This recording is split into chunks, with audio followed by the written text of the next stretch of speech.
Make money, make muscles, learn game. If you're listening to me, you're a hot dude. The hot dude life is not about your physical appearance. The hot dude life is a mentality.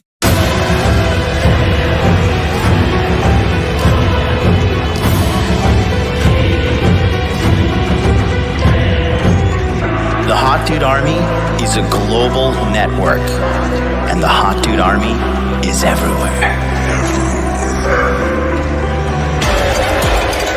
Decrease your judgment of others and increase the judgment of yourself.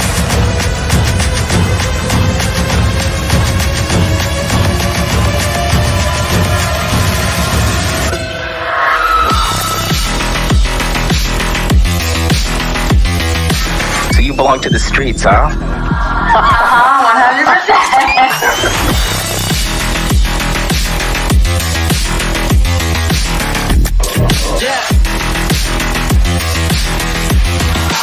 It starts with learning dating, and then you move on to something to push humanity forward. That is the philosophy of modern life dating.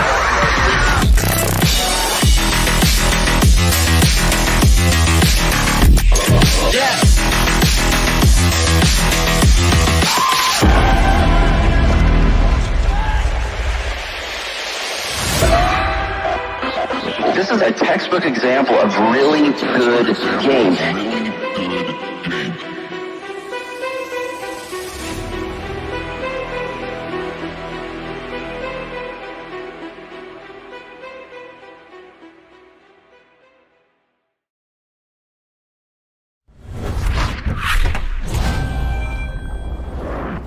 Boom, baby. We are live. Welcome to Interview with the Man, episode number 583. We are killing it here on the show today. And I want to say thank you so much for joining me on this Tuesday where we got things rolling. We're back in the seat here. Today we'll be doing covering a debate on the question, is the red pill a trap for men? So Pearl from Just Pearly Things, she actually had Hafiz on her channel. So I've been kind of watching and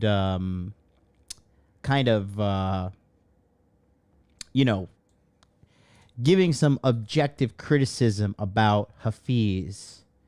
And he's a great guy. I just think he has some aspects of his game are incorrect. And so, what we're going to be breaking down today is his conversation with Pearl.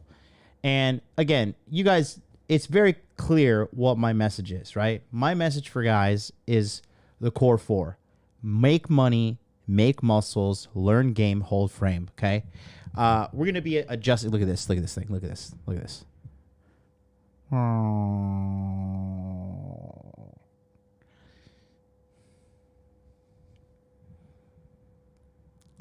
So when I see a picture of Torsha, it goes. We're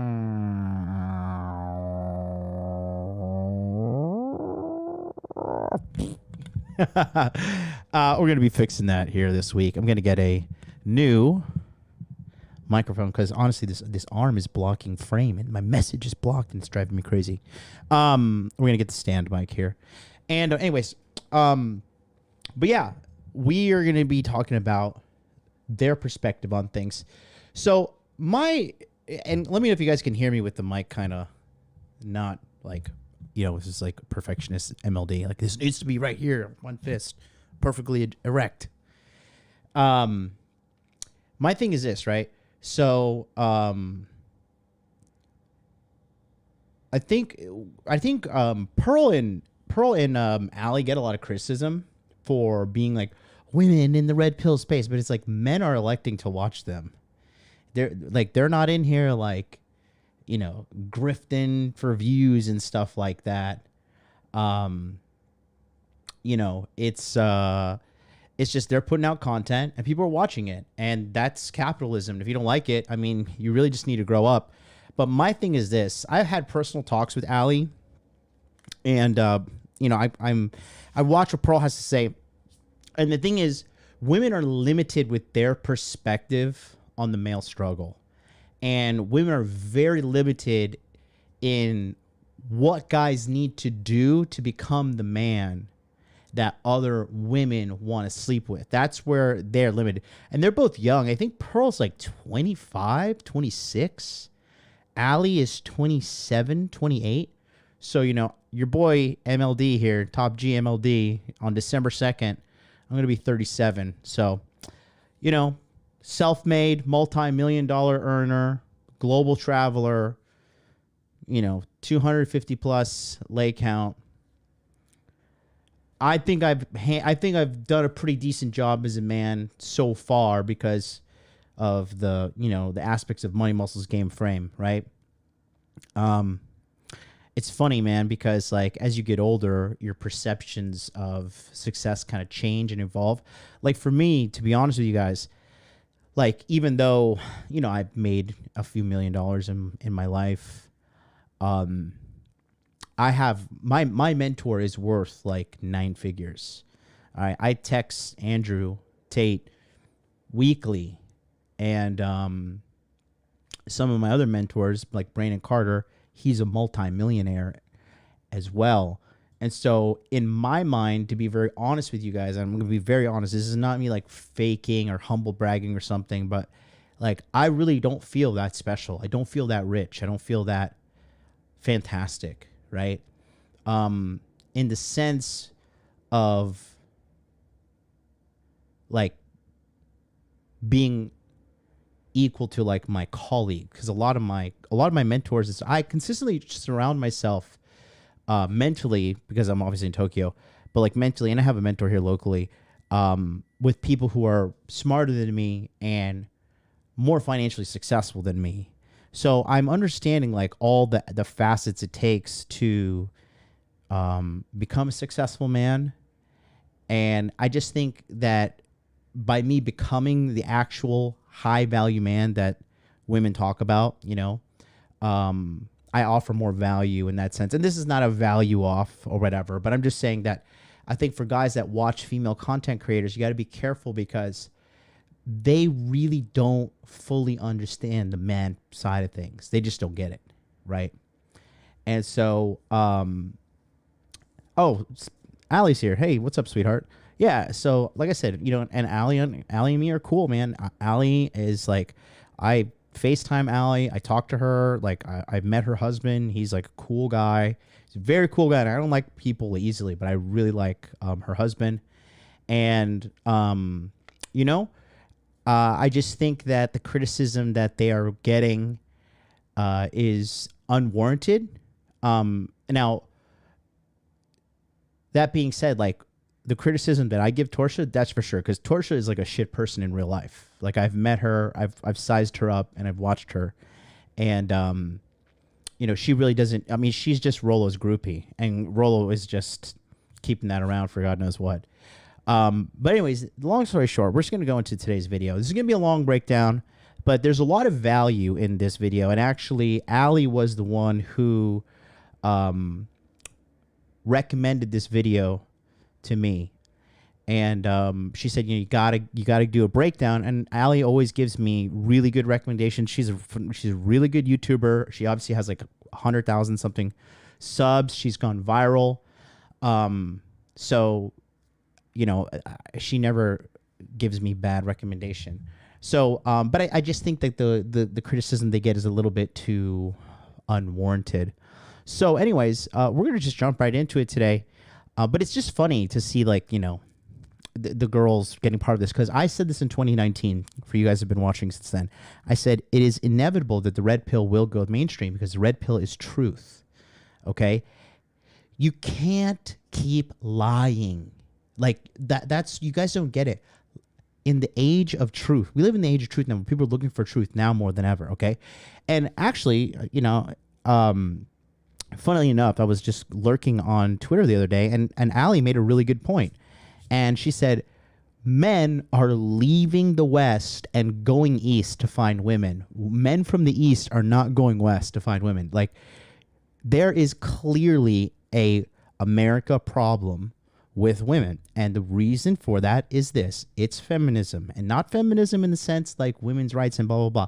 Listen, you could go work your 9 to 5. You can go slave away because honestly, you're just walking into hell. How do I know? Because I worked through that hell and I worked my way out of that hell. Knock yourself out. That's what that makes you feel empowered or whatever.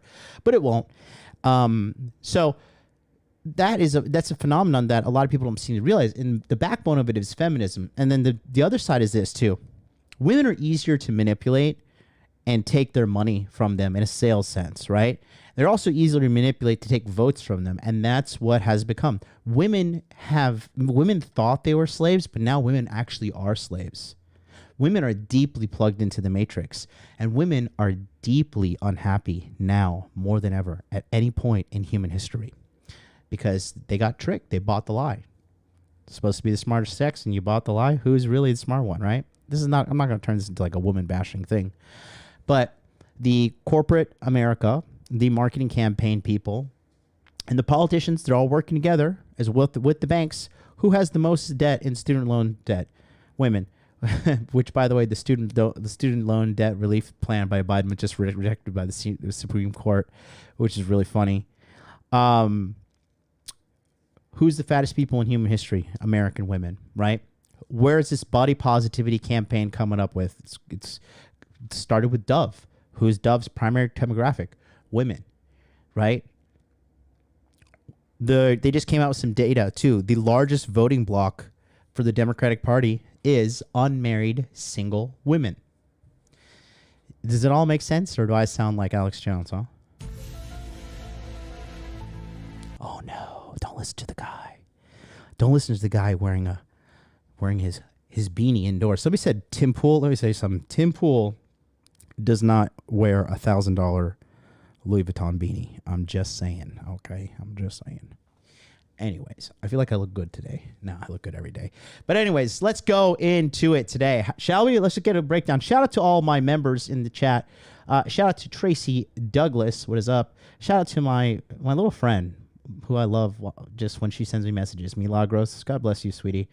AJ Matthews. This guy is, listen, guys, AJ Matthews, you know, this is a guy who's putting in the work behind the scenes and not needing to fucking type and be some fucking alpha guy online. Like, he's actually living that life. Shout out to you, AJ. Real Femme Sapien Allie is a member of my channel, and I am a member of hers. Thank you so much, Allie.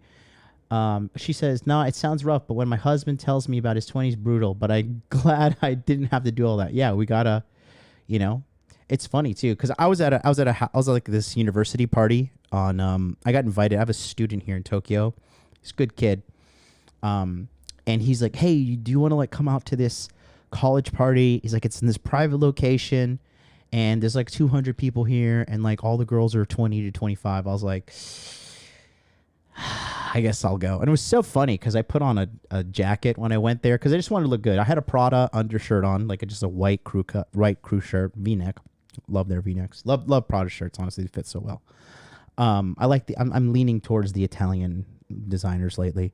As I sit here and all French designers. Anyways, I went out there and I had a jacket on. I had fresh haircut. You know, I'm handsome. My teeth are perfect. You know, I've just had my beard done up. I had cologne on. And I was like, you know, I was iced out. I was wearing the Cartier bracelet, wearing the Rolly. It was just, you know, but I was just stunting for me, right? And, you know, because you want to look good when you go out. But it's so funny. I went there and, like, it was just, like, because I've been dealing with, like, women that are a little bit older, just, like, in my day-to-day life. And, like, you know, like, catching a straggler here and there, like, 25 and up, whatever. But I just forgot, like, how refreshing it is to, like, deal with, like, super young women, like, ages 20 to 25. There was some really, really, really, really pretty girl who was 18. And she was just, like aggressively like eye raping me and like talking to me and touching me, and I was just like, God damn, I feel like a motherfucking celebrity. One girl thought I was the manager. She's like, oh, are you the manager? You look like you own this place. I was like, yeah, I am. I was just going along with it. But yeah, you know, it was a good time. I don't know where I was going with that story, but I just had to talk about that. Anyways, MLD, the Tokyo Donald Trump. Thank you so much, man. Thank you so much. Thank you so much. If women are talking about or collaborate with you, you're far from Alex Jones unless you're selling 100-year survival food somewhere. Hey, you never know. Never say never. So, okay, this video is 2.5 hours. 2 hours and 24 minutes long. So I'm going to try and play it on like 1.2, 1.5 speed. But Pearl talks pretty fast because she's really smart. So anyways, let's take a look here. Here we go. What up, Cody? Much love to you, big guy. Cody Mouse, nominee for dude in the Hot Dude Army with one of the hottest girlfriends. With all due respect, sir, your girlfriend is fucking gorgeous and you deserve her. She's like, not like, and that's not like, oh, she's hot, like, because it's my friend's girlfriend. Like, no, she's objectively beautiful and like not insufferable. Met her Christmas last year. It's a good time. Anyways, let's go to the video. Let's see what we got here. Here we go. What up, guys? Welcome to the Just Pearly Things YouTube channel. Today, I have a special guest on the channel. Welcome, Hafiz. What up? This is going to be fun. I'm honestly, like I said, I definitely did land from a flight a couple hours ago, but I'm very, very excited. And like I told That's 1.5 speed. Is that okay for you guys? you, I don't like to talk before an episode. Okay. I feel like you ruined the best content. So I wasn't trying to be standoffish to you. I was just trying to say the good stuff when the cameras go on. Got it. Guys, before we start, don't forget to like the video and ring that notification bell that we are going to be notified of my daily videos. Also, guys, we are introducing 4 membership tiers. So the first tier, you get to be a part of the live chat. Second tier, you get to be a part of the Discord and behind the scenes vlogs. Third tier, you get to connect with me on social media. And fourth tier, you get a one-on-one call with me once a month. So I've helped people grow on social media, so you guys should sign up for that. She's good. Like I did with you a couple years ago. Yes, you did. So it's really interesting because I meet a lot of people and I have a lot of sessions, but I'm really excited about your journey and learning about it because initially you asked me. No timestamps, Pearl. Come on. You're killing me, sweetie. Pay somebody to do that. It's like $20 an episode. Did I watch your channel? I'm not gonna lie to you. I don't. I gotta give it 100. But I know of your channel, right? Mm-hmm. And then you made a reference that a couple years ago, you signed up for a session with me. We talked about some of the things going on with your YouTube channel, your goals, and your dreams. So it's interesting.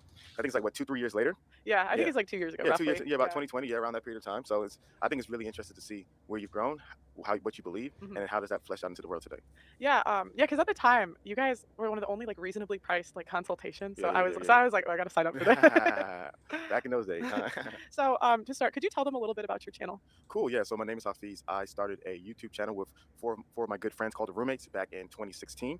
And then eventually the Roommates has grown and evolved in many different seasons of life. But basically what we said the Roommates was it was a place where the everyday man can come to improve his life. So we interviewed some of the best and brightest individuals such as Jordan Peterson, Gary Vee, Patrick Bet-David, Stefan Lavoisier, Jose Zuniga, Jonathan Haidt, and so on, came on the show. And the whole goal was to be able to have these great conversations for the purpose of building up men. As that continued, I would also do live streams, and I stopped doing live streams. And then eventually I would do occasional individual videos. So we did that for about 6-7 years. And now I'm transitioning to a lot more things I'm more excited about. And yeah, so that's the elevator pitch about me and what I do. Like what you're more excited about? Well, I'm more excited about the Standard, the organization that we created. And the Standard is an exclusive community of high-performing men committed to helping one another unlock their full potential physically, emotionally, spiritually, and financially, and through the concept of digital cities. So really excited about this new thing that me and my business partner are building. So my guy, Joseph Hines, and just how it's going to change the world, because I think level 1 is content, but I think level 2 is actual in-person transformation. And that's what we're excited about in this next season of life. So my first question. Go ahead. Would you consider yourself red pill? Never in a million years. Never. Why? Never in a million years. Why?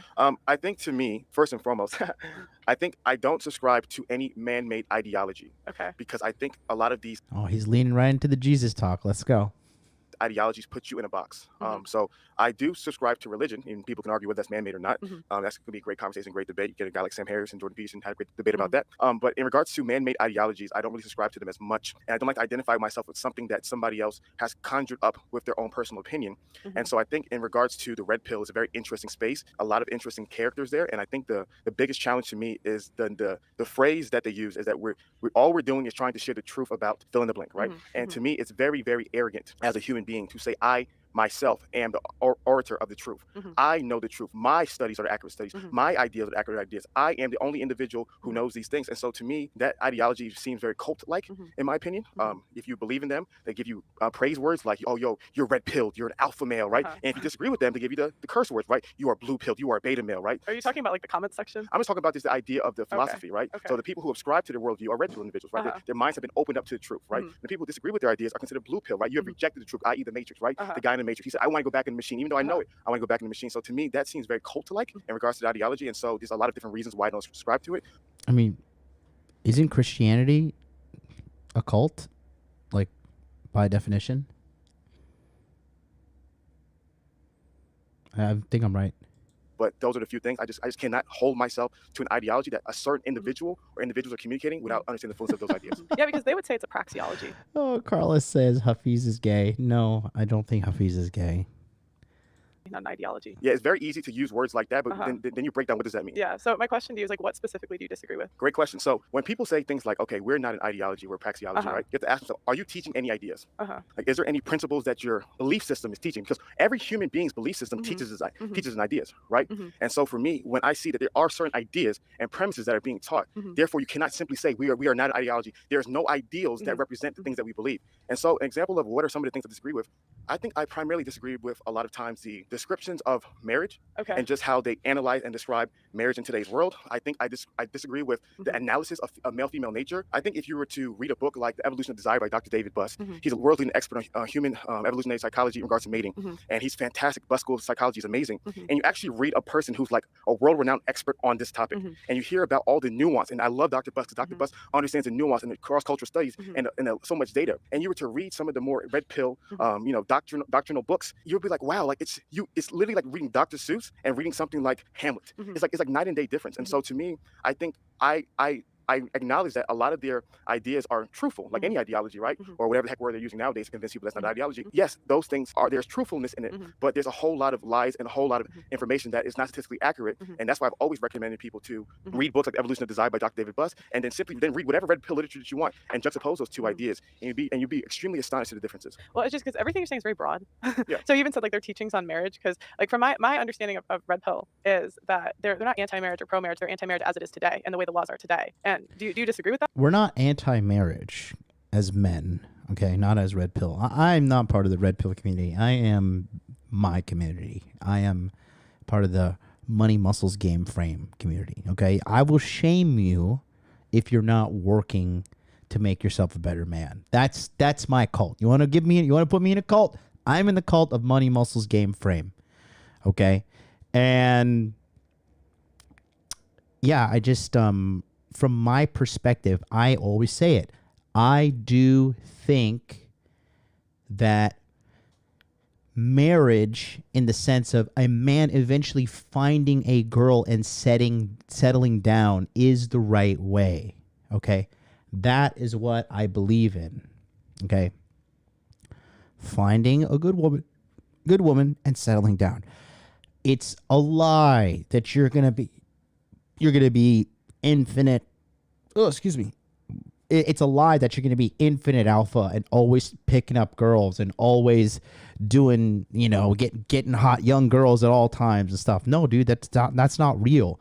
And once you the reason a lot of people are just so sexually thirsty about girls and I just want to fuck girls. I want to fuck girls forever. It's one of two steps, right? Step one is because they're incompetent. Shut up and take my money. They're incompetent in the sense that they don't know how to get girls. So they're like a starving man. What does a starving man want to do? He just wants to eat, and he just wants to eat all the time. Like two starving people, all they do is sit around and talk about food, right? If you ever watched that interview, I forget her name, but like something, I think Yui Park, she was the woman who escaped North Korea. And, she was saying when she was little, all they used to talk about, sit around and talk about food all day, talk food, because they literally have no food in North Korea, right? That's the same thing with these guys who think they want to be infinite players.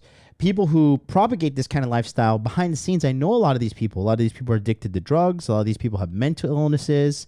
A lot of these people are charlatans and fake online.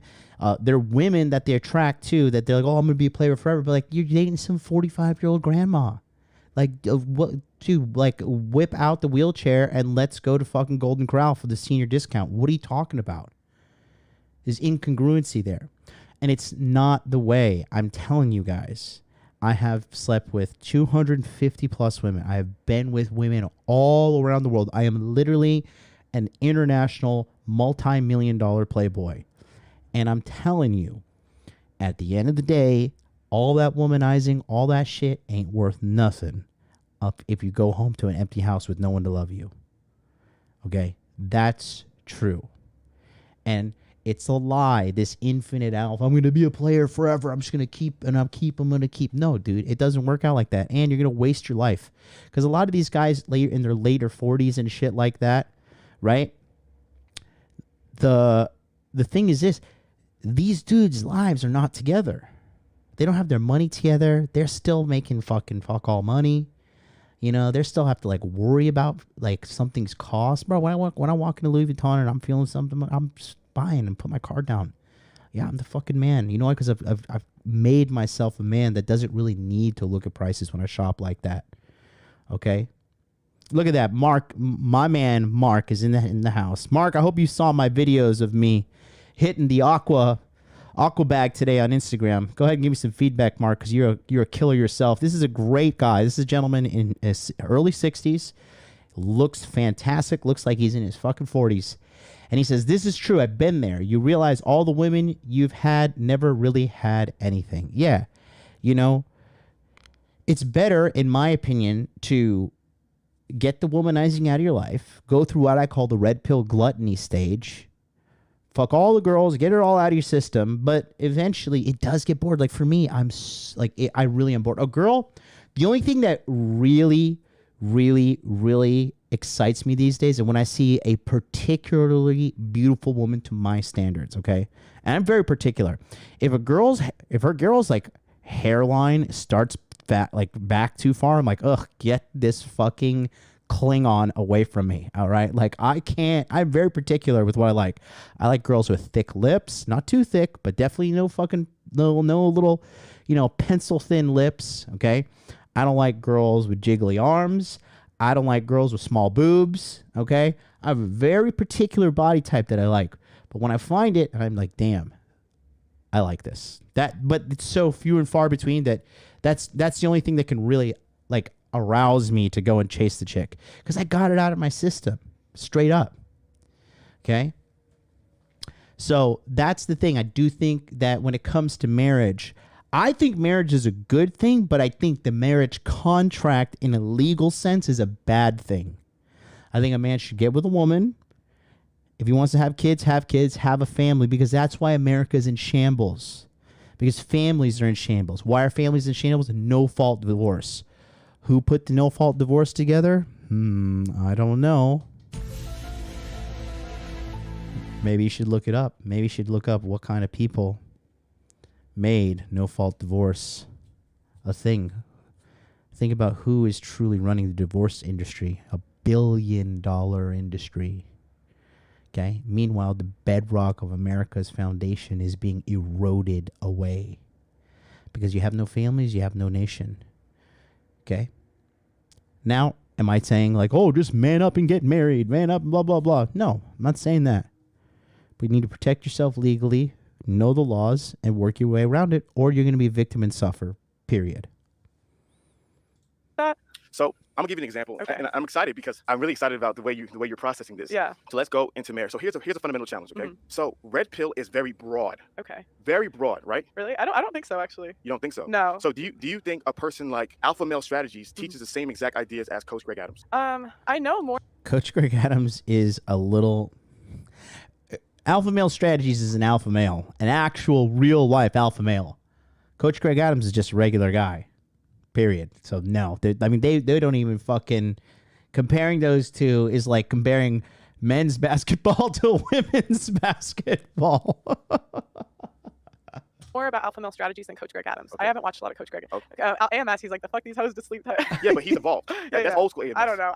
If a guy tells me he watches AMS, I'm like, I gotta run. Yeah, but even to that point, right? Yeah. So you're like, I gotta run. Yeah. So there's a lot of there's individuals like Steph Cole. I'm not sure if Steph Cole still calls himself Red Pill, but you have the Steph Cole guys. Right. A lot different than Coach Red Pill. Okay. A lot different. Okay. So what I'm articulating is that within the Red Pill umbrella, there's a diversity of individuals. Yeah. There's far right, there's guys who are a little bit more balanced. So what usually happens when we're having this conversation, which requires so much nuance, and I'm glad we're able to dive into it, is that when you're describing the red pill, what people want to do is one of two things. You either want to steel man them or you want to straw man them. The argument that you're probably feeling like, and some people may feel like, is I straw man them, right? You pick the worst ideas of the red pill, the worst content creators, and then you define the red pill as that. But then Flip side is a steel man, where you find some of their best, brightest ideas, ignore all the negativity, nonsense ideas, and define that as a red pill. No, I mean, to me, it's like there's a base set of ideas, and people have different ideas of what to do with it. Who defines a base set of ideas? I would say that I think that's mostly who defines the base. I would say Rollo Tomasi. I think he seems to be like leading that like today, but before it seems like it was Patrice O'Neill possibly. So you think Patrice O'Neill was? No, I think a lot of like Patrice O'Neill is way better at understanding female nature and game than Rollo is.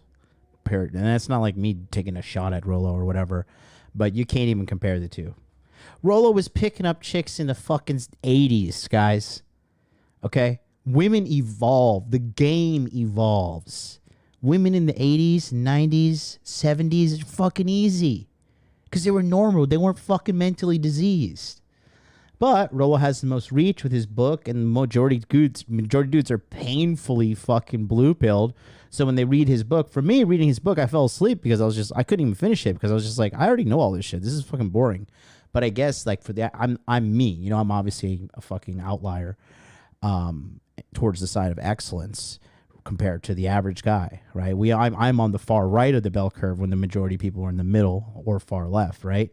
So I guess that's what kind of leads the way for Rollo in the sense of that he is the kind of the figurehead of the space. But in regards to having the answers, the thing is this: if a guy doesn't have answers, then why the fuck are you watching him, right? And like I talked to when I was on Rule Zero, I told Cappy too. I said, Cappy, you wrote this whole book called The Book of Numbers, and you never even used dating apps yourself.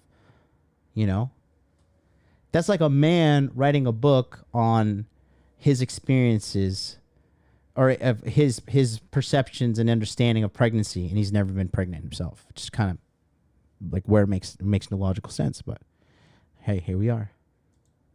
It seems like a lot of ideas derived from him, but it seems like it goes around Rollo Tomasi. That's what it seems like. So the interesting part of the conversation, going back to the red pill conversation, because I know you want to talk about this, is that there is no single source. There's no doctrinal source. There's a lot of individuals who've written their books and shared their ideas as red pill, and depending on what school of thought you're in, a lot of individuals will say, well, that's not red pill for me. He's not red pill for me. Maybe in your world, he's red pill for you. And some people red pill for them might be Coach Greg Adams. People red pill for them might be Fresh and Fit. People red pill for them might be AMS. People red pill for them might be Coach Red Pill. People red pill for them might be... But they all seem to say the same ideas. Well, yes. It's like, so I'm just like, if we're going to say they're different, like what is different? Okay, so in regards to each individual, I can't get into the nuances of each individual. So there are some individuals who are, when it comes to marriage, are explicitly marriage. I think the whole institution of marriage in the Western world is done. It's over. It doesn't work. It's a failed system. X, Y, I agree. X, Y, and Z. Cool. So that's why. That's why. And I agree too. It is. I mean, it makes no sense for a man to work hard his entire life, build himself up, and then sign a contract where at any point he can become a woman's literal financial slave. At any point. No, not okay. Red pill aligns to you because those emotional sentiments rock with you. So then it's not emotional. It's because of the legal, the way it is legally. 100%. So those legal sentiments rock with you, and we can get into how does those things fleshed out. But then on the flip side, which you have other individuals who say, well, in actuality, I do believe that in the sanctity and the beauty of marriage, and if you're going to do marriage outside of the state, I'm all for it, right? So some people's like, even with or without the state, institution is broken, women are broken, society is broken, doesn't even matter. And some people. So I don't agree with that. I definitely don't agree with that. I definitely think that the end game for all men should be to find wifey, settle down. You know, I'm telling you, I'm already at the end of the road. I've already done it all. I've hooked up with all the girls. I think I fucked every girl of every race.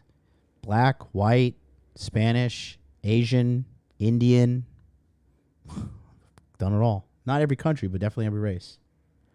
People are like, well, outside of the state, I support it, I agree with it. It seems like their prescriptions are different, but their description is the same. Yeah, typically. So like they'll say these are the flaws in women, these are the flaws in marriage, but like they have different prescriptions. So some people will still go through with it with a prenup, and other people will say screw it all together. And so prescribing a behavior is telling people what to do, and telling people what to do also creates a form of an ideology. So if I say I have 10 rules that I believe men should follow, and then say I have no ideology, that doesn't make any sense. So to me, an ideology isn't a bad thing. I have an ideology. You have an ideology. Every human has an ideology. So my biggest argument is not that the ideology is bad, but don't lie and say that you don't have an ideology when we all have an ideology. So in regards to your original question about the red pill, I believe a lot of what they say is half truths. And like I said, for example, if you really analyze human and all right, I'm gonna read something. William Breeze is in the chat. He says, I'd argue that the large majority of guys in the red pill zone want a wife and kids. That's why they're still in red pill rage, because they care and are hurt. Bro, I cannot even tell you how right you are, And here is why. I'm gonna objectively prove you correct. So taking a look on my community tab here, right? Don't let the 57,500 subscribers blow your mind, okay? I'm so proud of myself for that. Finally figured it out. Only took me a few months. But if you take a look here, right? I don't know why the blue... Oh, it's kind of weird. The blue's not showing up on my side. But let's see. Man, woman. I have it here. Look at this. So right here, what do you want to teach about? 27% maintaining a relationship, 33% enter game. And then are women worth it? 58% say yes. Okay. All the information is consistently leading towards that right here. Right here, look. If you met your dream girl, low body count, who supported you 100%, but she wanted to wait for a relationship before doing the deed, would you wait? 84% people said yes. Okay, so guys want a relationship. Guys want a woman. Right here. Which life do you prefer? A life of true love and a faithful woman forever? A single life with a bunch of random hookups forever? 87%. This is 10,000 votes too. 87% said they want a good girl. Okay, 13% say no. Okay, so that's, you can see here, because there's a theme here, because I was using this information right here. So look, what's more valuable in life? A faithfully loyal and beautiful woman with low body count and loves you? Being a millionaire. 55% said that. 45% said that. Okay, so think about that, right? Our host mad. 26% said yes, 6% said no, and 69% said very bad. Okay. So anyways, you could just see that with the polling data here, and I want you could review it at home yourself. Just go to the community tab. You'll see that majority of men do want a relationship. They want to find a good woman. And I don't think there's anything wrong with that. I absolutely think it's a good thing. I think it's a good ROI. It's what we're made to do. This is why we like sex. This is why we like women. Oh, and I think I missed a super chat. Sorry. Gabo D, $5 super chat. It's sad Hafiz is going to be one of the guys that has to go through the ringer and get famous for him to say, no, you can't write him off. You don't know his woman. You don't know the relationship. If he gets divorced down the road, then yeah, everybody's going to laugh at him, right? But not okay, man. Not okay. A male nature, female nature. There's a lot of really dark and disturbing things about female nature when you can get to the rawness of it, right? Yeah. And if you're an individual and you're simply communicating those raw, dark truths about what was true, it could be very simple to realize that, wow, man, these are really, really bad things. I'll give you an example. Felons have 30% more children than non-felons. I love it. Yeah. So I don't. So you just threw out a number. Yeah. I've never heard that. You have nothing to back it up. So another example is, I'm sorry, we got to stop there. What happens in this community? What happens with the people who have the school of thought? They'll throw out numbers. Where did that stat come from? Where did it come from? Where did it come from? Off the top of my head, I don't know, but it's easy to Google. I know. Like if you Google it, it's like at the top of Google. It's easy to Google, right? Yeah. But the reality of the matter is, when people are sharing their statistics and numbers, a lot of times they don't know. They can't even tell you the primary source. Yeah. So because it's like off the top of your head, you're not going to know like right then. Why should I believe you? Why should I believe you? Yeah, okay, but if I'm saying if I got you the stat. I think I understand what Hafiz is saying. I understand what Pearl is saying too. She was saying that felons have 30% more children than regular men. And that's because guys who are typically involved in getting crime and all that shit, they're just high testosterone, like legitimate alpha male types of men. And that is they're just far more in tune with their raw masculine nature, and that's what's attractive to women. Just like how we say, like, I really want a feminine girl, right? Like a woman with a high body count, that's not feminine. That's nasty. That's like used up. Femininity is pure. Femininity is like a graceful air that breezes over you. And like a real feminine woman isn't just gonna go out there and get fucked and dumped by a bunch of dudes, right?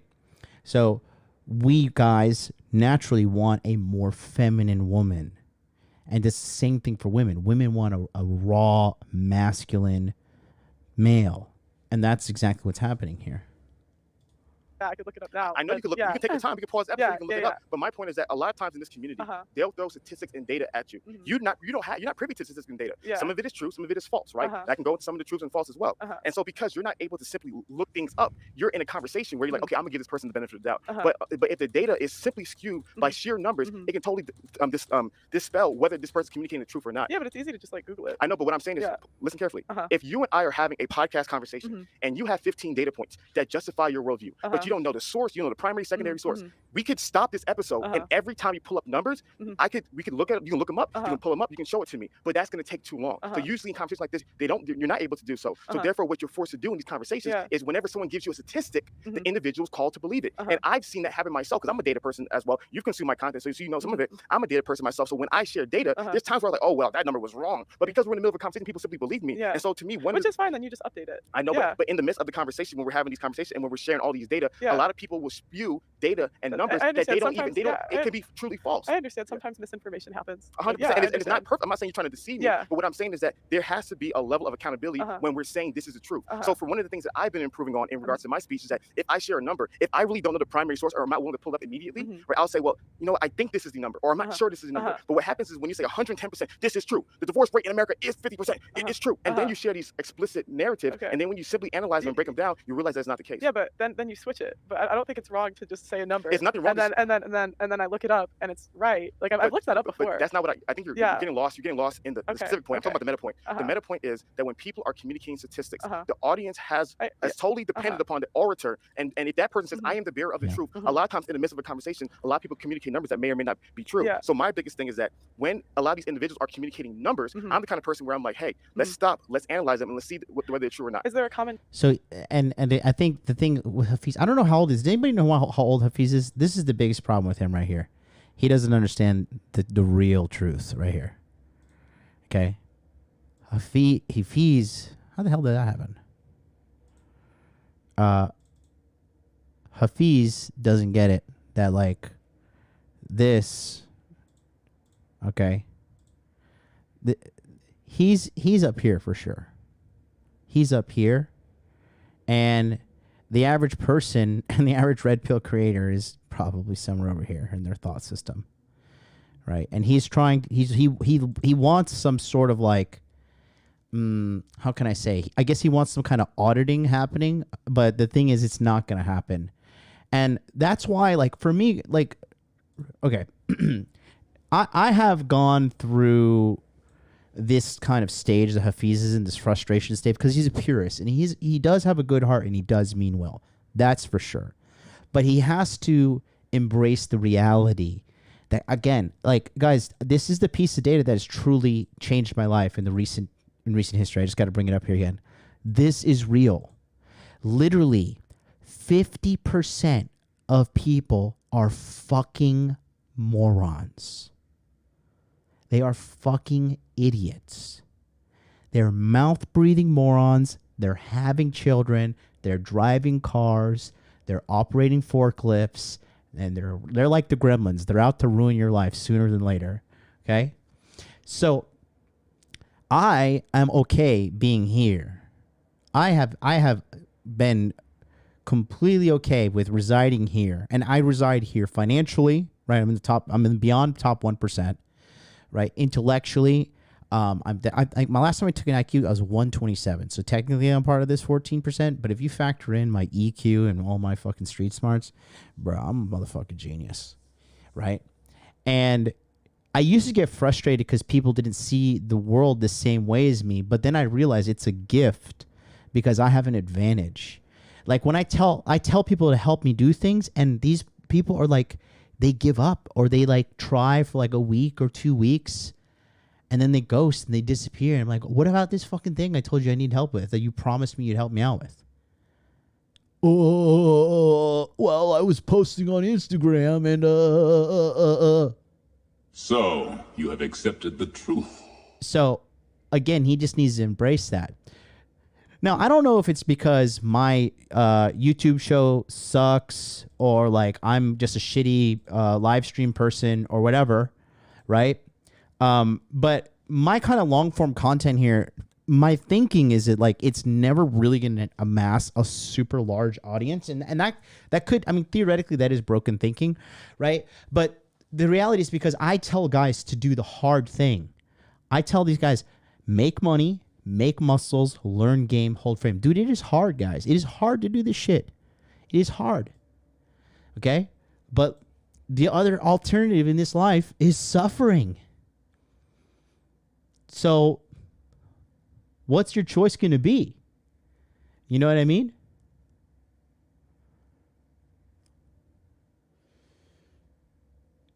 So I think Hafiz kind of needs to just like, I think in that sense he needs to just take the black pill, in the sense that people are fucking morons, and that's just there's no help. I mean, I think that people do need to be told what to do, because we're telling everybody to cut their dicks off and be gay, and guess what? 20% of all Gen Z are now fucking gay.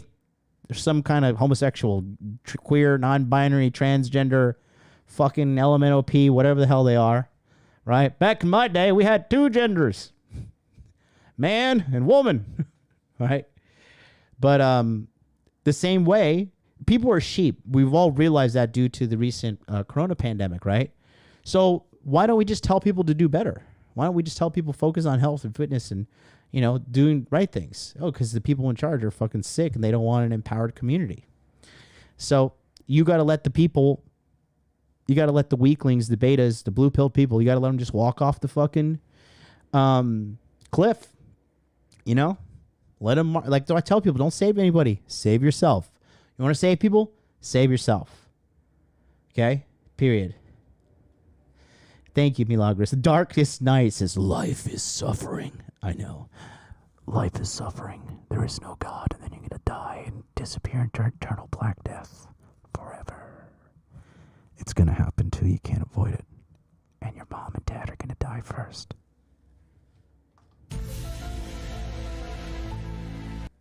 Grow up and deal with it.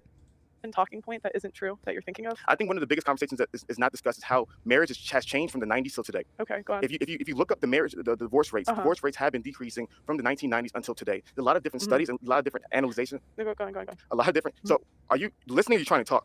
I'm listening. I'm curious. I'm listening. Because you kind of seem like you're waiting for me to stop talking so you can say something. No, I'm listening. Go ahead. Are you sure? Yeah, I'm listening. Go ahead. Okay. So in regards to the divorce numbers, a lot of the divorce numbers that are communicated today, they're not also, those are a lot of previous numbers. And when you're factoring into the trends that are leading to the lowering of divorce rates, as well as all the different cross-cultural analysis of divorces, there's a lot that can be learned about divorces. So in regards to the Western world and a lot of the divorces having issues, they're 100% right. But we have to communicate, well, here's the reality. The divorce rate has been going down. And why has the divorce rate been going down? And the reason why the divorce rate is going down is because we've learned a lot of different things about marriage, about divorce, about why did the divorce rate skyrocket initially in 1970s to begin with. And so there's a lot of, when you hear a number, statistics are great under the broad scope of a conversation.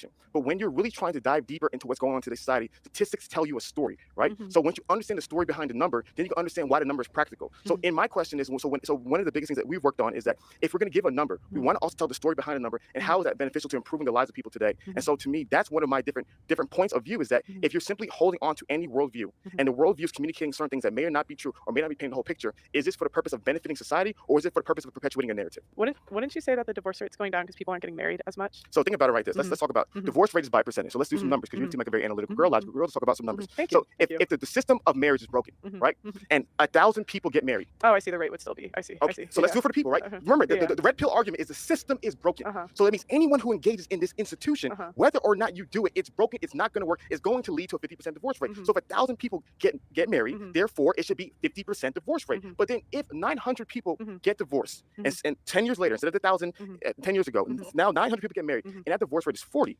not 50 where it was before. The question that must be asked is, these 100 people, why did that number change? If the system was broken, then therefore whether it's 1,000, 900, 800, 1,200, 1,100, it should be the same thing. But if the number went down, but then the divorce rate decreased by percentage, why did it go down? Who was not getting married? And how would it contribute to the increase of divorce rates in the past? And that's why I said the numbers will tell you a story. And if you don't know the full story, you don't know how the number is relevant to the lives of everyday people. And that's what I'm passionate about. Like I want to keep on saying it. A lot of the red pill arguments are true. A lot of them are true, mixed with a whole lot of lies. And we have to be honest, there is an ideological ideological bent, and there is a for-profit bent for the ideologies. But if we're simply going to stop there and not do a deep dive analyzing the study, if we don't sit down and analyze every single statistic number and juxtapose it with the leading experts in the world who are also studying these things, we don't have a full, complete message to share to men and women for the benefit of society. Because to me, if we're genuinely saying that the red pill message is the truth, if it is indeed the truth or attempt to convey the truth should only make society better. It should only make men better. It should only make women better. It should only create a better world for us. And so to me, when I see an ideology, when I see a praxicology, whatever the heck they're calling it nowadays, when I see a worldview and I'm looking at it, I'm analyzing it, and I'm understanding it, and I'm seeing all people who are leaders in it, and I'm seeing the inconsistencies in what they say and what they do, I'm saying that there's a deeper conversation with the numbers and there's a deeper conversation with this type of information that is not being discussed, and I'm glad we're doing it right now. To me, it's like if it goes from 50% to 40%, who cares? Mm. That's right. Don't do that. Let me Don't do that, though. Go ahead. Because to me, people aren't getting together. They looked at getting married rate is lower than it's ever been. So it's like to me, it's just like men are getting a bad deal today, and they're signing a contract where women are paid to leave and take the kids. And to me, that's just, and especially in the UK. Like I live in London. Like girls, like your child support's literally dependent on how much you have kids, so you're literally paid to take the kids away. Okay. So like to me, it's just like a bad deal. And even if you sign a contract and it's a 40% versus 50%, that's still not great. You first and foremost, let's not be deceptive, right? Okay. You cannot. I'm not being deceptive. If you understand statistics, you cannot say a 10% decrease in the likelihood of something happening isn't a big deal. If there was a drug or if there was a disease, and we say, you know what, the disease has a 50%. Let me finish. You told me not to cut you off. I'm not gonna cut you off. Okay. Because I understand what you're trying to do right now. I was under the impression of this would be a certain kind of conversation, but I'm getting what you're doing right now. He's so defensive. He's got to chill out a little bit. He needs to like smoke some weed and ask Jesus to forgive him after. He's way too defensive. Does anybody know how old Hafiz is? So if you want to make the conversation the way you want to make this conversation, is no problem. So like I was saying, the way I want to make the conversation. Like I was saying, if there was a disease, I feel bad for Pearl. She's just he's a little. I don't know if it's because he's jet lagged, and because when you take that long, I think he said he's drained from the flight. When you take these long flights, your brain is kind of wired the next couple of days, and you kind of feel weird. He's 32. Oh yeah, so I don't know. He's kind of behind the curve. But I mean, when I was 32, well, I was actually 33. I was wearing a robe and sunglasses and screaming into a microphone, but so who am I to judge, right? Here we go. And the disease had a 50% fatality rate. And all of a sudden, 10 years later, even if the amount of people with the disease went down by 2%, 3%, 4%, whatever numbers you want to give, but then all of a sudden that disease has a 40% fatality rate. The fatality rate went down 10%. Well, we ask ourselves, how did that happen? No one says, 50%, 40%, no big deal, so everything's the same thing. No, you're going to be like, wow, it's still high than we would like it to be, but it's a lot better than the way it was before. So what can we learn from that? What can we improve on that? How can we make that better? And so to me, going back to the ideology, my biggest thing is I'm all about how can we make the world a better place? And simply saying that 50%, 40%, that there's no big difference. It's deceitful. Deceitful. It is not communicating what's really going on. And so I think it's really cool. And I kind of now a lot of things are making more sense. But if we're going to have a real conversation about men and women in today's society and marriage in today's society, we have to get into specific details every single point of the conversation and understand the nuance to each issue. So if you want to get into men getting, he is correct in that sense. He is correct. A bad deal in marriage, we can talk about that specific issue. But I think sometimes it's very easy to be able to stay in our echo chambers, in our silos, and share these ideas without having them flesh out to somebody who can give us some pushback. But Precisely in the chat says, I cannot even listen to this idiot. Well, look, guys, the reason I'm doing this is because, like Hafiz just says, I believe that there's a lot of nuance in these conversations. And I want to kind of come in and decipher it and break it down for you guys in a simple manner, okay?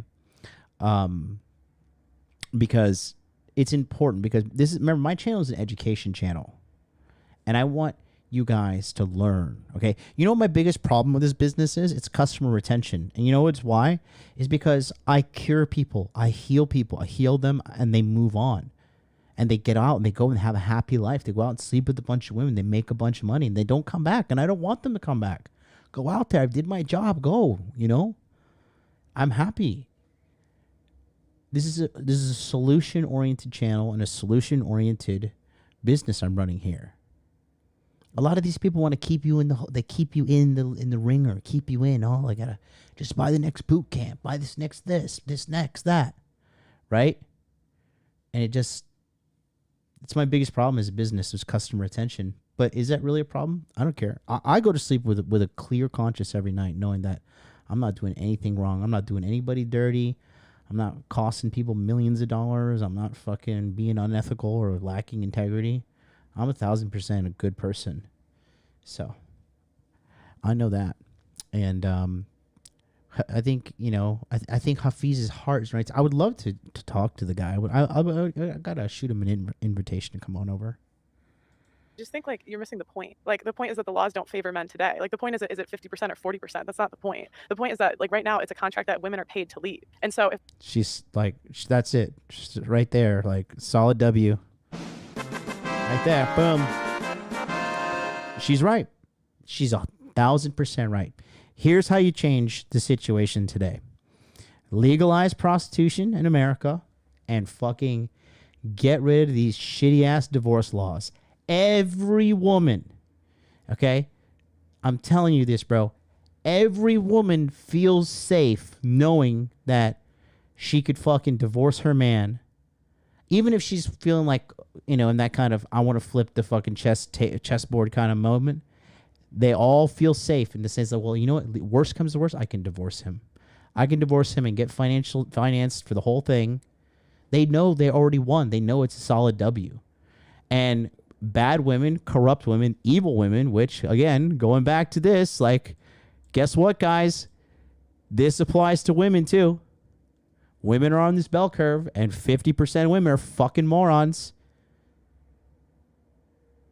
They will utilize that for bad. And you see it clear as ever in fucking United States. Period. I know I got a lot of brothers in the chat, right? Dude, come on. When you see some of the toxic, most nasty, like dirty, cheating, scandalous shit you ever see on fucking Twitter, 9 times out of 10, the avatar is like some fucking black chick, dude. I know it sounds like racist, but it's not. Like, these chicks, bro, they are, and they've been doing it. And King Dre was on the show yesterday talking about how the female empowerment thing started in the black community because they wanted to tear black families apart. Everything that the United States government wants to do to the white community, they start by targeting the black community. Now you have black gay people running around, right? That shit would not have flied 20, 30 fucking years ago. But now you got Lil Nas, a hip-hop star, like twerking on the devil.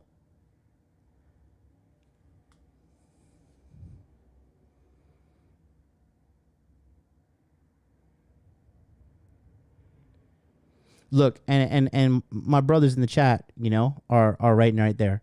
Phil, Boogie, you know what I mean? It's just what it is. And I'm not saying like I fucking hate black people, I hate black women or some shit, but I'm just calling it how I see it.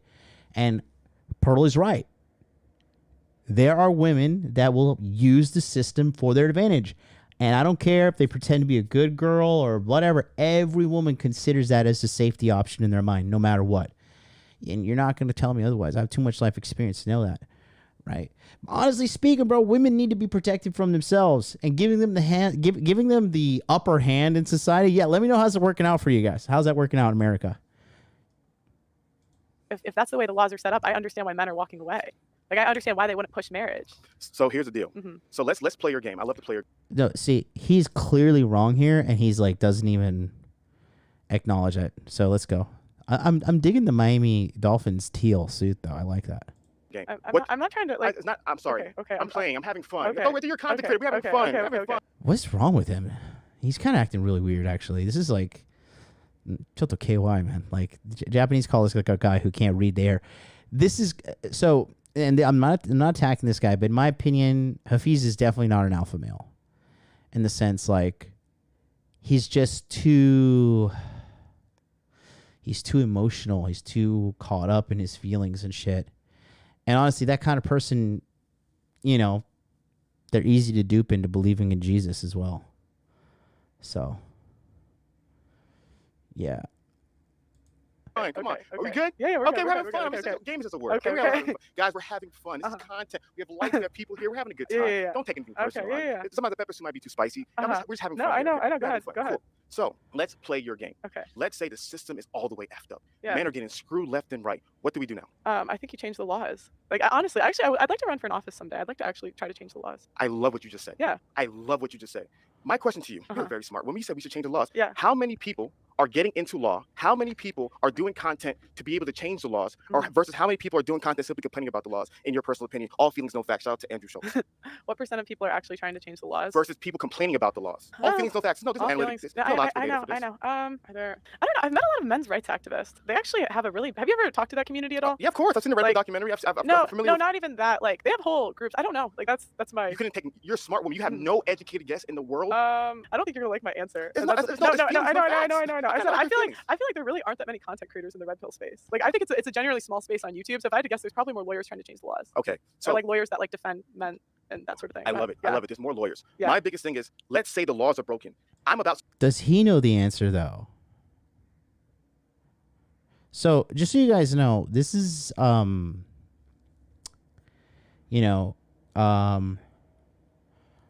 feel bad saying this shit, but I'm just gonna keep it 1,000. So Hafiz here is lacking right here. Okay. He's lacking in frame because he is constantly all over the place. His energy's all over the place. He's emotionally chaotic, and he can't control himself. Frame is self-control as well. It's boundaries for yourself as well, keeping yourself within your boundaries, right? And he's all over the place. Oh Lord, we have 2 hours left. Good Lord, people saying it gets worse. But he can't be so critical of her if he doesn't have the answer. Solutions. Yeah. So what I'm saying is, if you truly believe, if you're like, man, the system is broken, then the system got broken because somebody broke it. So you're saying that before the system was working. Is that safe to say? Was the system working before? Before. Yes, it was. Yeah, but I'd say before no fault divorce, it was more fair. Okay. It was more fair. So yeah. so the system. So and birth control. I think birth control. So was it working? Was the system working?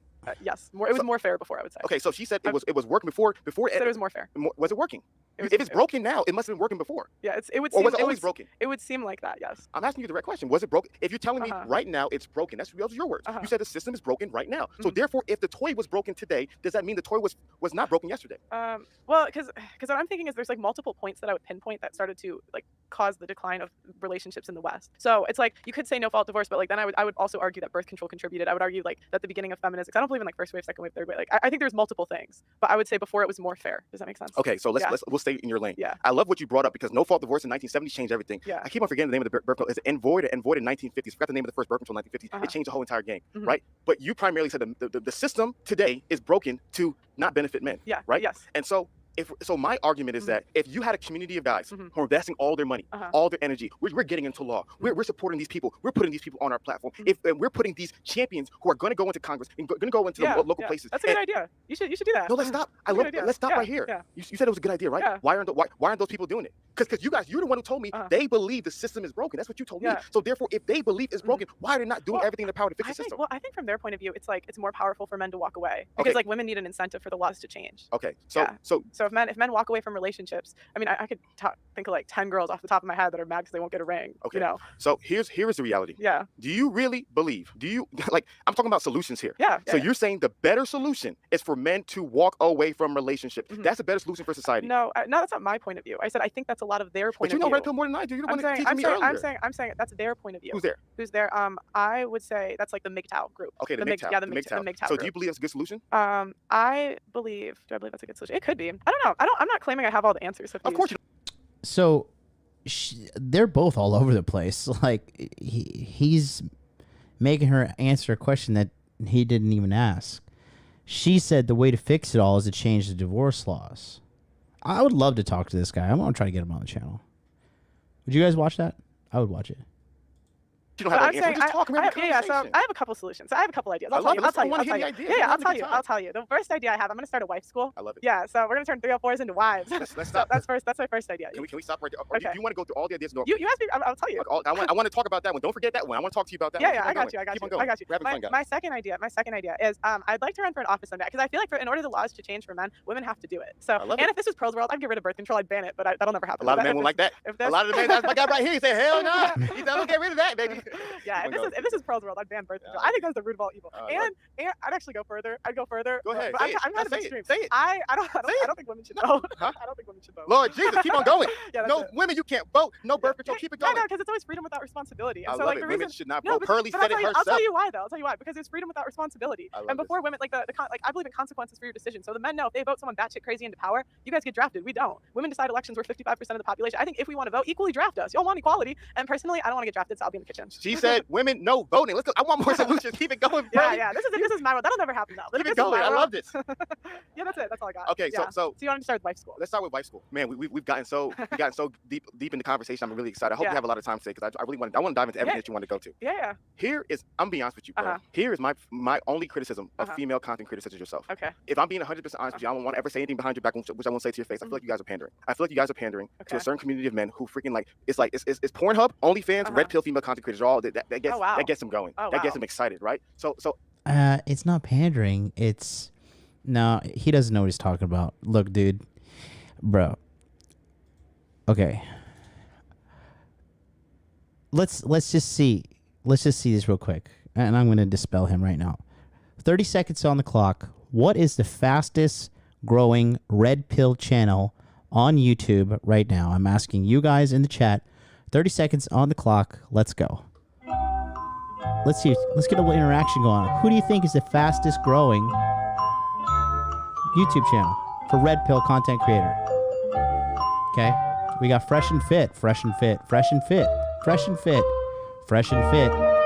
Connor Brown says Pearl. Harry Zico says Pearl. Moose says definitely not MLD. Rex Minis. FNF. Motivational Soul, Andrew Tate. No. Pearl or FNF. Come on, you gotta, come on. That was very woman of you. Choose an answer, Milagros. Pearly things. Just Pearl or FNF. Entrepreneurs in Cars, obviously. Andrew Tate. Andrew Tate doesn't have a YouTube channel. Real Femme Sapien says Wade Emery. That's right. Cappy. Right. So actually, the answer is Pearl. Pearl is the fastest growing YouTube channel that is red pill on the planet Earth. And my growth on my channel is 100% due to Pearl's connection that I got. Pearl helped me out with her YouTube guy. And I got that connection through Allie. You know, I'm not like, keep in mind, I went to Orlando with an open heart and open mind to meet all the people in, like, you know, the CME and whatnot. I also met Torsha, Pearl, and Allie at the event. And my bullshit radar did not go off for Allie, did not go off for Pearl, and it went off massively for Torsha. Okay? Take a look here at her channel, okay? 1 hour ago, 2 hours ago, 4 hours ago, 16 hours ago, 18 hours ago, 20 hours ago, 21 hours ago, 22 hours ago, 23. Okay? She's in one day, 1, 2, 3, 4. So she put out 9 videos. Okay? 9 videos. 1, 2, 3. Oh, there's no timestamp on these, but I'm pretty sure these are all from today.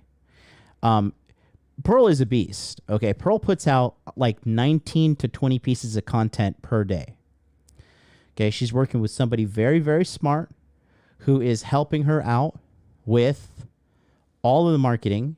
And she has 692,000 subscribers. 692,000, okay? And if we just go back to a couple months ago in May, you can clearly see she's like, oh my God, thanks guys. So happy to hit 60,000 subscribers. Okay? She's smart. And a lot of people don't know this. She talks about this. Her father is like a multi-millionaire genius software guy. And goddamn, Pearl's got some ups, man. Pearl is going to make some fucking Spartan children. She is going to make some warriors. Take a look here, man. If I was just straight up in it just to like make like giant children, like just strong giant white children, I would lock down Pearl. Let's see. But you can see People love Kevin Samuels. Rest in power, Kevin Samuels, man. He was just doing such a great thing. Oh yeah. So wait, we're in November, right? So I got to keep scrolling. But yeah, let me show you guys how bad she was doing, man. Because not bad, like how she's just been fucking bossing it up, man. She's killing it. She works very, very, very hard. And yeah, she is the owner of the fastest growing red pill channel. She got to her numbers faster than Fresh and Fit. And she doesn't have to argue with sluts. I would argue that Pearl brings more value to the table than the Fresh and Fit channel, in the sense, because I don't give a fuck about all these rappers and shit that are on Fresh and Fit. I'm like, who are you? Bandman Savo or fucking... I like that one black dude, Mr. Organic. I don't know who the fuck he is as a rapper, but I just like what he had to say as a boss. Right? But you have fucking DJ Academics, like a little fucking angry Ewok getting drunk and raging out on the fucking stream, just like I'm too successful to be watching such like plebeian bullshit, and that I don't want that in my consciousness. But Pearl consistently is just delivering hardcore value and, you know, highlighting female hypocrisy and doing so. So that being said, she's not pandering, she's putting out content, and then the audience is coming to her. She's not collaborating with Rollo Tomasi and all the fucking red pill people. Some, for sure, yeah. But that's not the backbone of her business model at all. Okay? At all. So, here we go. Somebody said, Portia is greater than Pearl. Oh, you just got permanently banned from the channel. Sayonara, sucker. Enjoy your stay in hell. Let's go back here. I'm really on the same OnlyFans? No, No. Okay, I'm slightly below it. Slightly got wow. Thank God. You can't compete with them. I'm sorry. Oh, You can't compete with them. Okay. So wait. So the OnlyFans. The Pornhub's number one. That's a 10. Like yes. on like 1 to yes, like yes, yeah. yes, and then where did the OnlyFans? Depending on what she's doing on OnlyFans, it can go for anywhere from 9.5 to 8. Okay, so let's do 8. So then where do we fall? I would say the men love your content so much it'd probably be about 7. A 7? Yeah, okay. about a 7. Okay. So you said pandering. So you think I don't actually believe any of this? No. Because that's when I hear pandering, I look that up because people say that a lot. Are you guys fucking idiots? People says, why is MLD hating on anybody? I'm not hating on anybody. I'm fucking love Myron. He's my friend. I'm just telling you straight up, objectively, I think that Just Pearly Things YouTube channel brings more value across the board than the Fresh and Fit channel. And that's not an attack on them. What Fresh and Fit does better than Pearl is they bring on professionals who have become millionaires, who are real estate experts, all that shit. I met Brandon Carter, thank God, through Myron Gaines, right? But I'm talking just as a YouTube channel in general. There's a lot of shit on the Fresh and Fit channel that's like, you know, like, I don't want to see you like arguing with hoes and throwing them out at night and like getting in these toxic arguments. It's not my thing. You know, that's all I'm saying. And hey, guess what? The market is clearly showing you which channel is being valued more. Pearl's going to be at 1 million subscribers by fucking spring. Okay? So, I'm not, like, hating on Fresh and Fit. Dude, I literally, like, Myron's, like, a graduate of the Masculine Empowerment Network. He's my friend. Okay? So, oh, yeah, and then Roberto's just bringing me back. When in doubt, pull up the bell curve. That's right. Those guys are probably on the lower half of the bell curve. But anyways, yeah, can you guys, like, stop looking for drama? Fuck, Jesus Christ. A lot. Yeah. And it basically means you just say things because you don't believe it and you just want the. So if I want to clarify, I said if I said, because memory's a bad recollection at that time. If I said you are pandering, I was wrong. Okay. I feel like at times content creators, I didn't say you. Okay. Content creators like those pander. Well, there's only a couple in the space, in the red pill space, that are women. I would say, so it's not about red pill though. Yeah. No. Okay. So to me, let me give you an example. Okay. I genuinely believe that there is a lot of nuance to your ideas. I genuinely do not believe you share all your nuance online. I genuinely believe you're an extremely smart content creator. I genuinely believe you understand what gets clicks, views, X, Y, and Z. I genuinely believe that you're an individual who's very calculating what you say and what you do. So therefore, I was coached by you. Listen, that's why it breaks my heart. It breaks my heart. Breaks your heart. It really does. I'm not gonna lie to you. Why? Because first we had an A session. You weren't coached by me. I know. We had A session. I can't put my stamp on that. I'm kidding. I can't put my stamp on that. We having fun. We just having fun, right? So my belief is that deep down inside, I feel like you're a woman. how in the world do you believe everything a man believes? You should have nuanced positions. That's the beauty of the masculine feminine, where there's similarities and there's differences. So when I hear a logical woman, I definitely expect to hear her to communicate things that the logical male and female understands. But I also expect, because she's a feminine individual, and you believe men and women are different. So therefore, if men and women are different and both of them are communicating their ideas, there's going to be differences and nuances to their ideas. And so therefore, whenever I see, I'm saying you, remember I told you this, I don't watch a lot of content, so I don't know it. But whenever I see those pro-male, female content creators, and I see like they always have the same male talking points, and there's no uniquely feminine talking points that men won't agree with, but she stands in that because she is a woman and her ideas are different. Sometimes I wonder, is this person fully communicating how they feel, or are they at times pandering because they understand that by communicating this way to this? He's talking about hoes like Torsha. That's what he's talking about. Torsha sits there, who is an unaccomplished 27-year-old former hoe, debatable, could be still be a hoe to this day, and all she does is parrots Rollo's book. It's like Patrice O'Neal sells. Like, you know, if you want to catch fish, you got to go to a fisherman. You don't ask the fish, hey, how do I catch you? Right? And that's why Torsha don't know shit. Like Torsha said on one of her fucking streams, men 18 to 29, just work on yourself and forget about women. And then when you're a high value man, then you get men.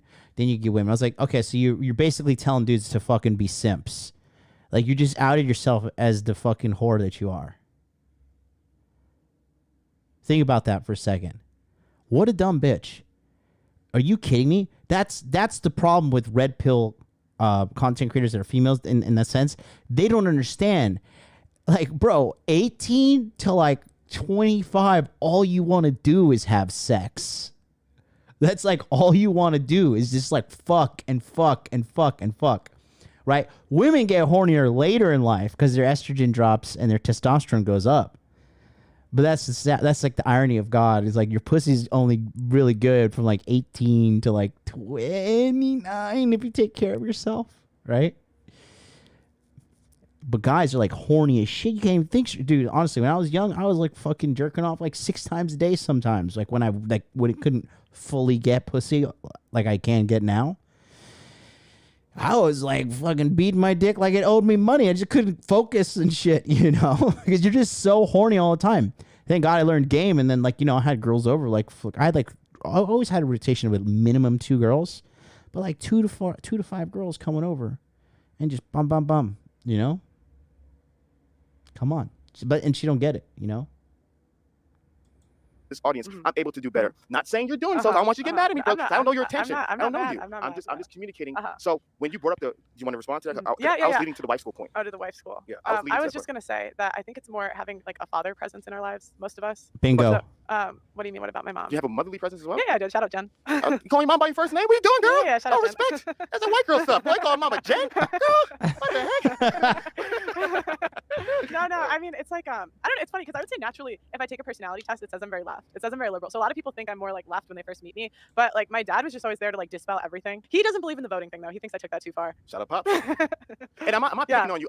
But another thing is, I don't think Hafiz really knows his talking points. I don't think Hafiz really knows what he's about. I think he wants things to get better, but he really doesn't offer that many solutions, because everything Pearl has said has been spot on. Like she says, you know, fathers need to be present in life. Dude, daddy issues are real, man. A big reason why so many girls are out here hoeing is because daddy didn't hug them. Daddy didn't love them. Daddy said, hey, baby, come here. I love you. Why? 9 times out of 10, or theoretically speaking, 50% of the time, what happened? Mama was a hoe that divorced daddy and threw daddy out of her life, but mama ran a smear campaign on daddy because women usually don't take accountability when they're in the wrong. And so it's not like, oh, well, you know, I didn't do my part as a wife. I didn't do my part as a mother. It's like, no, your dad's a bad guy, and that's why I had to divorce him.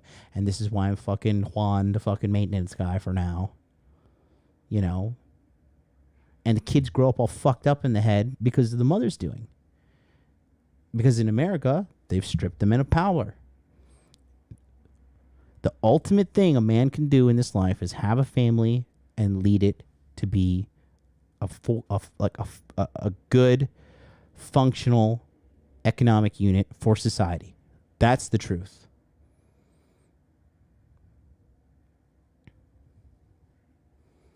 Okay. Cold Steel says Pearl promoting banning women from voting and banning birth control was blatantly pandering. No, you don't know Pearl. I do know Pearl. You don't know her. She's not pandering. She's drowning in this content. She lives this content inside and out. Okay?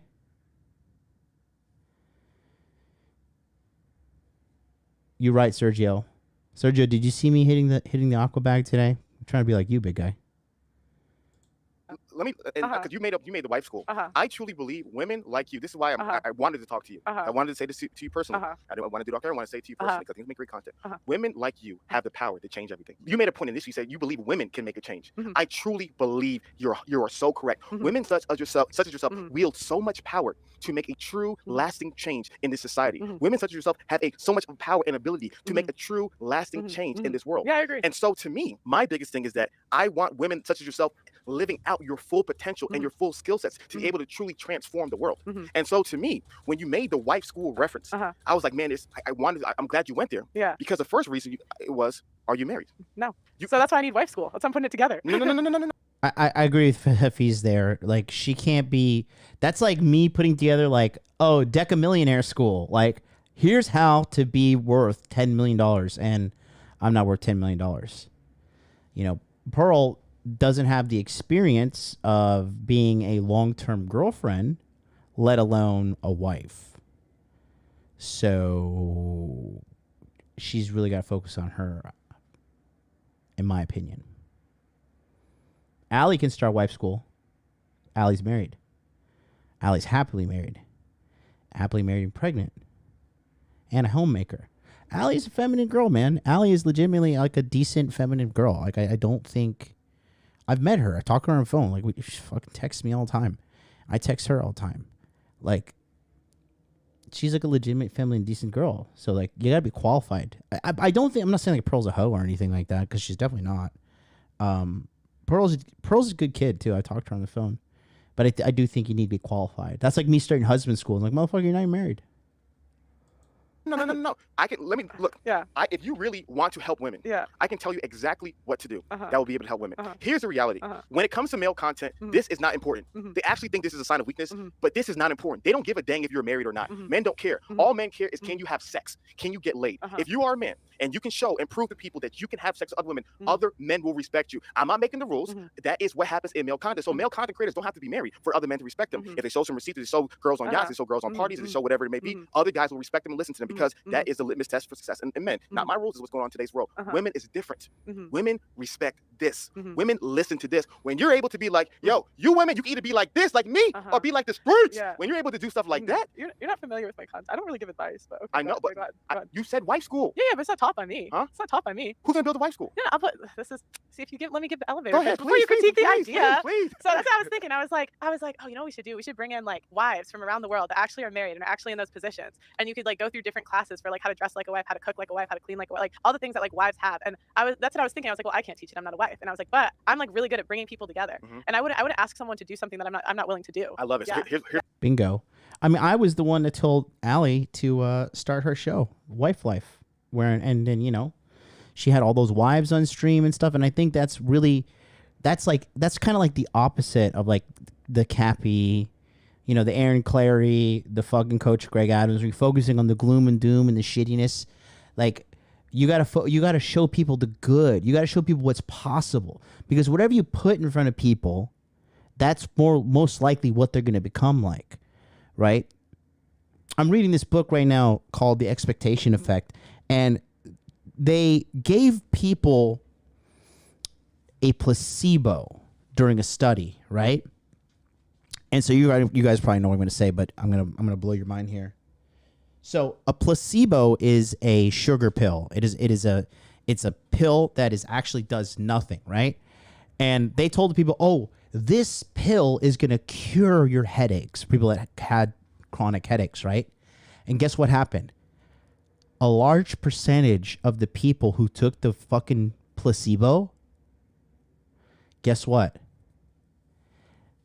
They fucking were cured of their symptoms, right? And you might, I know the smarter people out there are probably like, yeah, I'm LD, you're not smart. I fucking already knew this. Well, get this, dude. Furthermore, they made up a list of side effects that people would potentially get from the medicine, which was a placebo. And some of these people experienced these side effects within the study because they were expecting it. So if you're consistently watching negative content that's like cheating, whores, women are sluts, women are bad, women are this, women are that, like that's all you're going to see. But if you're constantly watching good content, uplifting content, this shit's going to be very good for us. This is what I want. That's why I try to make my content as positive as possible and solution oriented. I want solutions. That's what I care for you guys. Solutions. Solve problems. We have a problem. Can you fix it? No? All right, get out of the way because I need to fucking find somebody who can fix it and in a timely manner. Okay? So, there's a big difference there in regards to people who consume shitty content and, oh my God, shocker alert, you have a shitty life.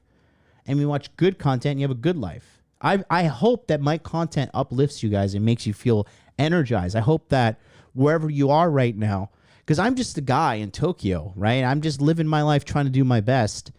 And, you know, that's why I'm so transparent with everything too. Like, you know, I posted my kickboxing video today. And, you know, I've been out for 3 weeks, so I looked a little slow, looked a little sluggish, didn't look as fluid. And I'm still pretty much a beginner. I'm relatively beginner. I go whoop somebody's ass if they have no training. And if it's a full contact fight, too, like MMA included, like ground grappling, I'm going to whoop somebody's ass if they have no training for sure. I'm definitely going to whoop that ass. And we'll whoop that ass right up and down those favelas in Brazil, baby. But, you know, I'm just very honest with who I am. And I'm very transparent. Right? But I try to make my message as pure as possible. Solution-oriented. Because, guys, you could sit around and talk about how life is shit and everything's going to hell. Yeah, but that's just going to make your life worse. And that's why the MGTOW community is so huge. That's why the black pill community is so huge. Why? Because the majority of people are losers. And dumb people, remember the dummies are right here, right? They even some here. You have some people that are smart in the black pill community, in the MGTOW community, but they're still like they're dumb smart people. If that makes any sense.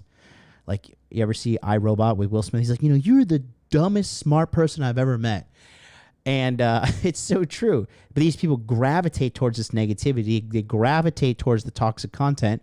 They consistently consume this shit, and they're like, oh, geez, wonder why my life sucks.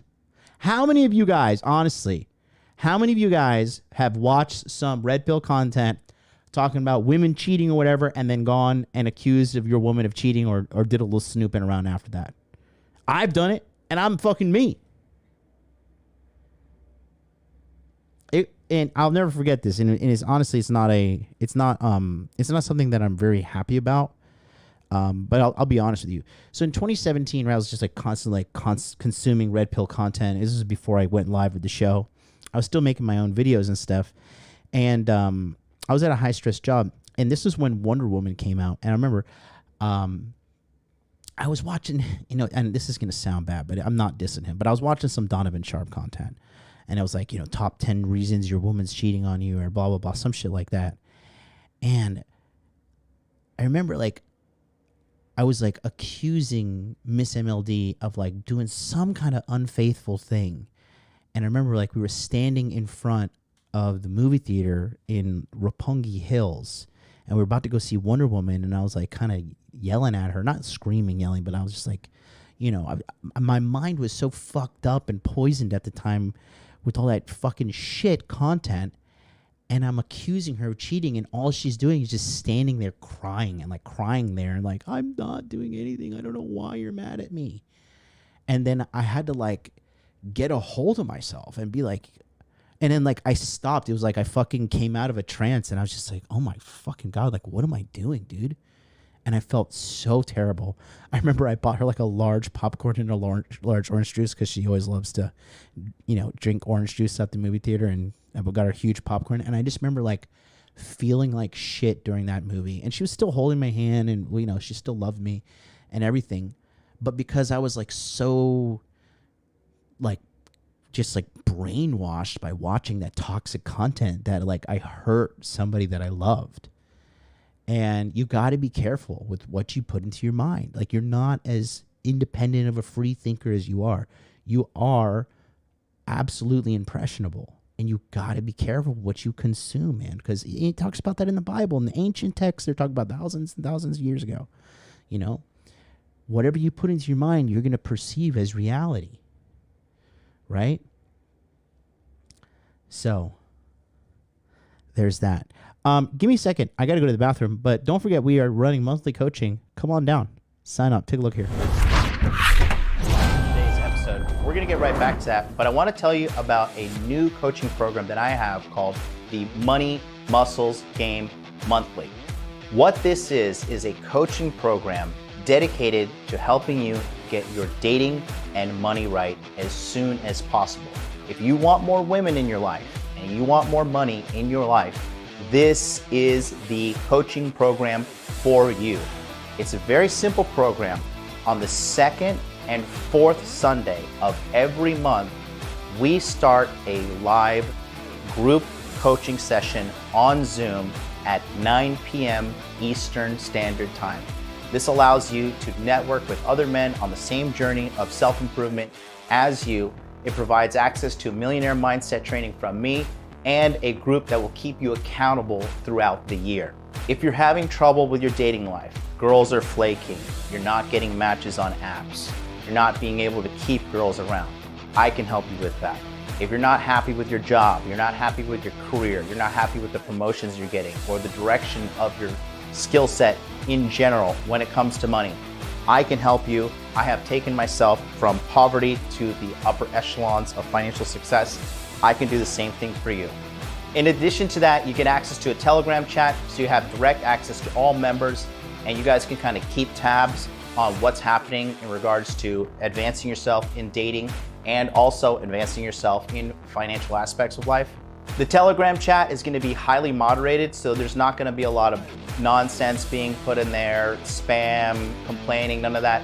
We don't have time for that, okay? Especially if you want to get to the top levels of success. We have no time for complainers, okay? So the chat is going to be highly moderated, okay? And then finally, I want to let you know that this is limited to only 100 people. After 100 people, the group will be closed and there's going to be no more room for access, okay? So this is only $150 a month, and you can sign up by going to modernlifedating.com/monthly.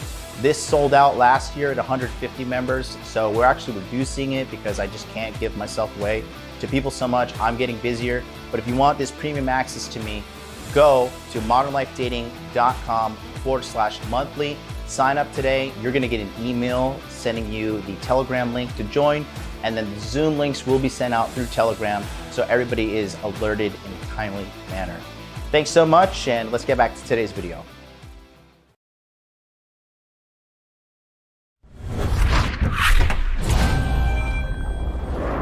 Come on down, go to modernlifedating.com/monthly, or just click the link in the chat and you will be able to sign up for the Money Muscles Game monthly coaching. We just helped our brother, I'm not going to say his name, we helped our brother out in the UK who recently his mother, listen to this story, we're helping him get out of this situation. So his mother is using his name and his likelihood and his credit to get a series of houses in the UK and collect rent money under this, and he pays the mortgage, but he receives no profit from it.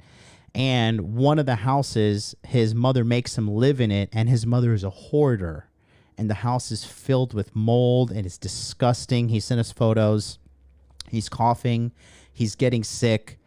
And we had to have a real come to Jesus moment with us in the group and being like, listen, dude, you can't, this is not okay. Your mom is a dirtbag, and you got to, tell her to fuck off, and you got to get out and move on with your life, because you're already like in your late 20s and you got to get out now before your mom completely robs you of your life. Like, your mom's not going to have a fucking wake up, come to Jesus moment, like, oh, I'm just going to stop being a piece of shit. Like, no, your mother doing this shit to you in her 40s, like, this is who she is. She is a piece of shit.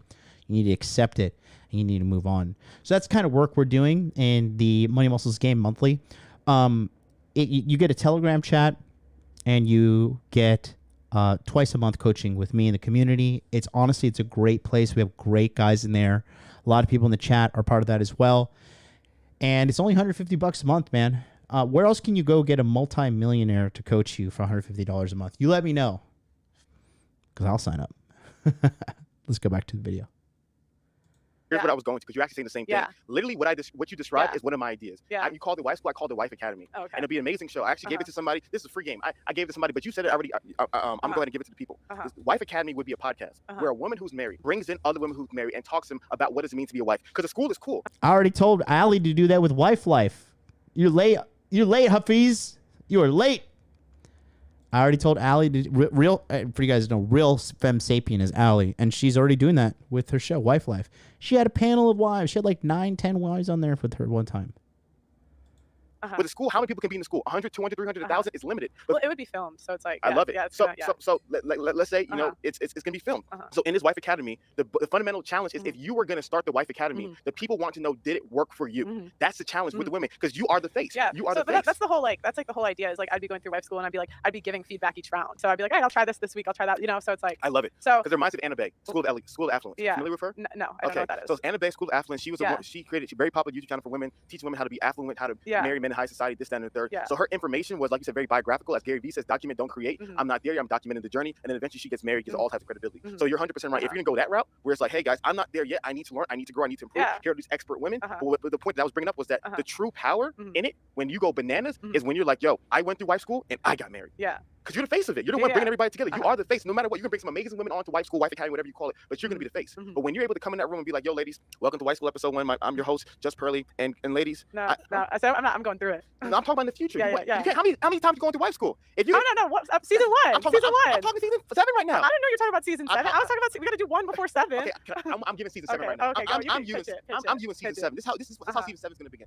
Hey, how you doing today, ladies? It's Just Pearly Things. And this is season 7 of Wife School. As you guys know, it worked for me. You know, and then you know what I mean? You start flexing, and I'm telling you, women like women who are where they want to be. And so to me, one of my biggest things, and like I said, it's just I love what you said. I want to see more of that. I want to see that there's enough. We know modern women are delusional. We know the issues in the divorce court. We know these. We don't need more of it. We need you helping women. I disagree with you, because like the one thing I think it's common in our space of YouTube to know this, but it's not common in like the general. Like I'm on volleyball teams, I'm on basketball teams. Like I deal with a lot of different types of girls from all walks of life. I don't think most girls have any idea, and that's actually part of the stuff on my channel. Is like I red pill women, so I'll show them Jordan Peterson about the pay gap, or I'll show them like, so it's kind of like you kind of see them go through their journey like firsthand. But my thing is that, and this is my criticism of doing it for 7 years, and maybe you're just sorry. 7 years. So this is my criticism of me doing this for 7 years, and also me I'm helping men since 2012 when I dropped my first YouTube video. I'm obsessed with solutions and the best solutions. Right. If we truly believe doing YouTube videos, showing people what's wrong in today's world is going to change the minds of the masses, you and I both know that is not the case. You and I both know that's not the case. That is not the long-term solution to society. If you were to ask me what would change the world more, you know, Pearly thing. The masses don't want to change. That's what he's get it. That's what he misses it. He doesn't get it. Masses don't want to change. Mark, are you watching on delay? I feel like you're watching on delay. Things doing a wife academy, a wife school, where she's going through things that a wife needs to be successful, that she goes through herself, and then all of a sudden she finds an amazing husband, and now she's having an amazing family, and using that as an example, versus just going up to random girls asking her. You know who needs to put women through the proper wife school? Men. Bro, you got to learn to lead these women. These women don't know how to fucking be wives, and it's up to you as a man, because you know what you want. Men are the leaders in everything, bro. Or do you believe in female privilege? What is most effective? And so to me, that's a part where I realized my expectations is not fair to put it on you, because it's your life, it's your purpose, whatever you feel like God called you to do. But to me, after doing this for so many years, I'm like, yo, the win is the receipts, is a result. That's the win in today's society. The win in today's society is what? All the 40-year-old plus feminists, single, miserable, lonely. Yeah. And they're upset, and then their friends happily married, doing well. That's the win. Showing like, yo, you guys thought that 40 and with your cats is cool? Look at you now. That's the win, is the receipt. So to me, I just don't think we need. I saw my ex on Bumble the other day. honestly. It made me feel so good. Not Miss MLD, the wild child from China. She was hot, though. She was hot and crazy. Need more women just simply doing what the guys are doing. We already have the guys doing that. Why don't the women, such as yourself, who have the intelligence, who have the ability to encourage, equip, build up other women, why don't you guys do more of that? And I guarantee you, That's what I'm trying to do. where's the Wife Academy at? It's we want to launch it in So, February. you have accepted Listen, the truth. if you are for real, Yeah, I'm like dead serious. no, I'm serious. Yeah. If you are for real Uh-huh. and you are truly doing this, I want to see it in February. I'm gonna listen. I'm gonna get you information. I'm gonna put it on my calendar. I'm gonna put February, the launch of Wife School. And because what's happened is people have told me they were gonna do stuff, but they saw the views, they saw the money and the other stuff, because there's not gonna be money in that initially, and that's gonna take you a lot of time, energy, and effort. Oh, I disagree. He doesn't know what he's talking about. Bro, this motherfucker don't know how to monetize. Not like me. But anyways, no. Listen, bro. She would, dude, those numbers on her channel, 692,000. Bro, let me show you guys how fucking, let me just run some calculations for you. Let's just say Wife School is let's just say it's 3 months, and we'll just say it's $1,000, right? So basically $333 a month to become a wife, right? So $1,000 a pop. Okay, so assuming she has 692,000 subscribers, right? And let's say out of that, let's just say 10% are women, right? So that's 69,200, right? And out of that, let's just say only 3% sign up. Okay? That's 2,776 women signing up at $1,000 a pop. It's $2 million. Hafiz, shut up, bro. No offense, but shut up. I'm entertaining. You can't not. I will make that show so entertaining. I will make it. Mark Cullen says, MLD, didn't you have a Taiwanese girl once? Yes, dude. Yes. Her name was Phoebe because she loved Phoebe from Friends, and she had some big old Taiwanese titties. I met her at a barbecue, and I fucked her like in the street outside of the barbecue, and then we both went back into the party. It was like 8 o'clock. This was in the district of Hito in Tokyo. Bro, that was 2013. Wild Child MLD, bro. I've always been wild, but I was really wild then. It's so entertaining, and it's gonna be good because I am so good at networking. I can get really good. It's gonna be good. If you really believe that there's gonna be more views in Wife School, the way I'll do it, yeah. Tell me how you're gonna do it. Teach me. It's gonna be funny. Teach me. Yeah. So basically, what I want to do is I want to bring. I'm not doing celery juice, and yes, it is worth it, but trust no fart when you're on that celery juice. Trust me. It's gonna be me. It's gonna be my friend Jess. Yes. But I'm also gonna bring in like the craziest 304s ever. You see, you gotta make it funny. You gotta make it funny because this is what I feel like you lose because you need to make it entertaining to reach the most people, and that's you might not like that, but it's like the more people you reach, the better your impact is. I disagree with her there because there's two types of people. There's watchers and there's learners, and the watchers are low tier, low IQ fucking people that are going for the clickbaity stuff. And then there's people who want to learn. And then those where like my audience is learners, but I curate my show and all the things I do for you guys to learn. So my audience is very curated by me.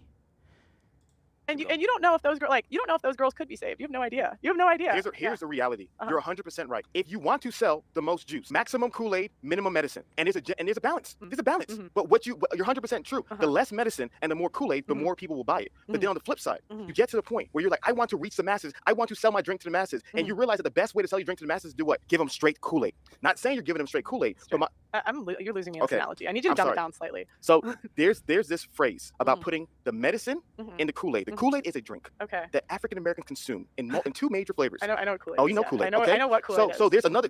I just didn't understand like what was the medicine, okay. What was cool. yeah. I'm sorry. Okay. I'll break it down. Okay. There's purple Kool-Aid. You familiar with purple Kool-Aid? You guys might call it grape Kool-Aid. Yeah. I mean, I know. I never drank it, but I know what it is. Okay. Yeah. So there's something black people call it purple Kool-Aid. Everyone else calls it grape. Yeah. There's another drink called Robitussin.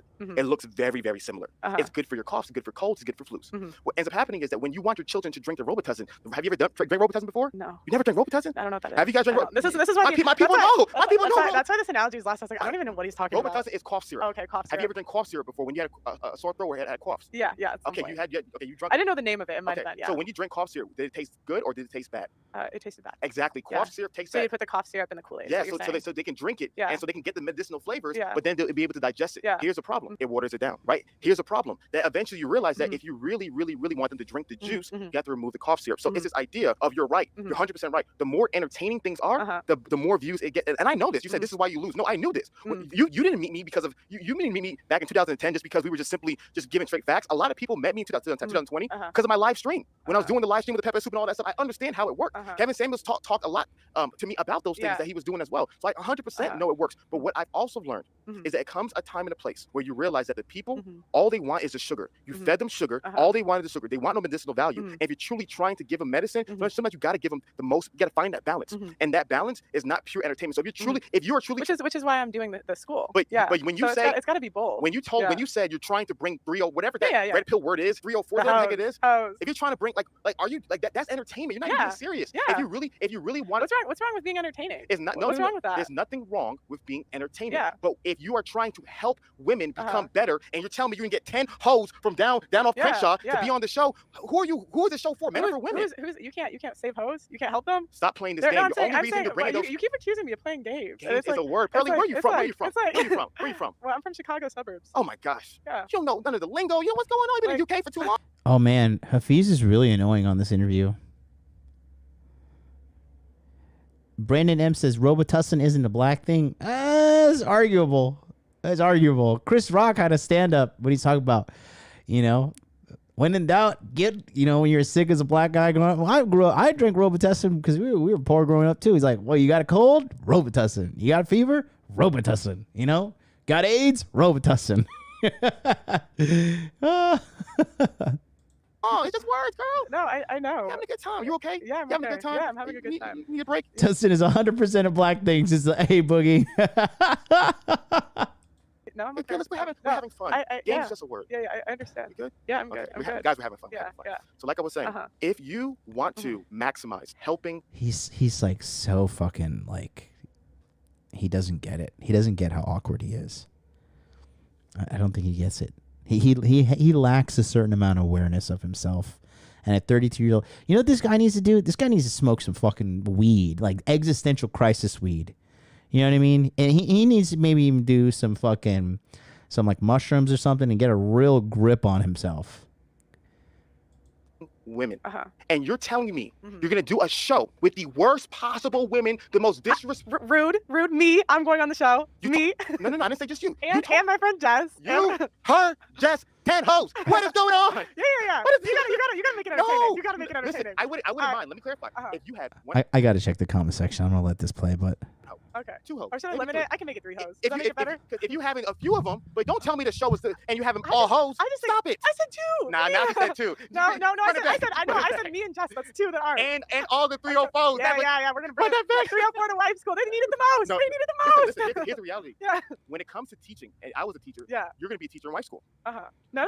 I'm a student. She's a student. What happened in season 3? Oh yeah, maybe. Okay, when she can be a teacher eventually in wife school. Yeah. Here's the reality. What's gonna happen? You're gonna realize the best students. You want your students to be successful. Why are you going? This isn't Coach Carter. You know what I mean? This isn't Lean on Me. They make the best movies. And listen, but you ain't the best teacher. You ain't the teacher that's gonna teach those people. You ain't gonna get the job done. Right, maybe I will. So my thing they is shoot for the stars. Sure. I'm sorry. I aim high, Hafiz. She's shooting for the world star. She's shooting for the shade room. Sorry. We aim high here. Sorry, we aim high here. But see, I understand it. That's why I'm saying if you want pure entertainment content, yes, get the, as you call them, the 304s. Yeah. But if you truly want to be a place where it's like, man, there's women who are healthy, who are productive, who are growing, who are improving, and men are looking at that like, man, shout out Pearly thing. Look at all those amazing, classy women that are becoming wives. And then all the other women who want to be wives are like, yo, look at all these classy women who are getting better. I want to be a part of that as well. I'm seeing the results they're having as well. That's truly transformational versus you just having another love and hip hop. Because that sounds like you're trying to make love and hip hop, but marriage and hip hop. What love and hip?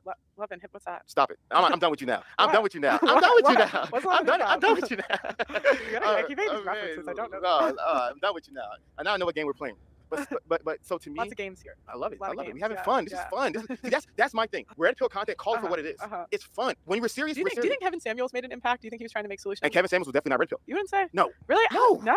No. I guess they said he's the godfather of the manosphere. I guess Kevin is not. See, and like that's what they used to call him. I knew a lot. Kevin Samuels not red pill. I mean, I think Kevin kind of advocates the same way I do. Is that like people just need to get together, right? Was that well? That was because it was what Kevin was talking about. Like the women need to find a man and settle down. But a lot of these chicks, you know, they don't realize, like, you know what Allie says. Allie's a rare girl in the sense that she's like, I know I'm an adjustable 6, right? Allie is like, she says like, I'm a 6 out of 10, right? And she knows where she ranks and what she can go for, right? And so I think a lot of average women these days, like you clearly see with the hoes on Fresh and Fit, right?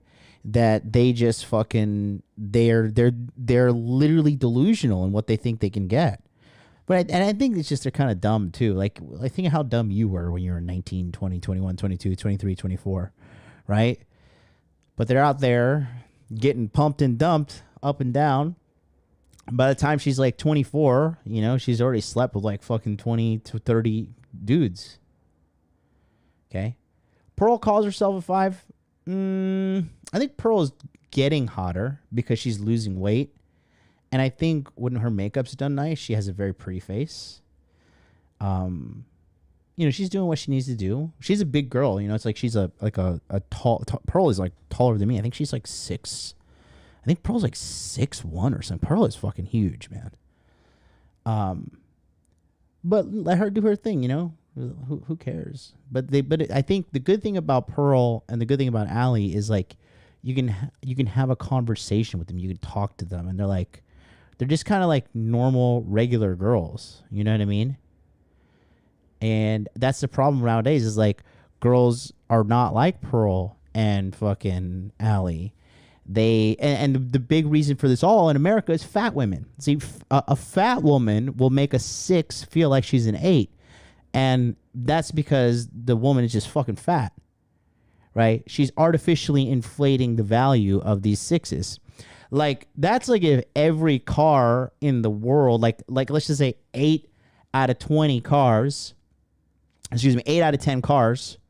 right, all had smashed windshields. You just like look at a car and be like, oh, I mean, it's a Prius, but hey, this Prius, like the windows aren't smashed, you know? So like, this is great because all these other cars have these smashed windows. And that's the thing. That's how fat women really fuck up the dating marketplace, because they artificially inflate the value of lower value women. And another thing is this too. If you ever come to places like Japan, Tokyo, Osaka, you go over to Korea, you go to Vietnam, you go to Thailand, you go to Malaysia, you go to fucking Laos, right? You go to Indonesia, you see all the girls are skinny, all the girls are fit, all the girls are like relatively cute. And in those situations, the men have the upper hand because there's beautiful women everywhere. But it's fat women that really fuck everything up for the dating marketplace at the end of the day. That's the real truth. Because if all the women were attractive, then all the other women would act right. But when a girl is like an objective 7 in America, she's really like a 10. Because 10s are so few and far between. And there's just fat women everywhere. Fat women are one that's fucking it up for everybody.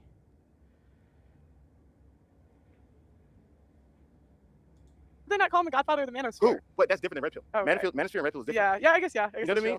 Like black pill is part of the manosphere whole, but it's not red pill. Okay. You know what I mean? It Yeah, breaks down. Yeah, fair enough. So a lot of, To be fair, the manosphere started off with the red pill, and then these other movements hijacked the red pill concepts and made off. They're like the black pill is just the red pill without doing the work to improve yourself.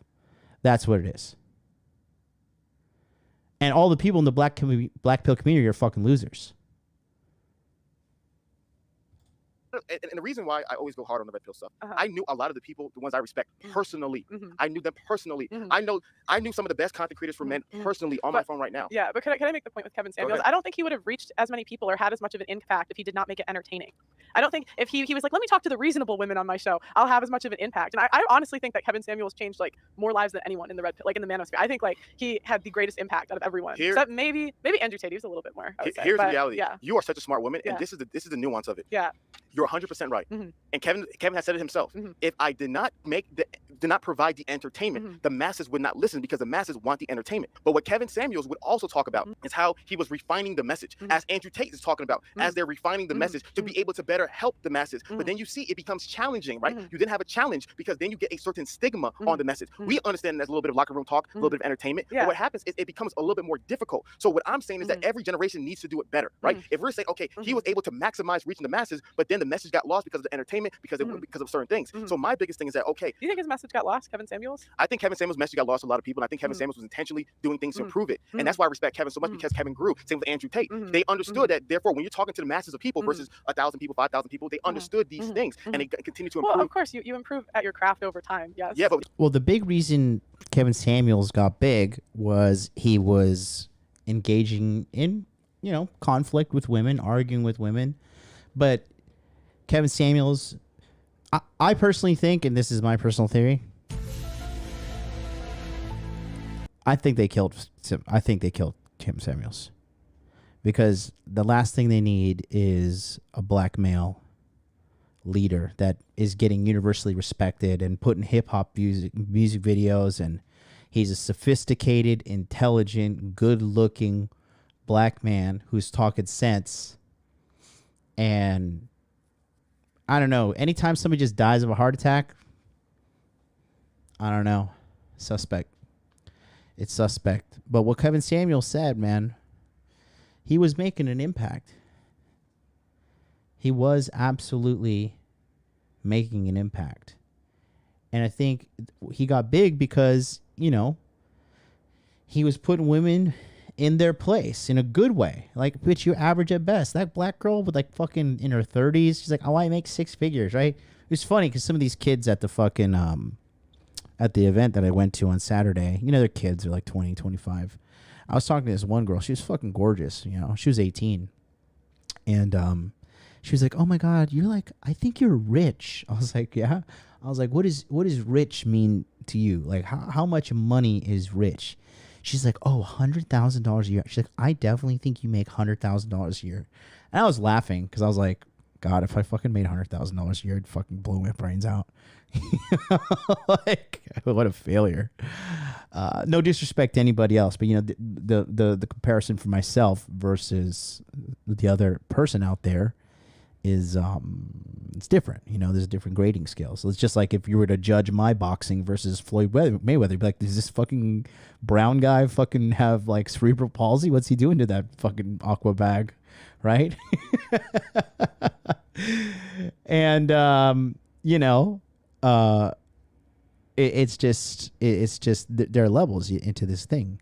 And I think how that's connected to this conversation is, I think Kevin Samuels was focusing on the high value man and putting these women in their place and giving them objective criticism of themselves, right?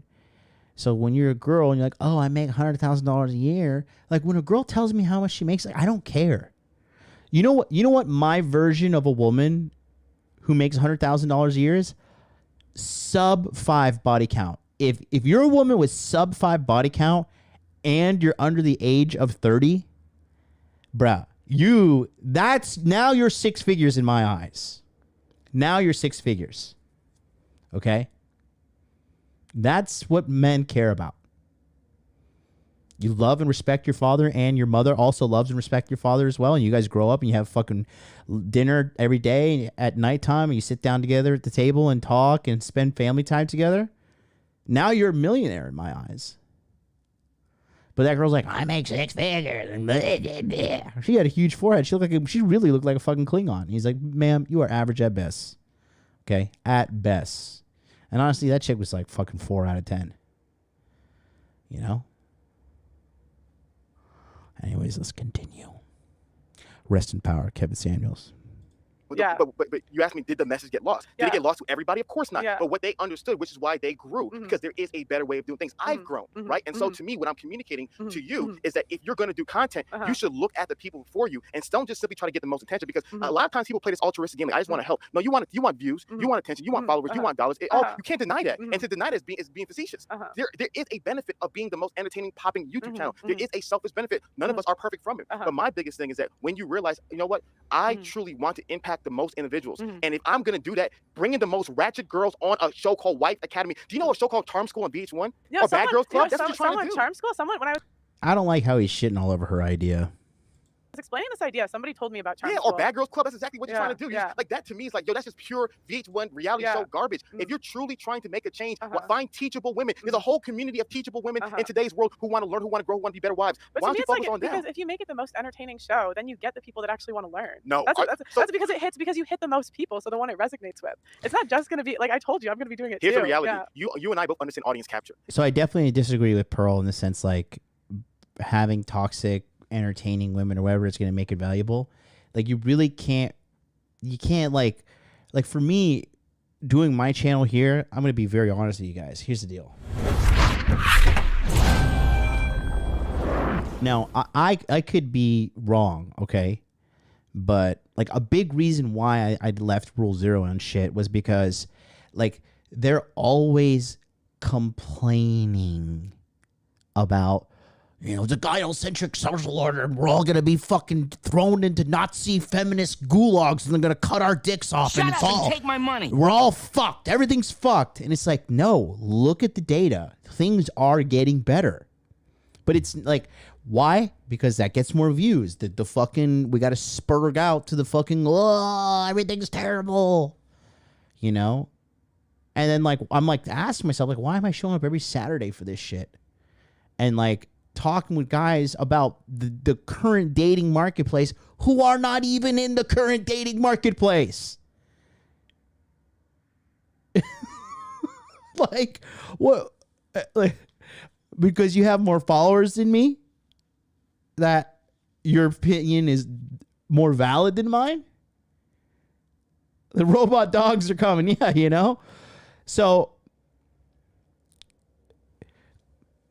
I could be wrong, and I'm very open to that. God, I love this hoodie.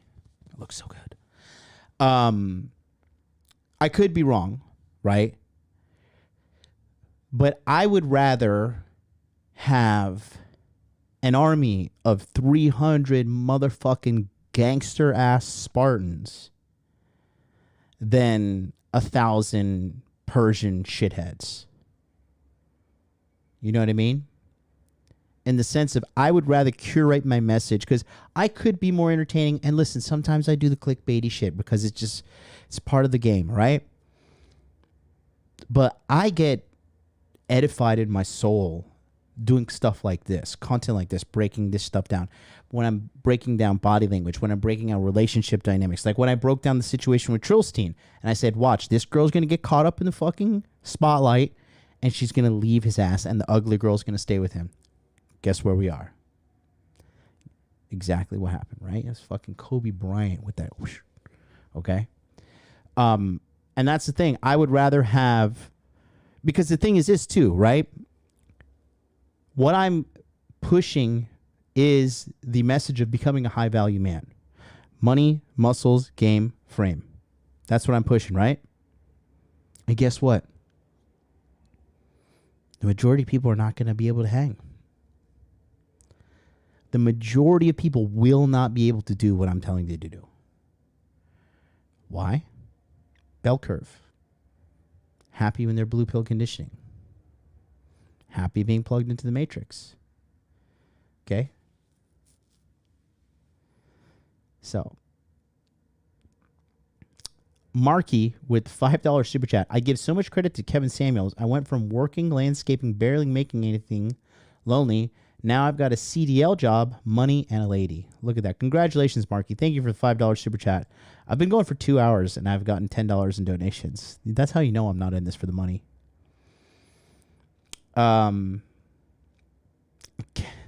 This guy... This Moose guy, here. I think it's that kid Billy.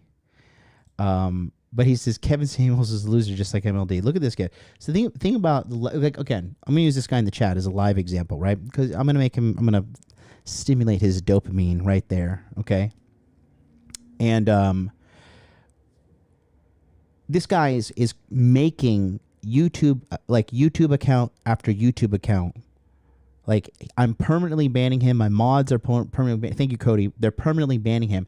And he's... Shut up and take my money! He's making another account, right?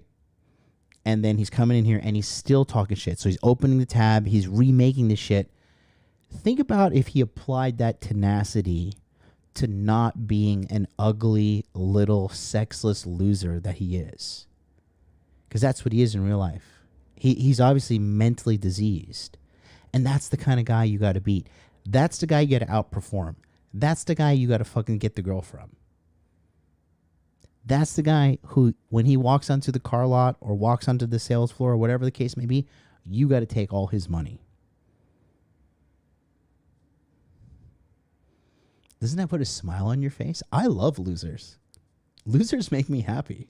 I'm just like, look at this fucking bum. Like, thank you. Thank you for not being in my way. Okay. Hey, what's up, Sam?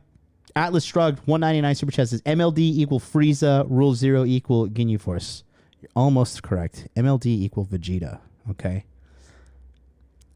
Vegeta's the fucking man.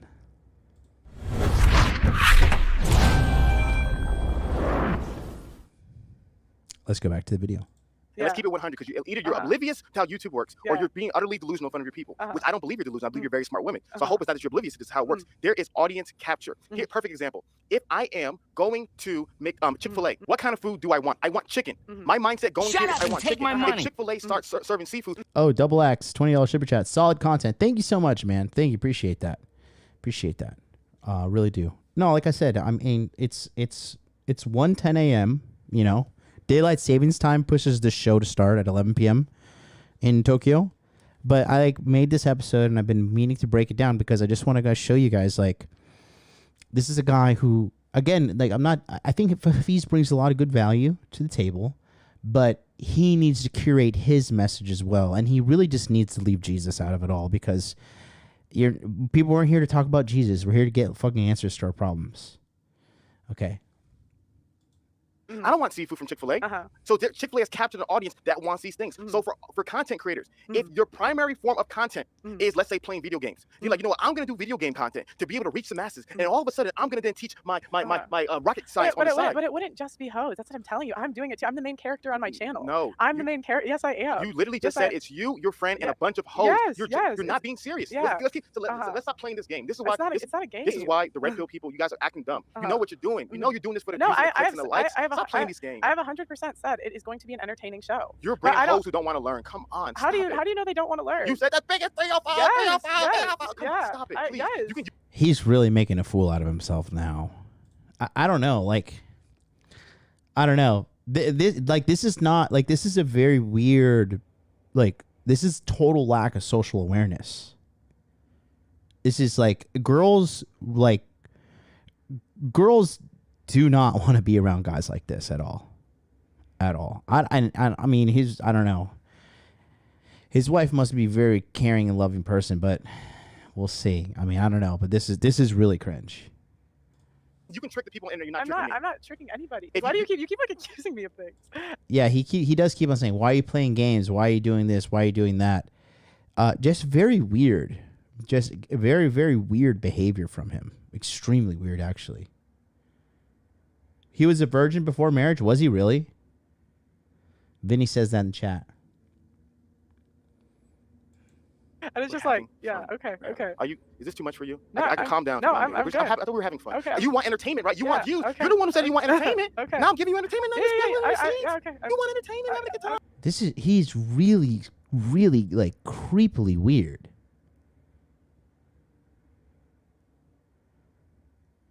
This is very strange. Okay. Yeah. Having a good time, ladies and gentlemen.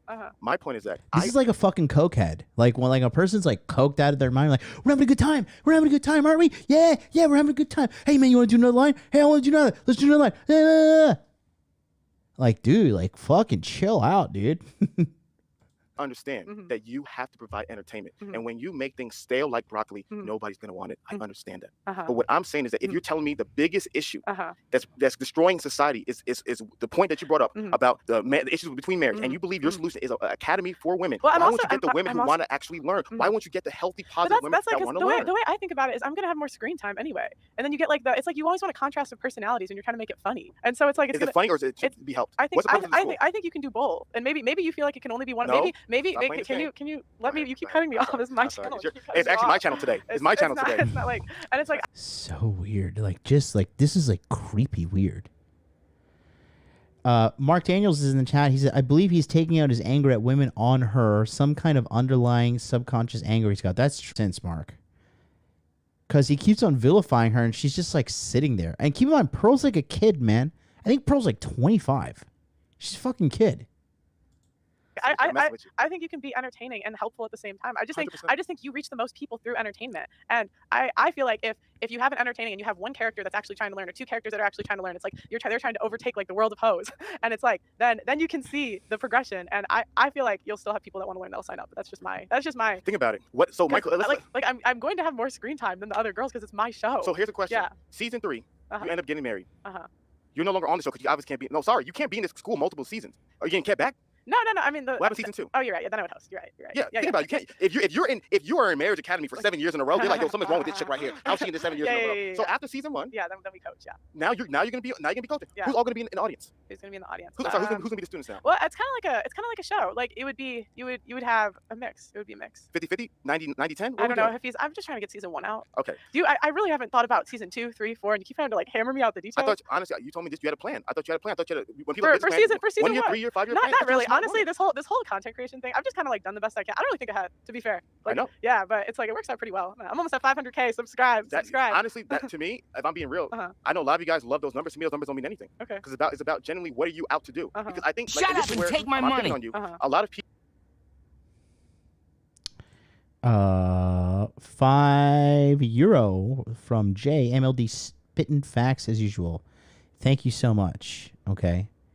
Thank you so much. And shout out to a special man out there. Okay. And that special man is Tom Brady. He is now 2-0 for the Tampa Bay Buccaneers since divorcing his wife. American hero. A Boogie says, had a consult with this guy years ago. He was not this cringe. Part of me thinks this is for the camera. No, I think this is. I think he really don't get it, bro. I've been around. I've seen people. I think he's kind of fucking. He's done. Even if this is an act, he's doing a bad job at. People in the space, they genuinely, the scoreboard is views, it's subscribers, it is dollars. The scoreboard for me is seeing men's lives transform. It's seeing actual healthier families in today's society, seeing the system and seeing all those unhealthy things no longer existing. And now there's better men, better women, better future. That's the scoreboard for me. And so at the end of the day, every single decision that we make should be for the purpose of creating healthier men and women in the future. And so if the scoreboard, go ahead. I lost my train of thought. No, go ahead. I was kidding. If the scoreboard is simply views, likes, and subscribers, then I respect that. Keep it 100. Keep it 100. I'm not mad at it. If it's why can't you do both? Why does it have to be one or the other? You can't do both, but be honest. You can't do anything if you don't make money. But here's the deal. But be honest what you're doing. That's my thing. What do you, if you're being 100% real, primarily, can you be honest? Primarily, because there's no thing is like 50-50. There's no perfect what's that word? Asymmetrical split, right? If you're being honest, you're just building this as you fly. You don't know these things. You're new here. You don't really know what's going on. And so to me, I'm not holding you to the same standards I hold myself to. A lot of those other content creators, they're older men. They've been doing this for a long time. There's a lot of wisdom that I'm like, yo, I'm a 32-year-old man. I'm just figuring life out. I'm a young man. I don't have the wisdom as these older dudes. So I hold them to higher standards. We're just having fun. You're new here. You're just figuring stuff out. You're just copying, pasting some of what they say to you. You're trying this out. You're gonna learn. You're gonna be better. 5 years from now, you're gonna be a totally different person. How old are you? I'm 25. You're super young. You're young. See, I never get mad at the young red pill guys and girls. I don't, because you guys are young. It's like a young feminist. Oh yeah, I don't want no babies. 25. Sure, I'll see you at 35 with your beautiful husband and your children. And so to me, my pushback is, I get that you're not where I get that you're not where you need to be right now, and it's okay because you're on your journey. But my biggest thing is that if we are being honest, and we're saying that if this is the big, like they're telling me the biggest issue in today's society is to break down the family. The biggest issue is a law. If these are the biggest issues, then I'm like, why is not 90, 80, 70% of the energy being put into these things? If this is truly the biggest issue, I truly believe the biggest issue is that we're not building strong, competent men. That's why I sacrifice everything that I own and everything that I've done. But you're not a strong, competent man yourself, bud.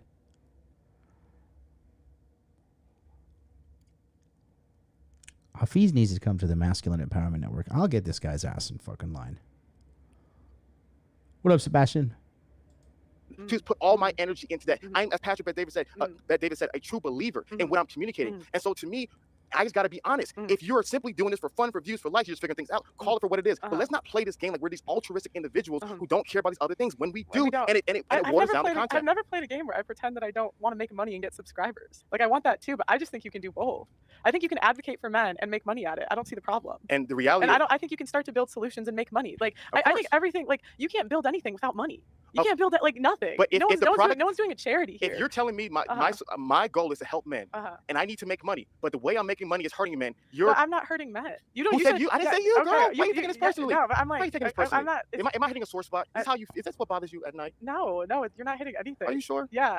You're having a good time. You're having a good time, guys. You're having a good time. But it's like. What a psychopath. Okay, this is really fucking weird now. Like, I don't know. I think you can do both. Of course. Yeah. But my thing is that as you grow, you realize that, dang, some of the stuff I was doing yesterday which I thought was good, is not beneficial today. It's not moving people forward today. It's not helping men and women today. Once you understand those things, then you as an individual can adjust, can improve, and you will. You definitely will. You're 25. You're new to this space. You're gonna get so much better. And so what I'm communicating is that if there was a healthy balance, right? We have gone on too far on the entertainment side, and we're not into the true life transformation side. And in regards, not saying you, not saying you, but I'm saying the content in general. And that's what I've seen, because I've been watching this content for a long time. You're new here. I've been watching this for a very, very long time. People that you mentioned, I've been watching them for a very, very long time. And to me, there is an evolution and there's a growth, which I love what I was seeing out of Kevin. I love what I'm seeing out of Andrew Tate. And that's what we need to make the society a better place. And that's all I'm advocating for. I feel like you think Rollo Tomasi, I feel like I feel like he's the most, like, these are the solutions, these are the tools you need. Solutions? What solutions does Rollo bring to the table? I'm trying to figure out, what is he, like, be the mental point of origin? Like, that just gets lost in the fray. See, this is why, so this is the downside of female red pill content creators, because she doesn't know the solution, because she hasn't enabled the solutions within her life to make her life better. She doesn't know what men wants because she's not a man, right? And she doesn't understand the plight of men. And she doesn't understand how some guys will lay at home at night and be like, damn, am I man enough? Am I like a real man? She doesn't get that. A woman doesn't go to bed at night like, am I a real woman? Am I a woman enough? Like, no. Women don't go home at night and question their worth, right? Some do, but the majority of women don't. But men, yeah. You know? But I'm trying to, like, Rollo really doesn't offer solutions at all. He's just constantly reporting on bad shit happening, or maybe breaking down stuff. But, like, you could sit there and be like a red pill masturbator and Mr. Theory, and that's cool. But at the end of the day, to become, you must take action. And there must be actionable steps.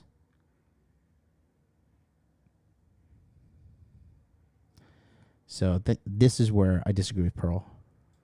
And I thought it was a praxeology, not ideology. Well, define for me a praxeology. Let's stop right there. You want me to look it up, or do you want to look it up? You can look it up. I'm curious. I think it's like based on. I'm not a smart guy. I'm just a guy who likes to read books and share my opinion. I want to know what a praxeology is. I want to know a praxeology. I'm not smart, guys. I'm just a guy. A praxeology is a theory of human action based on the notion that humans engage in purposeful behavior. Is this the right one? Never looked up the definition. I don't know. But how would you use a word if you never looked up the definition? I said that's what they say. Oh, so you don't know? Yeah, I don't know. You're going off what they say? Yeah. Okay, cool. Yeah. I told you guys, you got to study these things. You got to study it for yourself. You can't just listen to somebody else and then go what they say. Look it up yourself and just be a blind witness. Yeah. Sorry, I don't have the definition of a praxeology memorized. Yeah. Well, if you're using the word... That's her taking a dig at him. That's a little passive-aggressive female game right there. Sorry, I don't have the definition of praxeology defined. But that's true. But Hafiz is right in the sense that, like, so many people, you know, like, Like, Coach Greg Adams put that video the other day. Like, here's absolute proof that your woman is going to cheat on you. Like, unless women across the world have this global cabal and conspiracy of where they are all secretly cheating on their men, no matter what,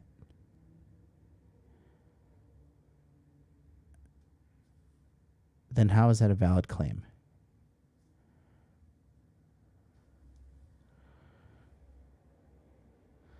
Praxeology. In philosophy, praxeology is a theory of human action based upon the notion that humans engage in purposeful behavior contrary to reflexive behavior or other unintentional behavior. Let me just define the word. Okay, Merriam-Dixer. The study of human action and conduct. Praxeology. Praxeology. So Roll is saying it's not an ideology, it's a praxeology, the study of human action and content. Right, but whatever you study, you're eventually going to enact out in your day to day. Right, you're just consistently studying certain thing, like it's gonna permeate into your life. Let's continue here. Hopefully you know what it means. I'm not gonna throw a word out there. I don't even know what that word means because Jack and Jill told me what it means. No, I thought it was like my understanding of the it study is of human like, action and conduct. Yeah, like so, my understanding was it's like based on like reality and it's based on like data. It's not like ideology is like how you view the world, and a praxeology is like based on what is. That's my understanding. Ideology is a system of ideas and ideals. If you have a solution to a problem that is an idea, and so therefore everyone has a unique set of ideas, everyone has a unique set of solutions, and that unique set of ideas and solutions creates someone's ideology. So therefore, when you use the word praxeology, which you did not know what it meant, you just heard somebody else say it and then you spewed it out. Therefore, what I'm trying to communicate is that I said that's what they say. That's what I said. You heard what someone else said and you spewed it out. Yes. And the initial point, which I was saying initially, is that too many people, when they hear talking points online, they simply regurgitate them. They never analyze them for themselves. Everything that I say, guys, I'm just a man who likes to read books and share my opinion. I'm not Dr. Jordan B. Peterson. I'm not Dr. David Buss. I'm simply a man who likes to read books and share my opinion. Everything that I say, men and women, study it yourself, investigate it yourself, because that to me is an destination. And so my biggest point in this conversation was that everybody has a system of practices. So you said that individual, whatever that guy's name, has solutions. Oh, wait, great. I'm curious, what is his solutions? Oh, so he does money muscle game frame. And so it's like, what the fuck? Are you fucking kidding me? All right. Wait a fucking minute. Oh, no. All right, Pearl.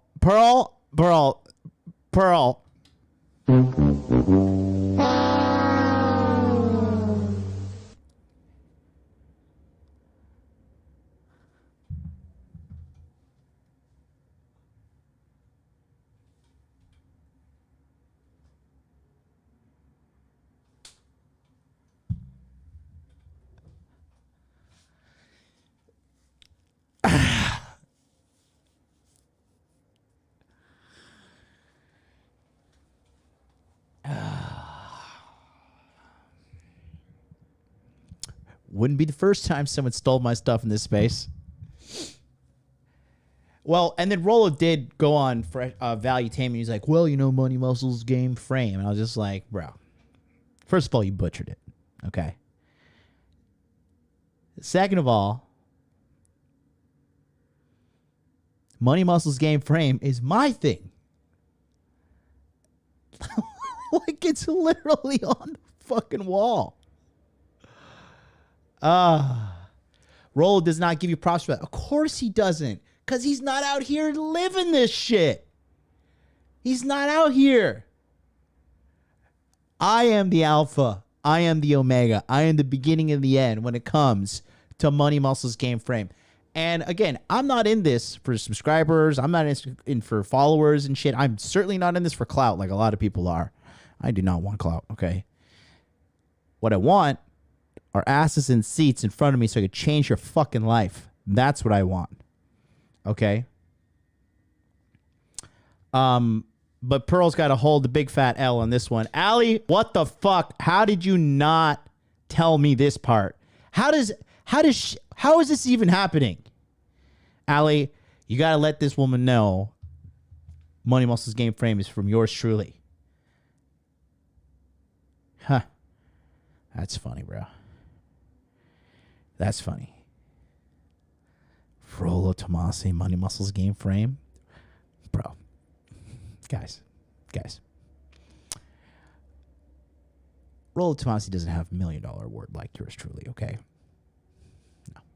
Rollo may sound smarter than me, and he may be more articulate than me, because all he does is sit around and fucking this, and this is his life. This is a does. I'm out here. I'm living dream, baby. I'm out here fucking. Remember places I've gone this year? Man, Colombia. I went to Okinawa fucking 4 times this year. I went to Niseko in March. I'm going to Niseko in 2 weeks. I went to Colombia twice. Went to America twice. I was fucking ripping up the streets in the Ferrari. I'm out here living. No.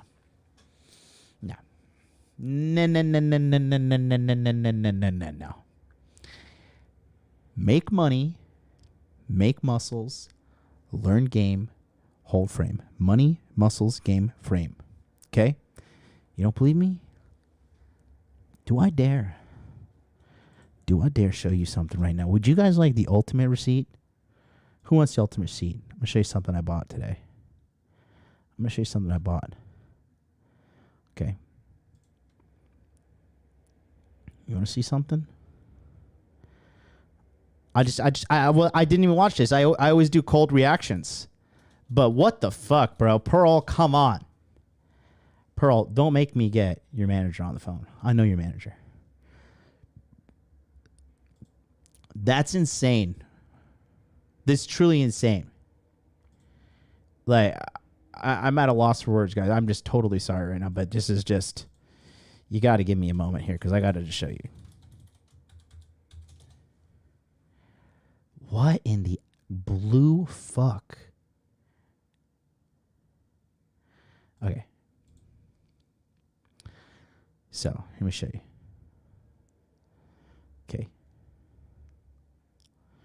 Where we at? Look at this. Okay.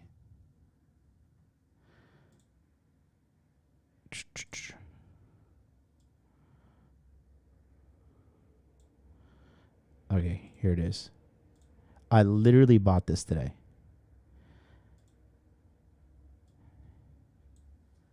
Take a look.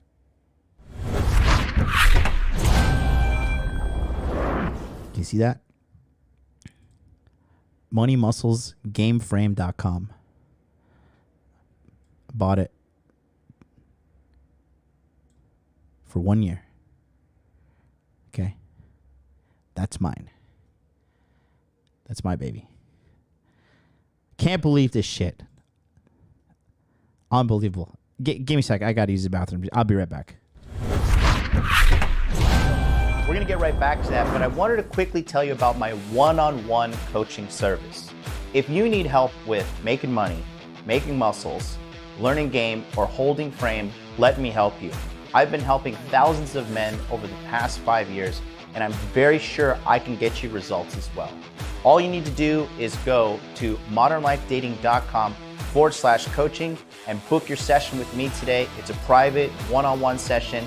I help guys with a lot of things, whether it be relationships, managing your girlfriend, managing your girlfriends, wives, fitness, investment strategies, marketing opportunities, cryptocurrency, the list goes on and on.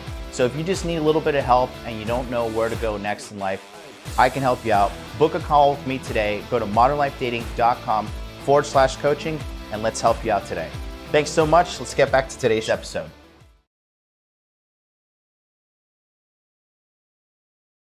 Do you want to see it again? Because here it is. Simply regurgitate them. They never analyze them for themselves. Everything that I say, guys, I'm just a man who likes to read books and share my opinion. I'm not Dr. Jordan B. Peterson. I'm not Dr. David Buss. I'm simply a man who likes to read books and share my opinion. Everything that I say, men and women, study it yourself, investigate it yourself, because that to me is an destination. And so my biggest point in this conversation was that everybody has a system of practices. So you said that individual, whatever that guy's name, has solutions. Oh, wait, great. I'm curious, what is his solutions? Oh, so he does money muscle game frame. And so it's like, if you want to get...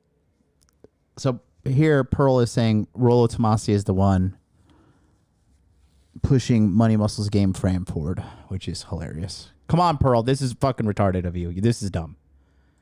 Better with women. It's like get your money up your muscles game, and then. So they're telling men what to do. Yeah. Okay, interesting. Yeah. Interesting. So well, I think he says it's like the tools that he gives men. I don't want. This is let's move on from him. And you can do what let's you move want on from him because I don't want him to. But this isn't your interview. Huh? Okay. This is. I just know my rule of thumb is I know how certain people act. That you mention their name is like freaking like mention Bloody Mary and pop up in a mirror. I don't want. I want to focus on you and me conversation. Other people, other content creators. If they're not in the room, let's not talk about them. But you keep on going. Okay. What is your position on marriage then? To me, marriage is the greatest blessing you'll ever have in your life, or it can also be the greatest burden you'll ever have in your life. It's a single most important decision that you'll make in your life, and it's a serious decision.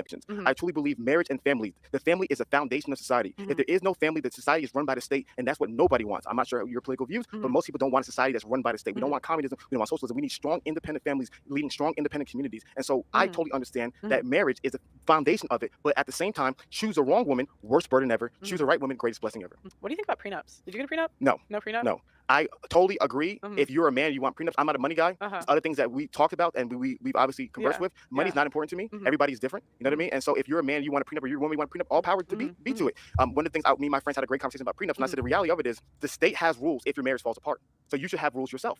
So this is what I was talking to Adam about the marital agreement. People don't realize prenup is like a smaller version of a marriage agreement, because prenup is only a few things, but there's a lot more things that you need to have in your marriage. I.e., what happens if you and I pass away in a car accident? Who do our kids get raised by? There's a lot of things that you need to be able to sit down with your partner and talk about. So to me, a prenup is just the beginning. You need to have a whole agreement where you talk about all these nuanced conversations and topics to be able to benefit your marriage in the long run. Do you think that men or women are more to blame for the high divorce rate, or do you think it's primarily men? And here's why. Okay. Who is the leader in society? Men.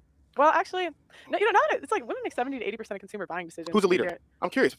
Dear people, get on our camera. Yeah. Tell the people who's the leader in society. No, you're right. Men lead. So she believes. But women have a lot of power in society today. But you simply who leads, men or women? Men. Yeah. Great. Yeah. If men are the leaders and your team loses, you play volleyball, you play Division I sports, you know this thing. I play D1. Oh, stop it.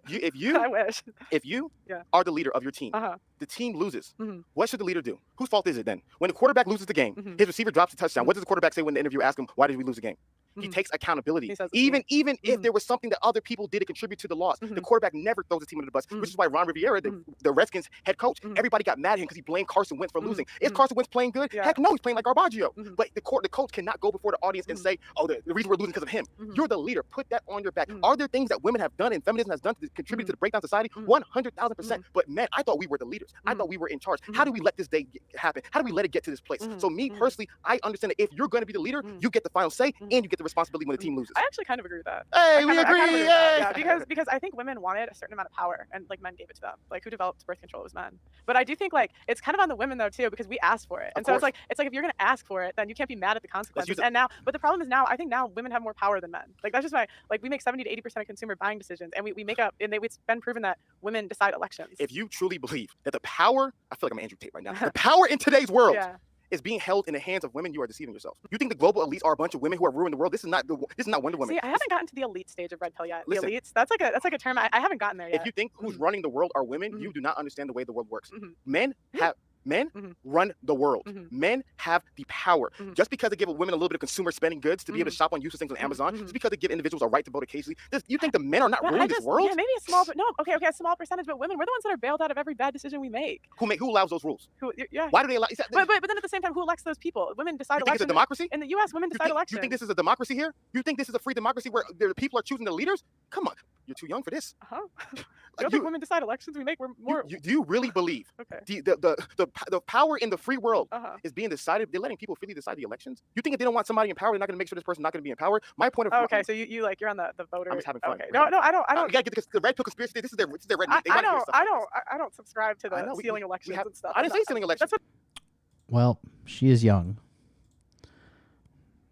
It seemed like you were. I never said anything about stealing elections. Okay. I never said anything about stealing elections. I'm just communicating something I did. Are you guys? Is it freaking out for you guys? Some people are saying they're getting bad connection. Some people are, I don't know.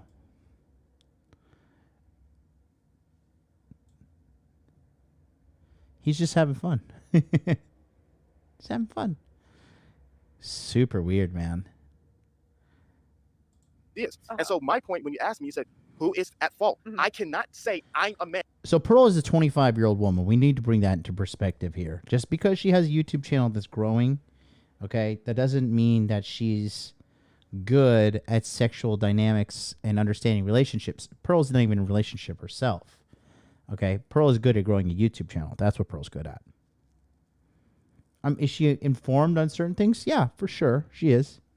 But she'll never be as informed as a man, because a man has to go through this shit to become the man, and she'll never be a man, and she'll never have to go through the plight of men.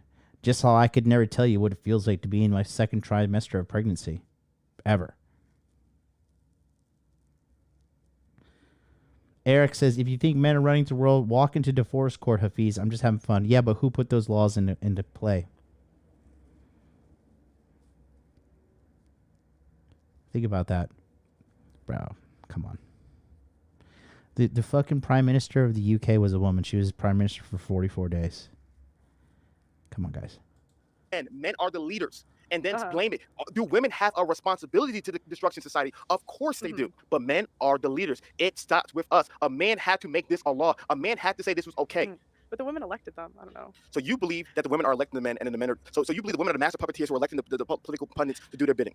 I'm telling you right now, if you truly if you really believe that the powers in Russia, the powers in China, the powers all over these world superpowers are being run because of a woman electing somebody into office, I'm telling you right now, you might need a little bit more political research. Well, I just think it's like when women get into power, we trend towards communism. So I don't know. I just think I agree with you. Like, I do think men lead, and so I think the power they gave to women, like they did give it to us. Explain North Korea. Explain China. You think China gave power to women? No, you said leaning toward communism. You think China gave power to women? That's why they're leaning toward communism. Get back to relationship. Politics. Let's stay in relationships. So back to relationships. Who is the major person that's at fault in regards to the breakdown of the families? Do women have a role? Yes, but I call men the leaders, so men are primarily responsible. Do you think men are more different today, or women are more different today than the 1940s? 30s? I honestly think it's both. And here's why. Testosterone levels at men are at all-time what? Low. All-time low. You know this stuff. You know the red pill talking points, right? So you know these things. So of course, 100%. If men, the man in 1944, I always butcher the year, who invaded Normandy, are they the same men today who are wearing their blue hair and their pronouns are him, her, and zip and zed and zoop and zoop? Are those the same men that were invading Normandy back in the day? There are some weird male feminists. Come on, man. You think those are the same ones? The dudes wearing. I've interviewed some. I'm like, oh God. The dudes wearing dresses. You think these are the same guys that were back in the 1940s? No, you're right. Come on. What are you talking about? So that's one of my arguments. Is like, fellas, have women devolved? Heck yeah, but look at what the. Yeah, but we ask them to. We'll be like, the reason men are changing and becoming more feminine is because fathers are out. And then all the estrogens and poisons and stuff in our environment are actually causing testosterone levels to drop. Okay.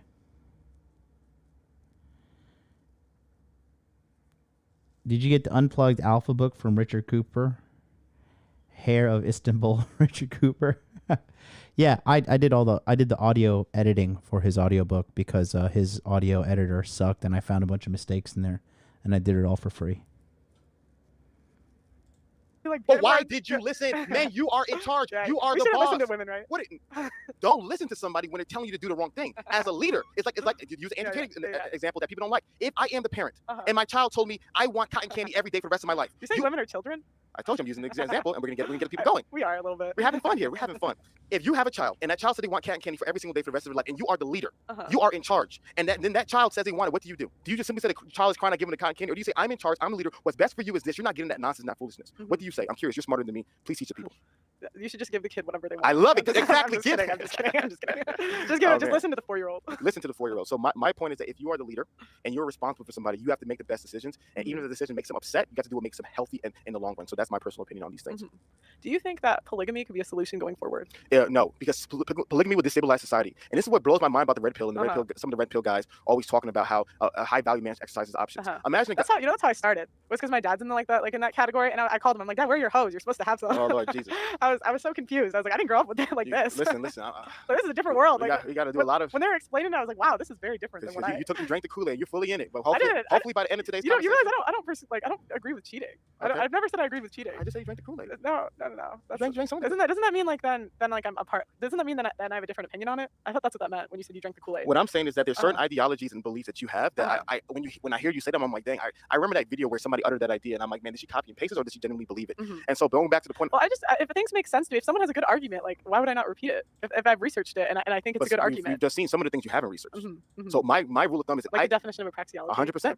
100%. You called me out. You said it's not an ideology. It's a praxeology. You don't know what that word even means. Off the top of my head, no, you're right. I just had a general idea. Okay, cool. Okay. So in regards, you asked me about polygamy. It destabilizes society. Here's why. Think about a guy like an Andrew Tate. Polygamous societies do devolve into violent societies. He's correct. Andrew Tate is tall, he's handsome, he's successful. If Andrew Tate was like, I want everybody's girl, he can Genghis Khan this whole planet. He could. He could Genghis Khan this whole planet, like Genghis Khan did. And here's the reality: for the average guy, it doesn't benefit him because even if you've seen freaking Braveheart, right? Obviously, it's a fictional movie, but it's an example of prima nocte going on in Scotland. So, there was a time in the day where if you wanted your woman, they pull up and they truth. take your woman. What are you going to do about it? I'm in charge. Samantha Gerard, thanks for subscribing. And so I've never seen Braveheart, but you're missing out on okay. 2.5% I of don't your really life. watch TV, but It's a movie. 2.5% of your life okay. is missing if you haven't watched Braveheart. Uh-huh. My point of it, and this is why, like, I had so much respect for when Andrew Tate was talking about male promiscuity wasn't a good thing, because as a guy, if guys wanted to take all, they could play that Genghis Khan game, and that would disrupt society. And you think men today are complaining about 1/3 of men don't have sex, and all the Chads and Tyrones are having sex, and not me. Let polygamy be normal. Let the game, let the floodwaters really let free. And so, to me, I truly believe it destabilizes society and to create equal opportunity for all men. We have to be able to say no, one man, one woman. What do you think if it was like they could have multiple, but it would be like capped? Like, don't some That's religions? Islam. That's Islam. Islam is up to 4 wives. Yeah, I was just wondering if you thought that was like, would you feel the same way? Because wouldn't it be? It would be like polygamy, but it wouldn't be like on steroids. Like no Genghis Khans out here. Yeah. So that's Islam's argument, right? It's the Islamic community's argument is that, but it also destabilizes society. Because think about it right now. You're a numbers girl. Like I say, you're smarter than me. Yeah. Let's say we had 100 women, and there was 99 men. Let's say 99 men in society, right? 100 women, 99 men. How can every man get 4 wives? How many men can get 4 wives? Then you would still have the problem. You know what I mean? So that's kind of what it is now, though. And you told me that's the problem in today's world. Yeah, you're right. And that's why I'm so passionate. I'm like, yo, if you truly believe the problem in today's world is promiscuity, is a few women going to all the Chads and Tyrone, how can you ascribe to this high value man exercise option and be able to have multiple women? I don't subscribe to that. Yeah. When you say you, I think because like when you say you, like I think you're talking about me because it's me and you. No. So like if I say you, like I would think that you know. I'm sorry. I'm talking to people. Okay. You know what I mean? I want to ignore the beautiful people on the camera. Oh, okay. So that's what I'm trying to communicate. And so at the end of the day, I realized that if we're trying to really help society, one man can't have 10, 15, 20 girls. It's not going to help us. It's not going to help an average dude in Indiana. It's not fair. So my dad, when I told my dad that, he was like, "Yeah, have these guys try one wife before they try 4." And let's talk about it. So to me, my second pushback, one of my many 75 pushbacks on the red pill ideology is like, if you've had one wife, having 3 to me is like torture. I'm being honest with you. Not saying my one wife is torture. I'm saying having 3 because those 3 are competing for your time, energy, and attention. My name's Hafiz. Hafiz is not an African name. Ignorant people. It's not a Nigerian name. It's highly educated people. It's an Arabic name. My family is all Arabic. Every male in my family, my dad's side of the family, is Muslim. I come from a polygamous background. The reality of the matter is polygamous families have issues. They have issues. It's not freaking bliss. What issues are they? Like, because I don't know anyone that personally like grew up with that. So I'm just curious. Give you an example. You have a woman like you. Okay. You're the smart wife. You're intelligent. You're submissive. You do everything the right way. You're attractive. Everything is great. Then the husband says, "I want to spend more time with you. I want your kids to go to the best schools. I want your kids to have a nice." Oh, so it's like favoritism. He'll have a favorite. And now how's the other woman gonna feel about you? They're gonna hate you. Does it come and go? Because I'd imagine like there'd be seasons because everyone's got pros and cons. Or does he usually have a one favorite that's like always the favorite? You can't have 10 women not have one favorite. Yeah. Well, I'm just thinking like in a friend group, like I'll have one favorite, but then she might annoy me and then like that'll switch. But you deep down inside know there's a friend that you naturally get along with more than everybody else. It may be seasonal when you get along with somebody else, but over the long span of a friendship, I naturally gravitate towards this person. So it's kind of like there's like jealousy that builds up because 100%. he doesn't. What's the most wives? One of your. Like I said, it's not. I can't talk on behalf of my family because my dad doesn't want me talking about these things publicly. Okay. But what's the most wives you've seen or like personally know someone? In Nigeria, I'm Nigerian. There's 3 major tribes. There's Yoruba, there's Igbo, and there's Hausa.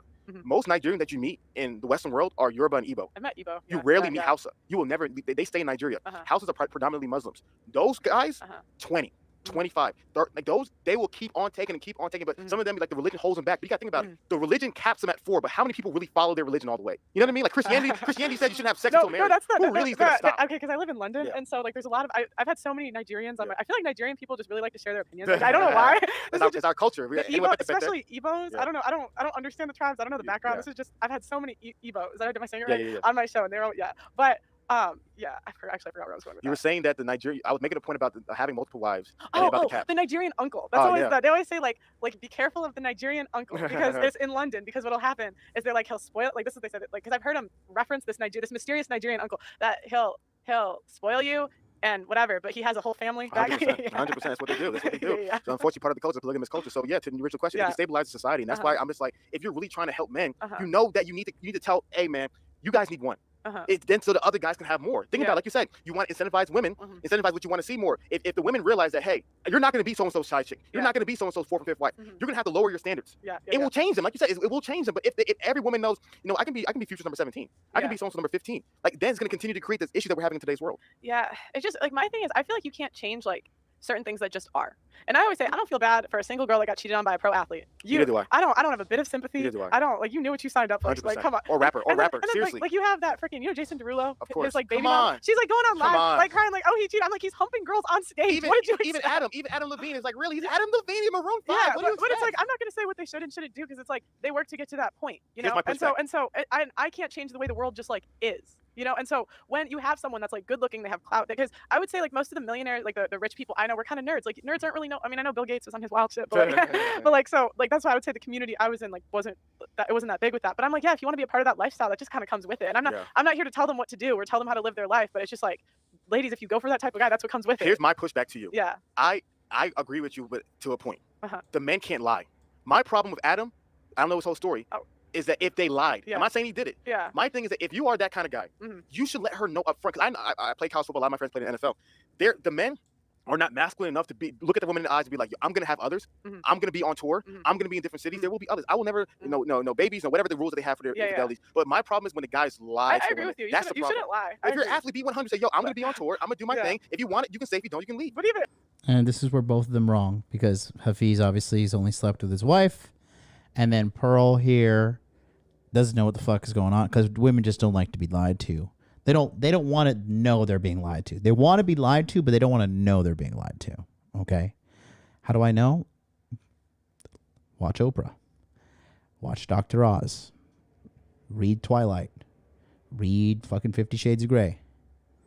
They're all beautifully designed delusions and lies. That's all it is, right? And so it's not real. Like, okay, let's just talk about, for example, like Andrew Tate has multiple women in his life, right? Well, one, Andrew Tate lives in a part of the world where Andrew Tate is like rich upon Western standards, but like in that part of the world where he lives, he is like God tier. But most women... Shut up and take my money. Bro, most women don't want to share their man. Most women don't want to be one in a stable. They don't. Most women don't want that. Period. You know? So they're both wrong on this, man. Honestly, in my experience, it's best to just keep them in the dark. Right? Have your little side fun, whatever. Don't rock the boat at home. I think that's the best way, because, you know, they can't handle the truth. They can't, and then they're going to go off and do something dumb and fuck their life up. See it time and time again. But even, I still don't. Even if the girl gets lied to with an NFL player, I'm like, I still don't feel bad. It's like even if you lied, come on. I agree. What did you think was gonna happen? I think to me, Jason Derulo's baby mama. I'm talking to you. I got so mad when I saw that story, and everyone's like, oh, that poor woman. And I'm like, no, Naisky. I'm like, you've dated like 10 athletes. They probably all cheated on you, and now you're shocked when he does it after you have a kid, and now you're gonna leave after you have the baby when he's humping girls on stage. Stop it. Listen, stop it. You told no lies in your whole monologue right there. And to me, I agree with you 100%.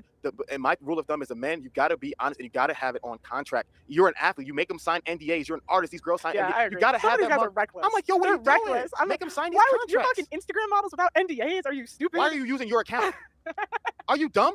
Are you stupid? What is going on? Yeah. So to me, sometimes I'm like, you're right. The girl is like, but the guy's like, you're just dumb, bro. Like, you're at least Adam Levine's girl is like, yeah, I knew what it was. Yeah. Like, what's going on? But so I'm not gonna shame. Like, for me, it's like, I'm not gonna shame those guys for doing that. But like, people think I'm confusing that with like saying, oh, you should cheat. You drank the Kool-Aid. And I'm like, I didn't drink the Kool-Aid. That's what the world is. And it is what it is. I think the hardest part to me is I just don't like. You're right. It's like a naive thing, but I got to be 100% honest. There are some athletes who don't do it. There are some, not all of them. Is it 1%, 2%? I don't know the number, right? Yeah. There are some athletes. Yeah, So to me, what I don't like, and I love guys being honest. Yeah. Don't play like you're the nice guy who doesn't cheat. Or after the game, I just go home and sleep and watch Netflix. Like, don't lie. Okay, but devil's advocate. I think women, we know when dudes getting laid. Stop it. Stop it. Stop it. We and like what they'll do is they'll pretend like, oh, I didn't know. I had no idea. Why'd you check his phone 10 times? Stop it. You knew, like, there's a part of you knew he was gonna cheat. You did not get bamboozled. You just like the guy that can cheat. And I won't feel bad for you. And I think the amount of times I've been on the show, the girls love the cheaters. Because I swear to God, I've had girl after girl after girl. It's like they love telling these stories. They love. That's always the ex they talk about the most, and hate is closer to love. So it's like you love him. Here. It's funny enough. I was on Jedediah's podcast, and she played a clip that you played about women loving cheaters. Here is the reality. There's a clip about women loving cheaters. You were talking to this one girl about like. Oh, she played me on the podcast. Yeah, Oh, I didn't know I was okay. I didn't know I was on the show. Yeah. You know what clip I'm talking about?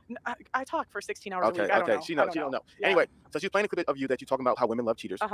And so you made that point, but it's not that she loves the cheater. If she loved the cheater, then she wouldn't complain about the cheater. What she loves is what the cheater brings to her, right? So Chaos. usually, well, there is some of that, but Chaos. usually, who's the cheater? Is the cheater, Joe Blow working at McDonald's that these women are crazy about? Sometimes. It's not. Trust me, it's not. If it was Joe Blow, You'd be surprised. Some bums have a lot of free time. but here's the reality. There's one guy that came on my show. He was telling me about his rotation. I'm like, this man barely was. He was a SoundCloud rapper. But here's stop. Yeah. Women call men bums, but they don't really understand what women are seeing in him. Just because you don't have a job doesn't mean that you're a bum to women. You might be saucy. He might be swaggy. He might have a certain innocent quality and being charismatic. They have the time to do it. Exactly. So to me, there's a level of attraction that these men have. And when you can attract her, you can attract her, and her. And so to the point of women just liking the cheater, women like men who other women want. And the men that other women want are usually... That's the truth right there. It's not... Pearl's wrong when she's like, oh my God, they like the cheater. No, they like the guy that has options, and women don't get it. Like women think men are like women. Like, oh, we like one person, so we're gonna focus everything on this one person. It's like, no, I can love you with all my heart, and I can still go fuck hoes inside. And actually, me fucking hoes on the side, but still coming back to you, shows me that I actually really love you a lot. Because I have the option to leave, but I keep on coming back to you. But girls can't seem to process that in their head. The men who will want to cheat. So therefore, I just want to bring that to the equation because it's just not simply like, because I know there's a guy like, well, I'm gonna cheat on my girlfriend and then she don't want me. No, bro, she's not gonna want you no matter what you do. You're not attracted to her. That's your problem. Go find somebody else. But it's you becoming, if you're really that guy and other women do find you attractive, that is some of the things. That's when you hear these women tell the story because that guy turned them on so much. Yeah, but the problem is, it's like I've done these shows so many times. I just see the same story in different people. I'm sure you've had a similar 100%. Yeah, and it's the same story. Like, okay, he cheated. Did you leave? No. When did you leave? When he stopped cheating. Like you ask enough questions, they always leave when he stops cheating or he's not cheating. It's like, why didn't you leave when he cheated? No, here's what happened. It's not that they left when he stopped cheating. They left when she can mostly be emotionally detached. So here's what happens. A woman will be with a guy who cheats on her, hurts on her, continues to hurt her. She cannot leave at that moment. She's emotionally attached to her. She cannot go from She has to slowly pull away and slowly detach. But in the meantime, she's the one to rock the boat. She won't think that she's about to leave. She'll be nice, she'll be sweet, she'll be kind. So in that season, usually I found that's when the guy's chilling out. He's like, you know what? I'm chilling out. You know what I mean? I'm not doing as much. I'm not in the streets as much. She's getting better. We're getting better. Do you think if he cheated again, she would still she would leave then? I think so say like he cheats once and then the second time he cheats, do you think she would leave? Because depending on the woman, depending on her background, depending on her mental state, depending on how much she loves chaos, depending on it's so many different. No, it's just like the thing with me is like a lot of them will say he did it multiple times, but they always leave when he stops. Well, and it's just weird to me. But it's not true that the moment he stopped. It's not true that they always leave when he stops. That's just, I don't know where she's hearing that, but that's just clearly not true. Cheating. How would she know he stopped cheating? She was always suspicious to begin with. You know what I mean? The moment. That's the moment like she stops finding evidence of him cheating. It's just weird to me. Here's what I'm saying. What I've learned is talking. This is why I stopped doing a lot of things that I did. When you're talking to women and you're doing these interviews and you have these lights and you have these beautiful black magic cameras, they're not going to tell you the honest truth. And when you give women direct questions in front of lights in front of a camera, they're not telling the truth. That's why, all due respect to your guy, I didn't want to do a show not because I don't want to shout him out. If he had a one-on-one podcast, I would do it. But women are not as honest in front of lights in front of cameras because for them expressing logical truth is not the best. If you want to express emotions, ask her. The better question was, okay, when you eventually left him, how did you feel about him? And when did that feeling start? Because usually what you figure out is that emotion was dying. She cut it off months ago. It was dying off. I agree with you. And so she stopped searching for cheating. She stopped caring about the thing because she was mostly checked out. I don't know. I think like sometimes as women, we kind of like the drama. Unhealthy women do. I just think, there's a part of... Do you love drama? Do you love a man who's going to keep on cheating on you, smacking you upside your head, calling you names? Smacking? Oh, God. You said drama. It's a lot of drama. Some people, you say they love drama. What more is better? Slapping me. Oh, God. Some people like it. That sounds like it would hurt. Some people like it. Do you like it? Do I like drama? Yeah. Like ever? I mean, I watch the Kardashians. Do you like drama? I think there's some innate part of women in general that tends to like drama. I'm not saying all women. Of course they like drama, but here's the reality. People are using that word drama incorrectly. What's going on is that for healthy women, like yourself, you describe your father. Shout out to your father and your beautiful mother. Yeah, shout out, Dad. Respect, see, Dad and Jen. Come on now. Come on. Actually, that's funny. My mom, she would not like that. Come on. Heck yeah. She's going to take out that belt later on today. Okay, I'm 25. Chill out. Listen, you ain't too grown for it. But see, that's a white girl type stuff. Yeah, I'm 25. In a black world, they don't care how old I don't know how y'all do that in Nigeria. It's like over 21. Nah, you get it. Actually, you know what? Shout out Nigeria. My whole content team is not Nigeria. Shout out. Shout out Nigeria. But here's what I'll say about the drama part.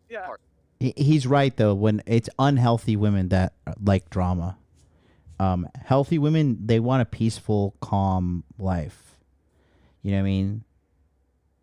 Like women who are like mentally stable and in like a functional relationship where they're not like fighting every other day with their husband or fighting every other day with their boyfriend. Women who come from stable childhoods, stable families, they don't have a history of drug use or whoredom or any of that shit. Those women, like Miss MLD, when I was dating Miss MLD, she didn't want drama. She wanted none of that shit. She didn't like any negativity. She didn't want anything. She wanted to come. This is what she wanted to do. She wanted to come over. She wanted to watch Disney movies. She wanted to cook. And she wanted to clean. And she wanted to feed Happy and spend time with me. That was the highlight of her day. When an earthquake hit, she like freaked out and like was holding on to me and like, oh my God, protect me. You know, that's like the peak drama that she wants. Okay. Women are not Sub-Zero 49. You're wrong, bro. Women, like mentally diseased women, are addicted to drama.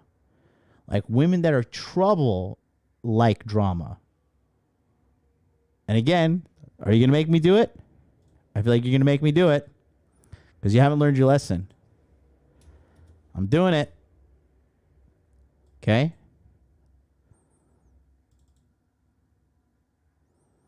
Don't forget. Don't forget. You know what, guys, do me a favor. Just do yourself a favor. Screenshot that right now. If you're on a mobile device, right? Take a screenshot of that. Set that as your wallpaper so you don't forget. Go ahead. I'll leave it up. 10, 9, 8, 7, 6, 5, 4, 3, 2, 1. Welcome back. Here's a special MLD peace sign version. You can take a screenshot of that one right there. That's me saying, hey, you got this. Money Muscles Game Frame. Just don't be like that fucking mouth breathing idiot over there. Okay? Don't forget, guys. Don't forget. Women aren't exempt from the bell curve either. Healthy women always go back to what's normal to them. Yeah. Everybody can like a little bit of drama, but a healthy woman such as yourself, if a man keeps on cheating on her, calling you out your name, you ain't staying there. But a girl came from a broken background, a broken household, where that's normal, that is home for her. Women always go back home. So to your point, yes, some women do like a very toxic, unhealthy drama. But I would argue women like yourself who come from healthy backgrounds, there's only so much drama they can take before they're going to leave this individual. Yeah. Boom, she's right. I mean, Hafiz is right there. Hafiz is 1,000% right. 1,000% right. No, I think you're right. I just think like this is very honest, and it probably makes me look bad. But like I think on some level, women like drama, like in general. So in general. So I'm gonna give you one of my theories. So and Pearl is right there to an extent, but day in and day out, no. I've been working on free games to people explains why women like drama. Use the word drama. Yeah. I call this high value man insecurity. I hate using the word high value man. I think it's a terrible word. It's been wasted all. I just can't say. Shout out, Dad. I'm gonna use it for the sake of this conversation. Yeah. High value man insecurity. There is a natural drama that a woman has when she's around a very successful man. Give it a case in point. Let's say you meet your husband, tall, handsome, successful, doing well in life. You and your husband go into a room, right? Let's say you're at a gala. He's handsome. You know that he's handsome. All of a sudden, you see all these women looking at your husband. You walk in the room. Something in you as a woman just starts getting a little jealous, a little territorial, feels kind of like holding on to him a little bit more. Yeah, back off, bitches. Exactly, back off. Then all of a sudden, right? He's a successful man. He has to go meet the people, meet the donors, meet the people in the room. He has to go and talk to people. Yeah. Your husband goes. He's talking to people, talking to this guy, but he's not rude. He's not sexist. He has to talk to the women as well. He starts talking to the women. All of a sudden, that same girl's giving you dirty looks. He's a man. He didn't notice it, but you notice it. She's now talking to him, and she's laughing and giggling and flirting. He's just being kind. Begin the drama. Episode 2 of season 17 of Pearlie's marriage. Now this BI is now trying to take my man. Begins the drama. Now you're mad at her, but you're also mad at him. Why are you talking to him? Why this, that, and the third? That for just talking? trust me, because you're gonna be upset. Because like you should see that she's flirting with you. Oh, okay. You're like, I'm like, come on, stop playing this game. You know how it is. Why are you every 5 minutes? A lot of games I play. So what ends up happening is that gives you a little bit of insecurity. That insecurity makes you feel kind of way. You start playing scenarios in your brain. So that creates the drama. So there's things that are natural. These are natural behaviors that when. So I will agree. Hafiz is correct here because you see, a lot of these girls, they claim that they want a high value man until they get the high value man, and then a lot of these girls don't do the work on themselves to have a healthy self-esteem and to know that like, oh, this man chose me to be with me. I've dated girls where I was like dating them for a while and like paying care of them, you know, paying for stuff, none of their bills, just like paying for when we're out. You know, I pay for the Uber, I pay for the restaurant, I pay for whatever when we go on vacation or whatever, right? Because I'm the man. And these girls, though, because they don't do the inner work and they don't have a lot, because women have the biggest inner game crisis right now, more than men. People may not think so, but a lot of these chicks are about a fucking mess behind the scenes, right? And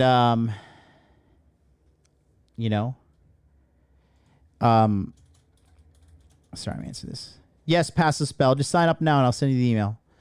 And you get you in the Telegram chat, and then we get you going on the. We're finding tons of people jobs right now, but dude, there are girls when they meet me, they get intimidated because like I have like a legitimately when I was in my previous apartment, my shit was fucking lit, dude. Okay, my place was that at the time the yen was better than it is now.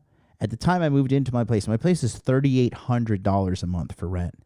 My place is fucking pimp. 19th floor, sky rise, corner unit, overlooking like the Central Park of Tokyo. And these girls like would come in and like, dude, my father doesn't even live in nice of a place like us. And these girls, straight up, they weren't equipped to deal with me. You know, they would be telling their girlfriends like, his success really makes me insecure. So he's spot on here with that. Everybody, all these girls want a high value man until they get one. You know? When you're with a very successful, very attractive man, you will feel. And those men, whether they're good or bad or in between, they make women feel that way. And that behavior makes you at times cling closer to that guy. Because if every other girl in the room wants him, you definitely don't want the other girls to beat you. Yeah, they call it I forgot what the term is, but it's like when girls prefer the guys that like the girls want. Yeah. So that's an example of why crazy drama. Do you not understand though? Because back to something we were talking about earlier, like you don't think men get a bad deal today when it comes to marriage? 100%. Men get bad deals when it comes to marriage, but who is signing those deals? You see, I'm a solution-oriented person. Yeah. I know. I just want to focus. So you do agree with me then? Okay. Do men get bad deals? Okay. But here's the reality. Yeah. Do all men get bad deals? Let's explain.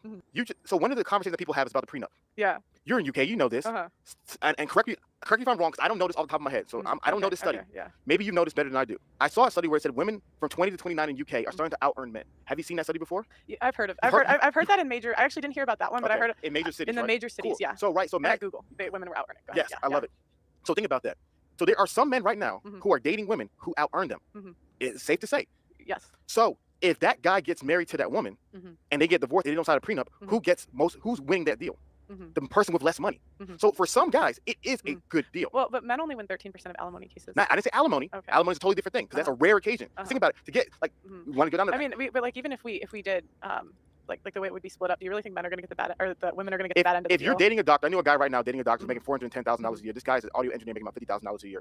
So when they split their assets in a divorce case, as I've seen in other situations, and this one woman actually called me in for a session describing what happened, the man is going to get more than what he came in with. That's why they tell heiresses to sign contracts. They tell heiresses to always sign contracts, prenups, because they say, yo, our family got all this money.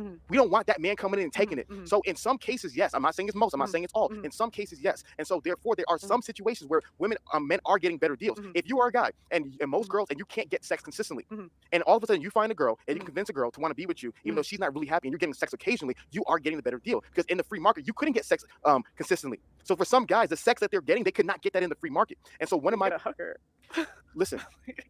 Every man is not the kind of guy who's like, I'm gonna pay a hooker once a week, once every other week. I understand that, but I'm just like, gosh, you're gonna marry her and sign that contract for sex every now and then. How many men are signing getting married because they're having sex? What are we talking about? That's the world we're living in. All of them. But I'm just thinking like that's a horrible deal. Of course, and that's a horrible deal. And now what did I tell you? The men are signing those bad deals. Yeah, I agree. agree. To me, here's my rule of thumb with marriage. This is why I'm a little bit nuanced. Yeah. I view successful marriage as successful businessmen. You have a successful YouTube channel, but you know the analytics more than everybody else. How many percent of YouTube channels have 10,000 subscribers? How many have 100,000 subscribers? How many have 500,000 subscribers? You can look it up right now on Social Blaze Analytics, and you can be able to see that you are part of the 0.1% of 1% of content creators. You are at the top of the mountain. But guess what happens? What is your third tier on Patreon that you're doing? Third tier? Of your, I don't know if it's YouTube membership or Patreon. What would you? Tier social media. Social media, and what are you helping them with? Oh, that's the fourth tier. I do want to. Fourth tier is 101 cents. The third tier is when you said you're helping them with social media, isn't it? No, it's like you connect on social media. Okay, the fourth tier is 101 coaching, right? Yeah. So why are people calling you? Because they want to get to where you're at. Yeah. They want to get to the 0.1%, the 0.1%, the 0.1%. Do you tell them, hey, the reality is 99% of people will never get here, so stop wasting your time? No, you say, you know what, even if most people are not going to get here, I'm going to help you get there. So for me, there are people who are married right now. I'm not sure if your parents are still married or not. Yeah, they are. Shout out to your beautiful Yeah, shout parents. out. They have 10 kids too. Beautiful. Yeah. I love it all. Yeah, yeah. There are people like your parents and my parents who are living happy, healthy marriages. Right. My biggest thing is I want to create more of that. I know it's the exception, not the rule. I want to create more of that. The same way there's a limited amount of millionaires, but we still want to all aspire to be millionaires. I want to aspire for the best. Yeah, no, and I agree with you, but like I just really understand the guys when they want to walk away. Because walking away is for quitters. But when I hear these at least legal. Yeah, no, she's right here. When guys want to walk away, but at the same time, guys are the ones that put themselves in this situation. You guys know, man, I mean, as much as I criticize women, I criticize men as well, you know? And I'm more hard on you guys because you should know better because you're a man. But, you know, upper levels of success, you know, few and far between. You know, Sebastian here in the chat, this is a guy who came to me, you know, with an open mind and wanted to learn and left his ego at the door and took my advice. Now this guy is living like a fucking top 1% man. And in my opinion, if he keeps pushing his business forward, he's absolutely going to be a millionaire. You know? But for every Sebastian, I have like, you know, 99 Tom Bombadils. At least legally, because when I hear these laws, I'm like, this is crazy. You can protect yourself from these things. It's the year 2000. See, here's my problem. I listen. Being black in America, you don't get victimhood excuses. You don't get to whine and complain. You see, the biggest problem, especially with a lot of these red pill, manosphere kind of guys, is they get to play the victim all day long. Being black in America, there's no excuses. I don't care the laws. I don't care what the police says. I don't care who's racist. I don't care. Make it work. Make it work. So women like you, in all due respect, you guys, oh my God, it's the poor guys, and it's so hard for them. Man, that's life. That is life. Let me finish. That is life for a man. It is extremely difficult. It is extremely challenging. Bad things happen to you, and you have to learn how to overcome it. It is a year 2022. I understand the year 1992 when bad things were happening that you had nothing to do with it. Now there is so many tools, resources online to be able to protect yourself and prevent these things from happening. Those old school messages are not relevant in 2022 in the He's right. information era. I'm not saying like poor men, I'm saying like I feel like the laws should change. So I understand the mindset of we were walking away until the laws change. It's kind of like a protest. Sure. You don't understand that? Sure. And she's right too, because the way you get change is you just bring such a astounding awareness to the masses. Okay. Society as a whole in the West is far more red-pilled now than it was before. People, like the average person, can tell you what an alpha male is versus a beta male. That wasn't the case 10 years ago at all. 2012, you tell me, like, oh, you can walk to somebody and be like, do you know what the red pill is? Do you know what what alpha male is? You know what beta male is?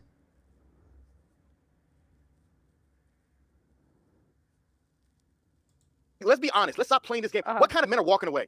What kind of men are walking away? Is it really the men that women want, the really attractive, handsome, successful men that are walking away? Or is that really what's going on? Or is it the 23-year-old virgin who can't have any sex? You say, I'm walking away from women. They walked away from you first. So my biggest thing with some of this protesting is who's protesting? Because it's so... And that's what I said. I said, MGTOW people, you're not MGTOW. You're not men going your own way. You're men sent your own way. Okay, you got rejected. And he's spot on here. He is spot on here about the dudes walking. Like, dudes are coping, man. A lot of these dudes cope. Like I talked about the other day when people, anytime I get a guy like objectively shit talking me or saying some shit about, oh, this is bullshit. This is the advice you're giving is garbage, blah, blah, blah. Right? I'm like, okay, well, why don't you send me a picture of you? Tell me your stats. How much money are you making? What do you do for a living? Right? Are you about that life? Are you fucking out here grinding every day? What do you do throughout the day? Man, I'm gonna be honest with you guys, right? I'm gonna be very, very honest. And I am ashamed, but I'm gonna be honest. And this is just me, right? So yesterday, I didn't get enough sleep. And honestly, I just got God of War Ragnarok. And yesterday, I played God of War from 2 p.m. until 8 p.m. at night. And I felt incredibly guilty. incredibly. I could barely enjoy the game. Like I was enjoying it to a little bit, but I was just feeling like guilty the whole time. I was like, I should be doing something better with my time. You know, and it's like a life struggle. It's like a life balance struggle thing I'm working on. But the average guy is not built like that. Right? The average guy is okay with squandering his life. I got upset because I took 6 hours because I just want to take some time for myself to enjoy my life. Because I've literally have earned millions of dollars, and like I still like feel fucking guilty though. You know? It does feel like a waste of time. Yeah, it does, right? But at the same time, like, what are we supposed to do with our lives? Like, there is a balance. Don't get me wrong. There is a balance. You know, because like, what? So am I just supposed to be fucking, no matter what, just fucking work, Jimmy Slam, like, you know, money muscles game frame, money muscles game frame, money muscles game frame. Like, you do have to take time aside and, you know, work on yourself, but at the same time, right, you can't overdo it. So I think it's good that I have that feeling, but at the same time, you know, you can't be like, you know, you just can't be like constantly working nonstop. You got to enjoy yourself sometimes. Like for me, my thing is like this. Like, you know, obviously Andrew Tate, for example, he likes to go to the clubs and pop bottles sometimes. I personally fucking despise clubs. Despise them. And sitting at home playing a video game that I didn't even buy this video game. This video game was a present to me by a very beautiful woman that I have had unprotected sex with multiple times. She bought it for me, right? What's the alternative? Like going out to a nightclub, killing yourself with alcohol, spending money on alcohol, and being around cigarettes and all that nasty shit for what? You know?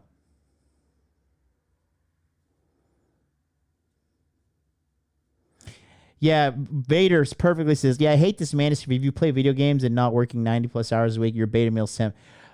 Look at the guys who are saying, oh, playing video games is not okay. It's all old guys. It's guys that are like in their 40s and 50s. It's like, yeah, buddy, because if all they had here for me was fucking Atari, I wouldn't give a shit.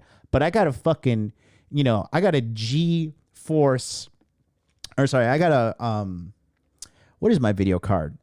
I have the RTX 3090, pal, okay? I'm fucking rich. I'm playing in fucking like 900 FPS, and I have a PlayStation 5 as well on my 85-inch TV that I bought for myself, by the way. But, you know, they just out of touch with reality. You know, Tate says video games are a waste of time. What's the purpose of getting rich if you don't do what you want to do?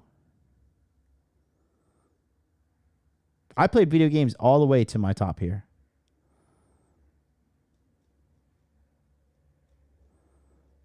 Yeah.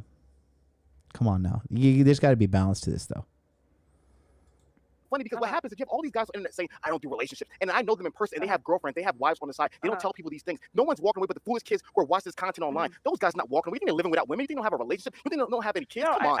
I said walking away from no games. No game. Not you. Not you. No, so I know I'm saying like they're walking away from marriage. And you can see that, and you can see that because the marriage rates are lower than lower. 50% of women that hit 30 are single and childless. So I would who's walking away? Are the billionaires walking away from marriage? Are the heiresses walking away from marriage? The first person that comes into my head is Leonardo DiCaprio. That man is not married. What about George Clooney? George Clooney. Come on, we can go. I'm not a big movie person. I just think George Clooney's a big star. Leonardo DiCaprio. He's the Leonardo's what is he in? Top something? He's in, no, that's Tom Cruise. That's Top Gun. I'm not trying to be disingenuous. I'm just really not a movie person. My point is, show me who's walking away. Stop playing these games. Women don't care about those guys who are walking away. Go. They're freaking Red Pill Randy 7X253. They don't care about him walking away. Come on, man. Those guys they will get married. The Rock is married. LeBron James is married. Jay-Z Jay-Z is married. Uh-huh. Stop playing these games. They don't care about those guys. You're not protesting. You think it's like that fat girl who's like, we're having a sex protest. The 300-pound beluga whales are having a sex protest, and all of a sudden the men are going to behave themselves. Yeah, right. No one cares about you protesting. It's interesting. I know I've just met a lot of guys through the show that have said like that they want, and I know you'll say maybe they're capping, I don't know, but they don't want to get married at least legally. And I understand that. Like if you wouldn't want to get married legally. Let me tell you about those guys. There was a time in the day where there's a bunch of feminists. They were in their early 20s, and they would say, we're not having any kids. The world's overpopulated. Oh, marriage is this. We're not having any children. This, that, You think they're the exact equivalent? 100% exact equivalent. And all of a sudden, Shout out to Philip Smith, $20 super chat. If it's like anything in life, man, just manage your time like a man. Hey, thanks so much. Well, it was Monday. I did my coaching. I did my group coaching. So Sunday night for you guys is my Monday morning. And then my cleaning lady lives too far away from me now in this new location, so I have to clean my own house, which is fucking disgusting.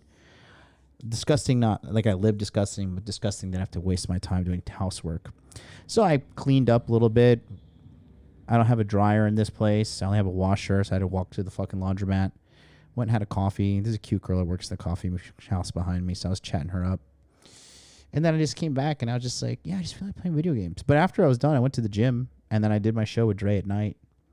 So, but it's just like an internal demon that I struggle with, right? But at the same time, like, the average guy doesn't have that. The average guy will sit there and play video games like 60, 70 hours a week. And that's when I have a problem, when they're not sorting things out. Okay?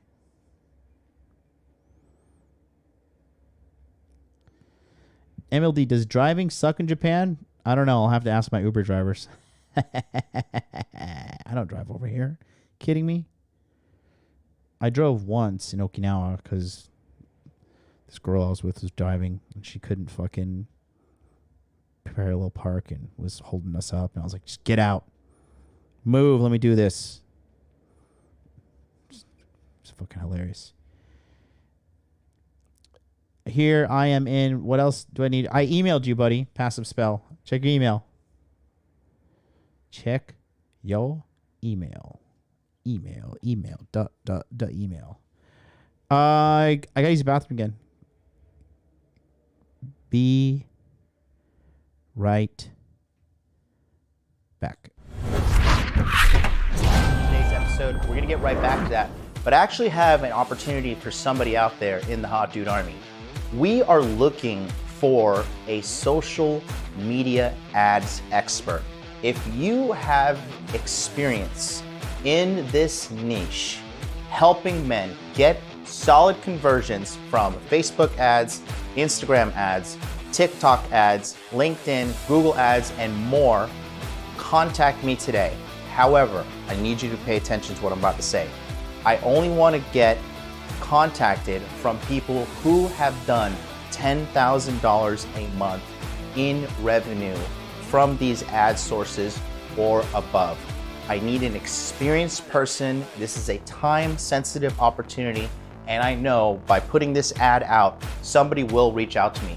So if you're an experienced social media ads expert and you have generated over $10,000 a month in revenue using ads in this niche, contact me today. Send me an email, questions@modernlifedating.com, and I will get back to you within 48 hours. Thanks so much, and let's get back to today's show.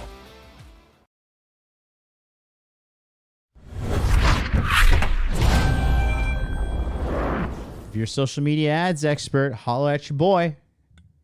Questions@modernlifedating.com. Standing by. Please only contact me if you've actually made $10,000 net profit for somebody. Do not contact me if you're in Hustlers University and you have no experience and you just fucking want to be a top level alpha male guy. All right. I do not need a seat at the kiddies table. I need professional contact me. Holla at me. Okay. Let's go back to our boy. Somebody says, John Fox, that's 2 bathroom breaks in 3 hours, MLD. Time to go to the finger doctor and get a finger up the butt. Is that wrong to go to the bathroom twice in 3 hours? I mean, look, is that really? Is it? Like, I also drink a lot of water. So this is an iPhone Pro Max. Okay. This is about a liter of water. And then I'm on this one right now.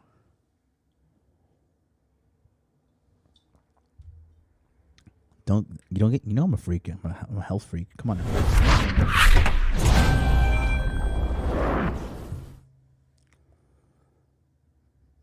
Suddenly 35 years old, you're knocking on that girl's door. Hey, Susie. Oh, what's back there? Oh, Hafiz, those are my kids. 1, 2, 3. You got 3 kids? What happened to that feminist stuff when the world's overpopulated? This, that, and third? Man, I was 20 years old, Hafiz. You know, it was just, I was in college. My hair was blue. It was just a phase. Yeah. See me in 10 years. See, my play is 10 years. Right now, people don't realize I'm stopping putting out content. I'm actually slowing everything down intentionally because in 10 years, it's going to be time. And 10 years, what's going to happen is we will see who is right and who is wrong. We will see how many of these people who are saying, I'm never going to get married. We're going to see because right now we're in the era of where everybody can say whatever they want to say, but then all of a sudden, the same way there was a time in the day where the pickup artist community was the most prevalent community in today's society, and all of a sudden, years later, it fell apart because it was not good for the long haul. So my biggest thing is that let's play the 10-year game. And in 10 years, we will see if I'm a faker, if I'm a liar, if I'm deceitful, you will see and I deserve to be exposed and hung from the highest cross. But my biggest thing that we will see, and we will be able to figure out that the guys who are lying, who are capping, and they will see it later. And what breaks my heart is that there's going to be a whole community of guys who are going to follow these men to the end of the earth, and they're going to change their ways at the end of the race, and all of a sudden the guys will be like, what happened? The same way.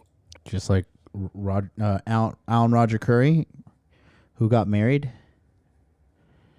It's hilarious. I mean, again, you can sit here and deny it. Like I said, you know, a lot of these guys, they try to do this infinite player shit, infinite player, and like, you know, now he's finally putting a baby in a woman and trying to start a family, and he's like, how old is Alan Roger Curry? Like 60 something?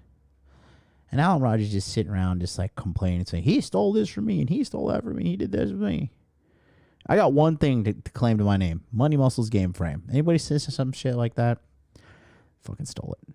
Stole it. Oh, somebody said I need to trademark it. One night, yeah, Lord Venom trademark Money Muscles Game Frame. Hey, buddy, sorry I didn't read that out to you. Or did I read it? I just forgot. I feel like I missed it. Anyways, you know I love you, Lord Venom. You're always in here. Shout out to my girl, Sham Booty. Sham Booty said one of my biggest regrets is when I was in my 20s, I told women that I didn't want any kids. I don't want any kids. I don't want any kids. And all of a sudden now I'm 35, I have a bunch of kids. I'm the happiest person on planet Earth. And it hurts me because there were some women who took my advice. Now they're never going to have any kids because they're now 45. They're not like me, who can be able to have kids older in life. So my biggest thing is that when we're giving people real life advice and real life information, we will see in 10 years how much you live this life. How much is this for the content? How much is this is this about what you genuinely believe? We will see in 10 years. So what percent of Red Pill content creators do you think actually live the life that they say? To your point, the challenge is it's entertainment. And the best comedy is that office type comedy. Where you don't know what's serious and what's not. So to me, if I was to look at their content, I would say maybe 2-3% of them. 2-3%. If that, live. Because to me, I know it as a guy. You can be like, man, I tell women this, and I tell women that, and I tell. But man, you ain't doing that back home. Stop playing. It's just talk.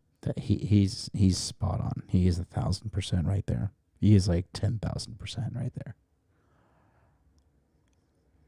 Talk. But then there might be a young guy who's like, oh yeah, I'm gonna do it like that. It's just talk. Can I have an example? Huh? Can I have an example? I personally will not talk about anybody if they are not in the room. I will not. No, you don't. You can just be abroad. You don't have to say their name or anything. I meant like an example of a situation like that. So here's the deal. Like I said, a lot of people tell me stuff in private that I'm not gonna ever shout out publicly. But I'm gonna give you examples. There's guys who will tell you, I don't do relationships. I don't do it. Years later, then they'll have a whole girlfriend.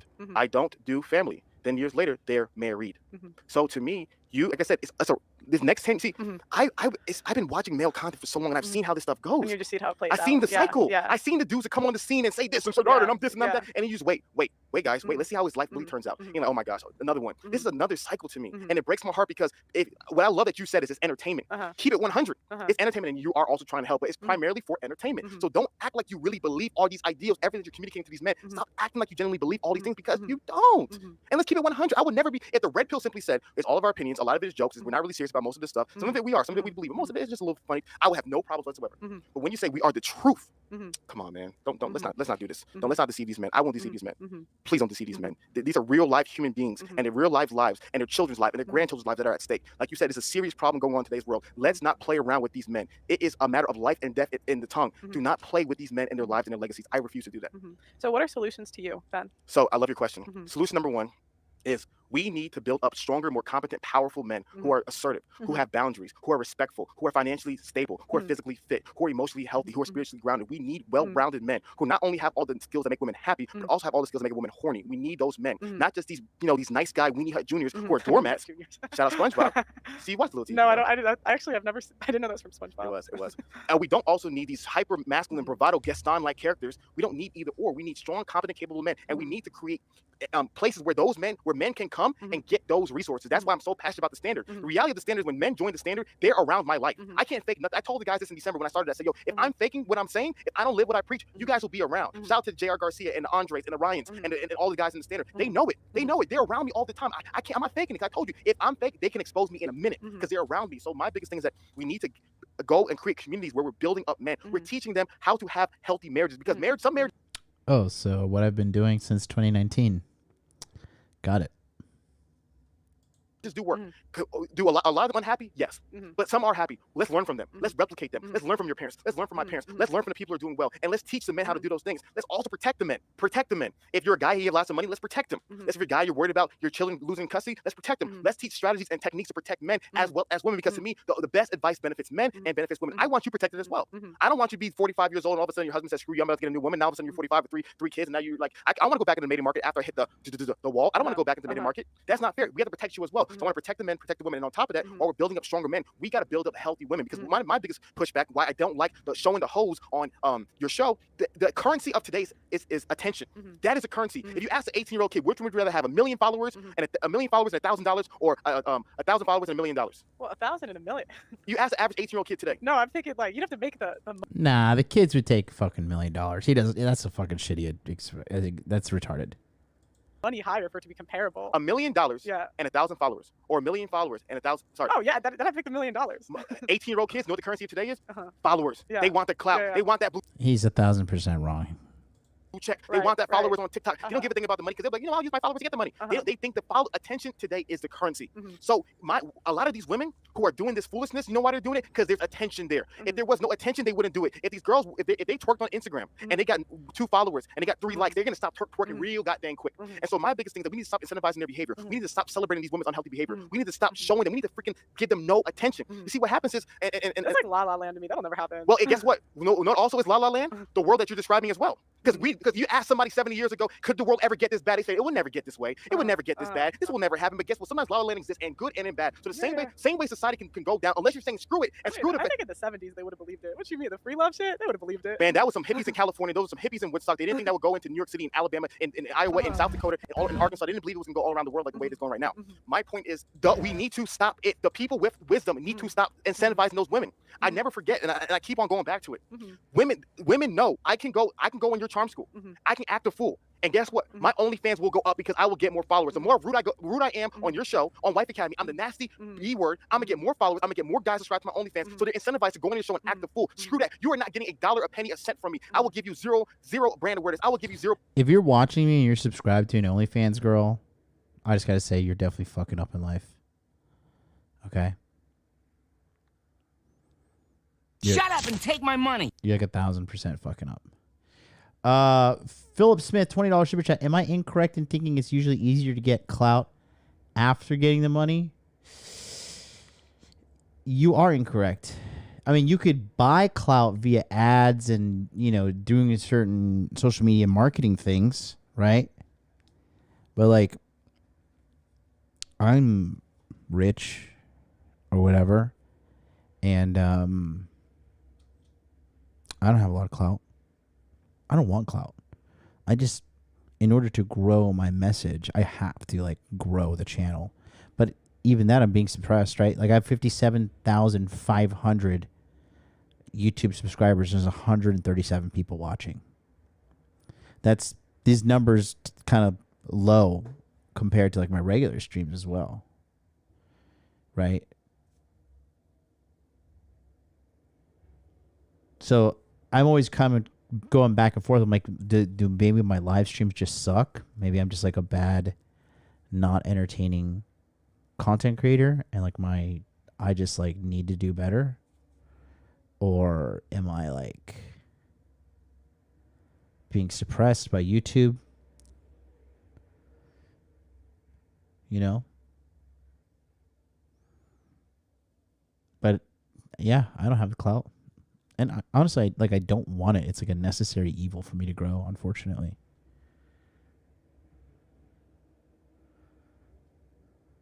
For publicity, because we're not celebrating women like you. Thank you, Mario.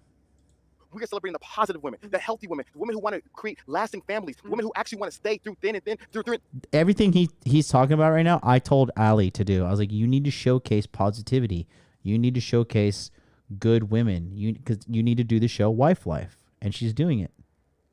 Thin and thick. We want to celebrate women like that. That's the solution. Emphasizing, highlighting those women, and all those women, all the Instagram followers. Why do they have millions of followers? Why are men following those women? You're calling them 3 or 4s. Why are you following them? Why are you on their page? Why are you liking them? If men simply said, screw it, we're done with the Instagram. We're done with the OnlyFans. We're done Shut with up and take my money. Thank you so much. Alex is the best. $4.99 super chat. This guy's looking for solutions for all men is living in la la land. That's why Myron says. So you have accepted the truth. He operates on what is, not what should have, could have, would have. Yeah, exactly. You have to be, bound in reality. This whole thing down. They make their money from men. Men are the leaders in society. So to me, we either play the victim mindset and woe is me, the world's coming to an end and screw it. I'm just gonna go hide and travel the world and bang random unhealthy women. Or we can say, you know what, society's going to hell in the handbasket, but not during my lifetime. During my lifetime, while I'm here, I'm gonna do every freaking thing in my power to stop this foolishness from going down. Even if things are not creating a lasting change, it will. The ship will not go down on my watch. It's just interesting. You have all this men should be more, but I didn't really hear much that the women need to do. What did I tell you at the very beginning? You weren't even listening. What did I tell you? Said we need to. I said women such as yourself have the most power. You know why? Because you have the ability to create healthier women. You're a woman. They will be able to listen to you. Once you get the credibility, once you get your tone, once you get your approach. I can't create Wife Academy. That idea I had years ago. I couldn't create it. I'm just a man telling women how to be a wife. No, they're not gonna listen to me. Why not like Kevin Samuels did? Let me tell you something. It's I would say his audience was 40% women, which is really mad in the manosphere. Let me tell you something. And look up School of Affluence when you get the chance. She is she does a little bit differently, but she has like a 90% female audience. But she's a little bit different. She doesn't have the values that you and I may have. But she's teaching women how to be the women that the kind of man that she goes after wants, and she has a huge audience for it. So my biggest thing is God rested the dead. Nothing but great things. I will always say publicly nothing but great things about the Godfather himself, Kevin Samuels. My biggest thing is I don't want 40. I want you to get 80, 90% of women. I want you to be, and women like yourself to be able to help a next generation of women. And we are doing it with a standard. A lot of women come to our events. A lot of really healthy women are being tapped into the community because it's seeing, wow, those guys are over there. Those guys are being successful because what happens is, like you said, the women want the attention from the men. If the men are like, we don't want OnlyFans. No. We don't want Pornhub. No. We don't want that. No. Some of the women will get in line. Will most of them get in line? It doesn't matter. We want some of them to get in line. And then you factor that into the equation. Women such as yourself and other content creators like you who are now creating a healthier, better generation of women, not worried about those 3 or 4s and just simply. Hey, BJ Tucker, you know what? I tried sending you a DM, but I was typing BJ Tucker on Instagram, but I couldn't find you. Shoot me DM. I got something to tell you. Lord Venom, $4.99 super chat. If, guess what? If was fifth, we would all be drunk. Shut up and take my money. Yeah, exactly. He's just if. What is this thing, the standard? What is he talking about? The standard. The standard. Hafiz. The standard, the affluentstandard.com. Let's take a look, shall we? Let's see what we got here from Mr. Hafiz. Become elite, exclusive, become the standard. Dude, you can't be talking about this acting the way you're acting, though. Like, you're not being a good example for these guys.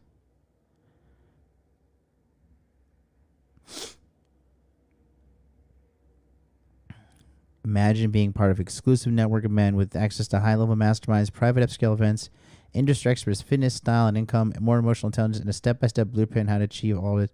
Direct access to the people who have. Oh, I already do that. It's called Masculine Empowerment Network.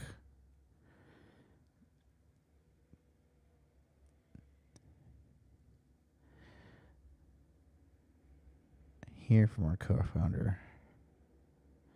Join the join the wait list. Are you big on company exclusive? Are you big on private experiences? Experiences in private yachts, mansions? Who cares? Like, I mean, cool, that's adorable and shit, but we got to actually fucking be developing, proper fucking actionable accepts. And what are you advertising here? It's all just hype. And it looks good.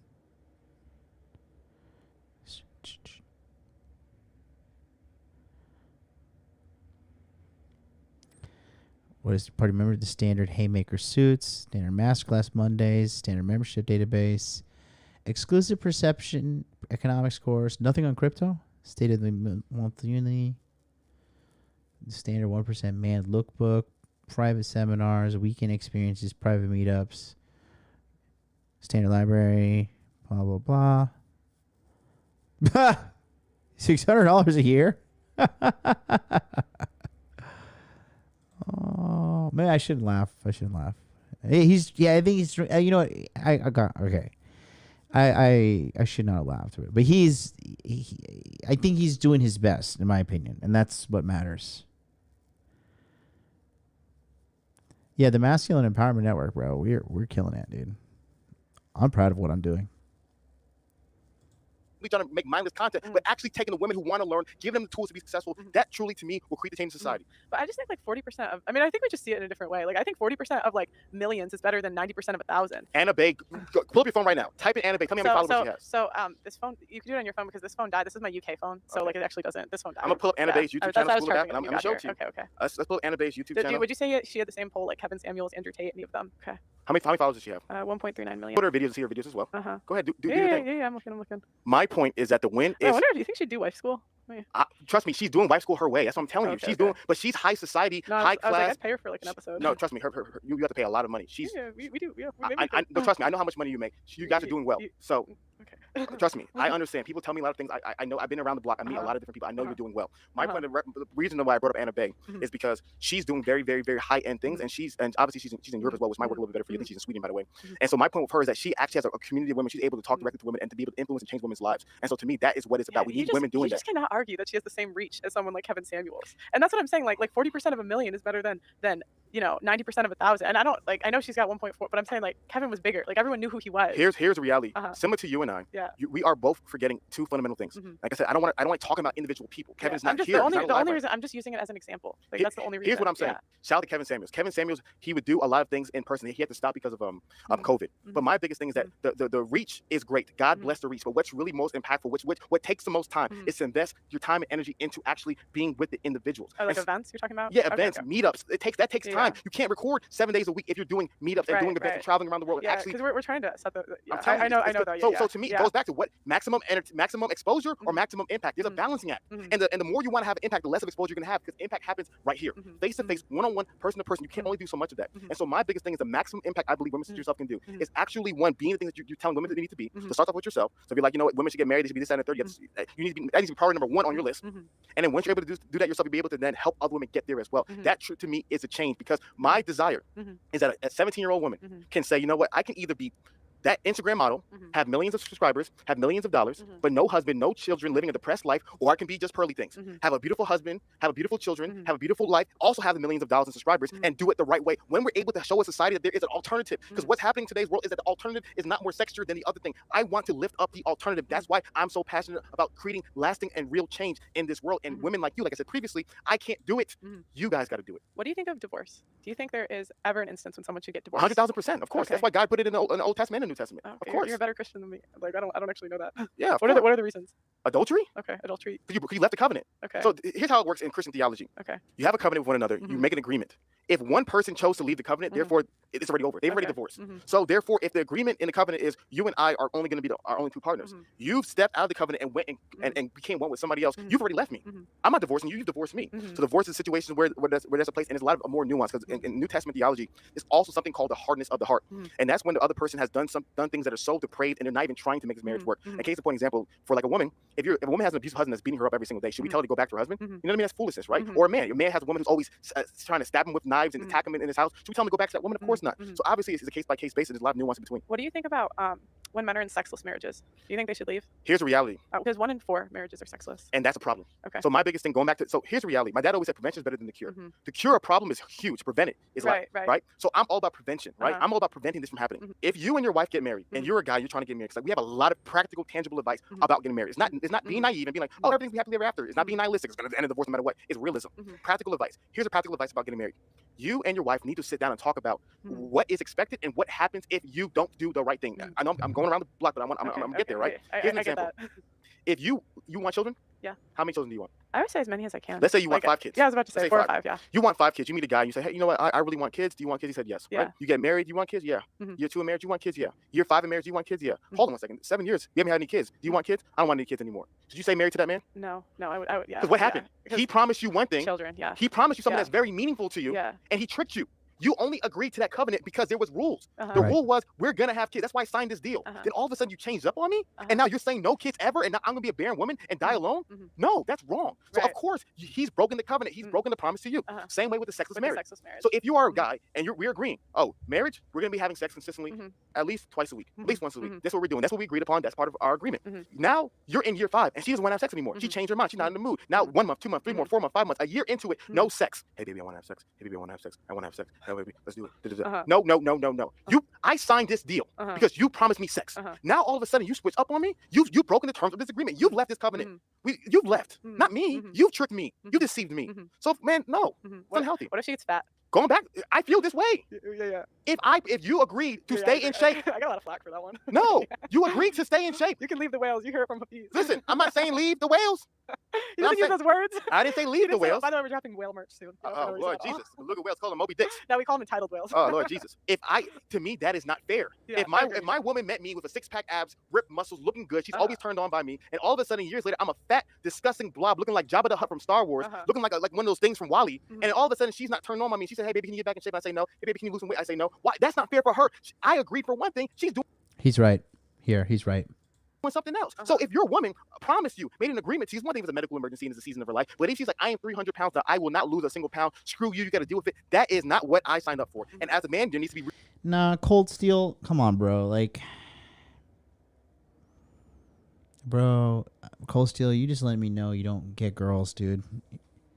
In the chat, he says, if you're getting occasional mediocre sex, she's definitely cheating. No, dude, you've probably been cheated on, and that's why you're projecting this shit, or you haven't had any relationships that have been successful in your life. Women don't just wake up like, oh, I just need looks. I need some dick. I really gotta go. Like, I'm fiending for some dick today. Women are like that, bro. Repercussions, going back to marital agreement. There needs to be repercussions. I'm not saying divorce. I never said once you purchase divorce for either situation, but I'm saying there needs to be a repercussion for tricking somebody into that contract. Because that's I just feel like a lot of my empathy comes from I hear stories from these, I'm sure you get them too, and they're so sad. They're so sad. The man is so sad, and the stories are hurting him, and the men we gotta cry for the guys. It's so sad. You're kind of rude. It's so sad. But I'm saying you don't feel bad. Okay, because there's some guys that are honestly in bad situations where they married a girl and they think one thing, and then she gains a bunch of weight, won't have sex with him, and if they leave, they're putting the kids at a big disadvantage, and it's kind of and if they leave, she can take half. That's why they have the term it's cheaper to keep her, and it's and you could say it's the world's smallest violin or whatever you're gonna say boo-hoo, but I think that's a hard reality for men. Listen, the first 5 years I did nothing but play the violin. I did nothing but hear story after story of pain, of suffering, of difficulties, of hardships. I have heard it. I have cried the tears publicly on my channel about the men who are suffering in today's society. I have experienced and have seen some of my friends experience the worst kinds of divorces, things that are so beyond demonic, it will blow your mind if I talked about it on this platform. I have seen the worst of the worst, but guess what? We spend years talking about the worst of the worst. We've been spend years talking about the problems in today's world. Now it is time for solutions. Do I have compassion? But what does compassion do for the next man who's up? Now it's time for solutions. Yes, life hit you. Yes, you're knocked down. Yes, you have a crappy hand. Now what? And so my biggest thing is that, like I said, when you're being an individual who's black in America, you learn. It's hard. People have crappy hands. People go through difficulty. Man, so many bad things happen in today's world. It's hard. It's tough. It's painful. People right now literally watching this video are crying tears of suffering because they're living in absolute hell. I understand the pain of men more than anybody because I've been doing this for so long. But what I'm saying is we cannot simply stay there. It's okay not to be okay. What are our solutions? What is a way forward? And simply just playing the violin, simply regurgitating and re-uttering the same points about men suffering over and he's right here. He is right. But the thing is, the guys, for example, again, no disrespect to the guy, but Coach Greg Adams, for example, just constantly putting out bad, toxic content. That's all. Here's another woman who's cheated. Here's another woman who's shit. Here's another woman who's garbage. They're all fucking whores and sluts and whores and sluts and whores. Because Coach Greg Adams doesn't know how to be the man. He doesn't know how to get a woman in his frame. Okay? He doesn't know how to run the show. Okay? He doesn't know how to make a woman submit to him. And that's why he's talking the shit that he talks. Okay, there's a lot of that's the red pill, that's the black pill community, because the black pill guys are all guys who took the red pill but decided that they are not going to work on themselves. Right? People can criticize and say, "Oh, well, MLD, you moved to fucking Asia, bro, and it's easy over there." And a lot of these fucking inbred Homo sapiens don't even have a fucking passport. And even if I did, so what? So I moved to Japan and I'm living a better quality life. What are you doing? You live in your mother's basement?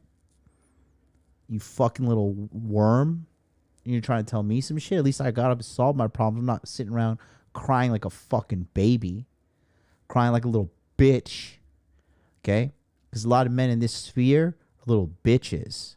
Sitting around crying like a little fucking pussy all the time. Where women are shit. No, motherfucker, you shit. You are shit. And that's the truth. You got to pay the cost to be the boss, motherfucker. And that payment is due every single day. You don't like it? Go have a fucking seat at the kiddie table. They're going to bring the dinosaur chicken nuggets around and some applesauce and pat you on the head. Put on some fucking Teletubbies for you to watch, because I know the purple one's your favorite. And have it a good old time.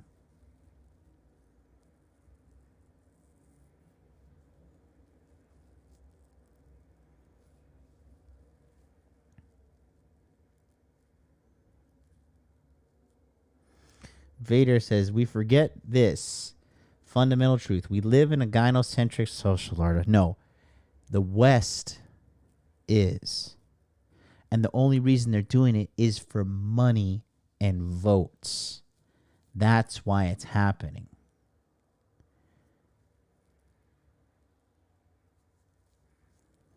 In a society that aggrandizes women, we do need to tell men to stop putting women on. Men are already taking women down off the pedestal. It's happening slowly. Okay? It's happening slowly. Shout out to AJ Singh, who's been a member now for 4 months. If a woman truly loves,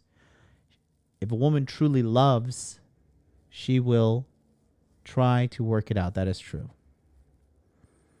That is true.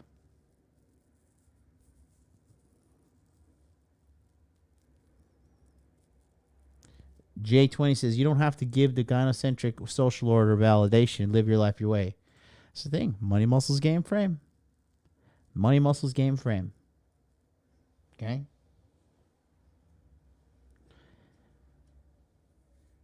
Period.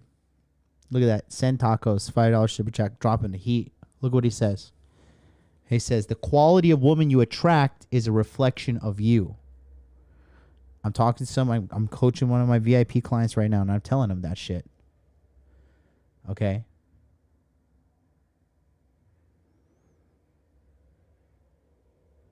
You want to see how hot you are? Go out and talk to some women. See which women give you the cold shoulder, see which women ignore you, and see which women give you the time of day.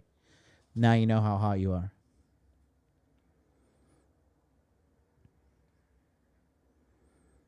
You know? Shut up and take my money. But I tell you this, as a guy who's successful, a guy who's not only am I successful, I'm self-made successful.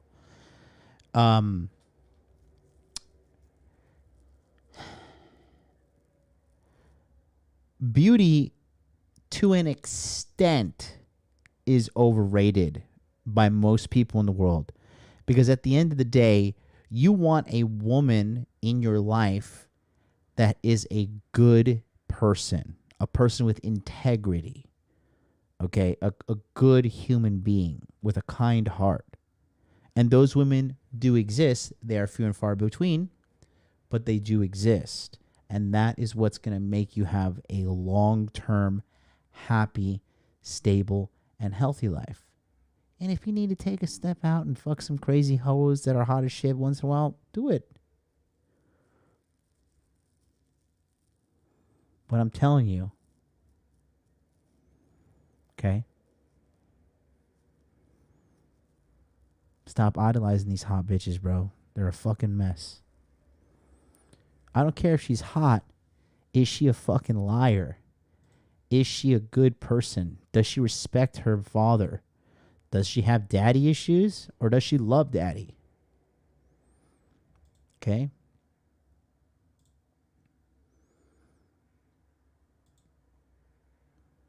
A lot of dudes are lost, mate. A lot of dudes are just fucking straight up lost, mate. That's the truth.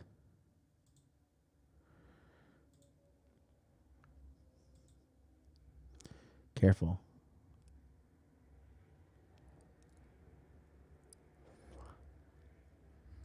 And over again does not change the next man from suffering, does not change the situation. I want solutions. That's what I live and bleed. I want solutions. I want men to be better. That is what I'm about. I'm not simply disregarding. That was all entertainment. We're having fun here. You wanted views. You're the one who told me you gotta make it entertainment for people to watch. Now you're mad I'm entertaining. All of a sudden, I'm not mad. we're having fun. Okay, No, okay. we're having come on. You're just talking. Yeah. I understand, but I cannot leave men there because the victim mindset. Because think about it. If you've been victimized, what are you? A victim. So 100% men have been victimized, but I cannot let a man embody the victim mindset. You got a bad hand in life. I will refuse. I will never let a single man, no matter how difficult he has it, embody the victim mindset. Have you ever tried to do you want to run for an office or anything? Would you ever try to change the laws at all, or is that not something? Here's the deal. If I was to run for office, I guarantee you, if I really put all my effort into it, we will see a lot of laws change. Because that's what makes me so mad. Because I have my path.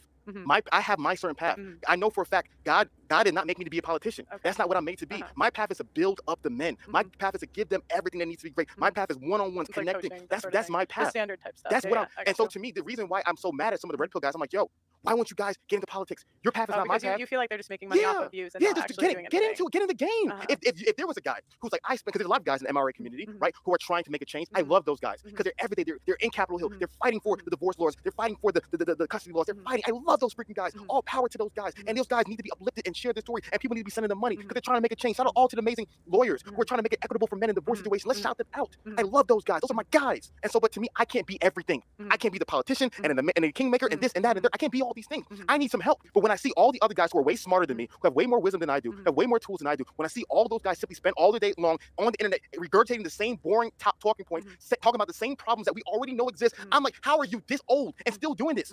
You're old now. Get into make real change. But to me, I just and the reason is the reason they don't get into the change is because they don't know how to. You know? They just don't know how to. That's it. just wonder why. If like, No, I understand that. I understand. So it's like it's frustrating to you because 100%. because now I understand though. now you're the passion. I mean this. You feel this. You feel this. I mean this. You look me in my eyes. You know it's real. Because you just feel like you've been listening to this content for like 10 plus years. And so it's like for you, it's been like 10, 15 years of the same stuff. Stuff.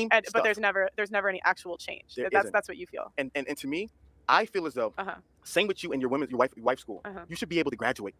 You should get to a point where you don't got to watch pearly things anymore because you have your husband. You are a wife. And my problem is these guys have repeat customers every single day.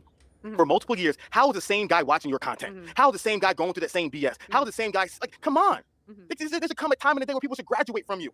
They shouldn't need it anymore. Sometimes I don't think they want to graduate. There's some people. 100. You know why? Know why? I don't know. They're the victim. Yeah, you're right. Yeah. Think Like, about it. No, because I went to funny thing I did. I went to a pickup artist conference. Oh, gosh. I just was curious. I want to know what the guys were talking about. So She went to John Anthony Lifestyles.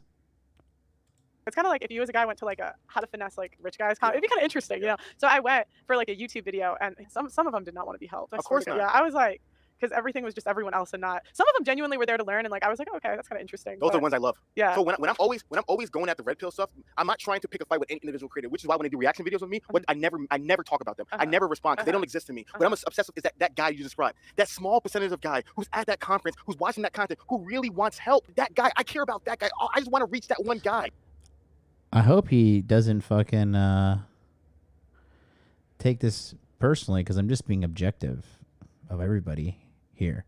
I already shot him a DM to come on the show. I want to talk to him. Kind of give him some pointers. Hopefully he replies.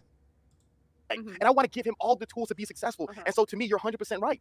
There's some people who do not want to be helped. They want to complain. They want to whine. They want to see you destroy women. They want to see everybody else destroy women, but they don't want to change. They don't want to get in shape. They don't want to improve their lives. They don't want to level. They don't want this stuff. They want to sit down on their couches. They want to turn on the YouTube and they want to simply complain, vent, and type in nasty things in the comments about women. And that is the stuff that disgusts me. And that's why I'm so passionate about what we're doing, because we're creating real change in the world, in the lives of men. Okay. Yeah, I think I understand.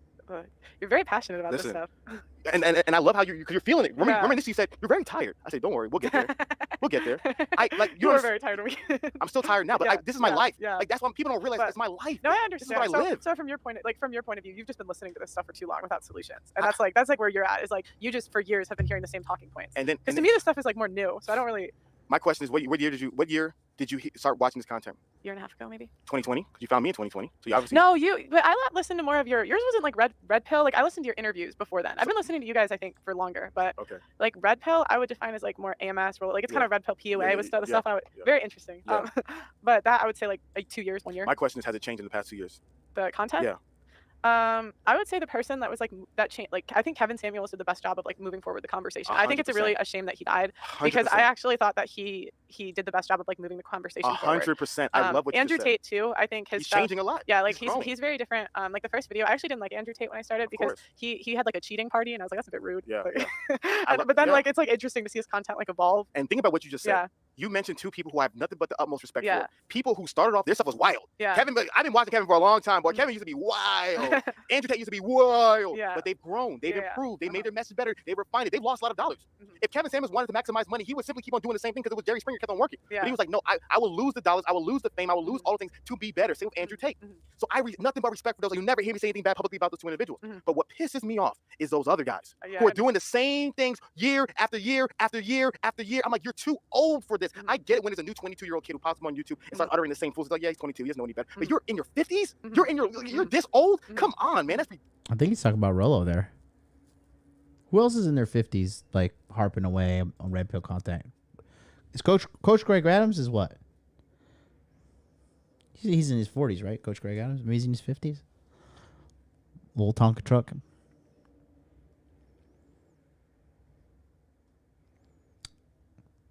Well, no, he's not talking about Thor. Ridiculous. And to me, that's where like you're either naive and you don't know what's going on. I don't believe these people are that dumb, or you're intentionally. No, they are that dumb, and that's what he doesn't get yet.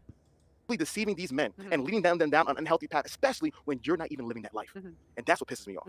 And so you're saying like a lot of those guys behind the scenes, they have relationships, wives, girlflriends, but they're just still spewing the same stuff. And that's where your frustration with the red pill like comes in. I know and like I said, I'm not calling anybody. I know a lot of people personally. I know people. I can almost anybody right now if I want to talk to my phone, I can't. Everyone tells me these stories. I know this. That's why I'm so passionate about it. I know these things. And so my biggest thing is that stop. Like don't lie to people, man. Stop lying. That's what bothers me the most. Like, bro, like don't lie to them because kids are actually following this. And my dad told me this.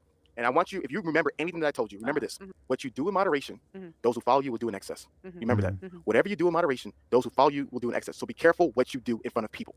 So you have to be like, aware of it. If I feel like, I'm leading people down this wrong path, you have to adjust because they will take what you're doing and they'll multiply it. So to me, that's one of the biggest things that I've learned. If you're not improving, if you're not adjusting, you are simply leading people down an unhealthy path because if there is no growth, that means that the death is occurring. Well, tell the people where they can find you. Listen, man. But you're not going to put out content? You're putting out less content?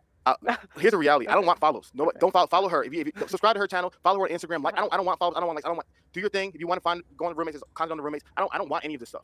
I want people to be healthy. So my advice is, I am not the truth. I am not the prophet. I am a man who likes to read books and share my opinion. My advice to every man and woman out there is find an older person who has the life that you want to have, the family that you want to have, the job that you want to have, the respect that you want to have. Find somebody. Don't follow me. Find an older, more successful, established person and copy their life. Learn from them. Don't learn from me. I'm a 32-year-old kid who just likes to read books and share my opinions. I'm trying to figure things out. Don't follow me. Find older, seasoned, intelligent individuals who are where you want to be. Learn from them. Follow them and follow their path and make sure that they're living the life that they're actually communicating, so that you don't go down the wrong path. And that's what I'm extremely passionate about. Okay. Well, thank you for coming. Whew, that was a lot.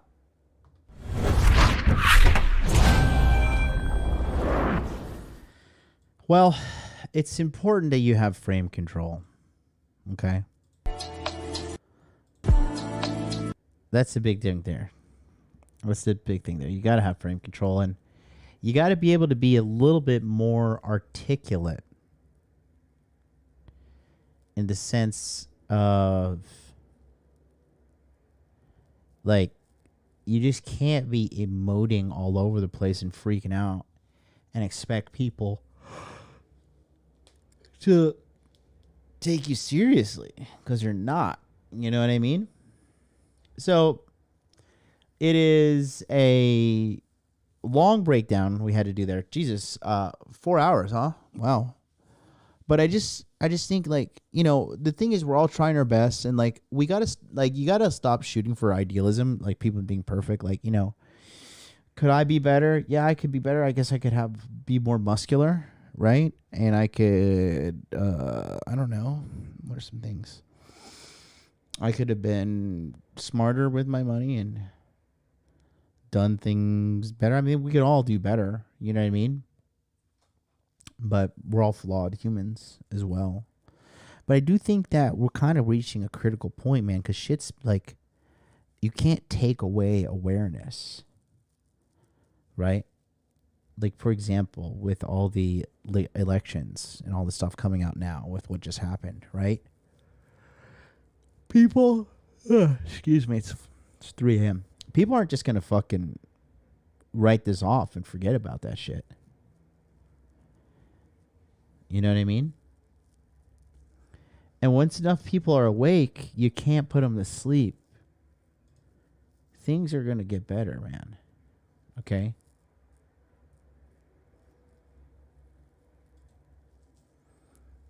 We'll be back tomorrow.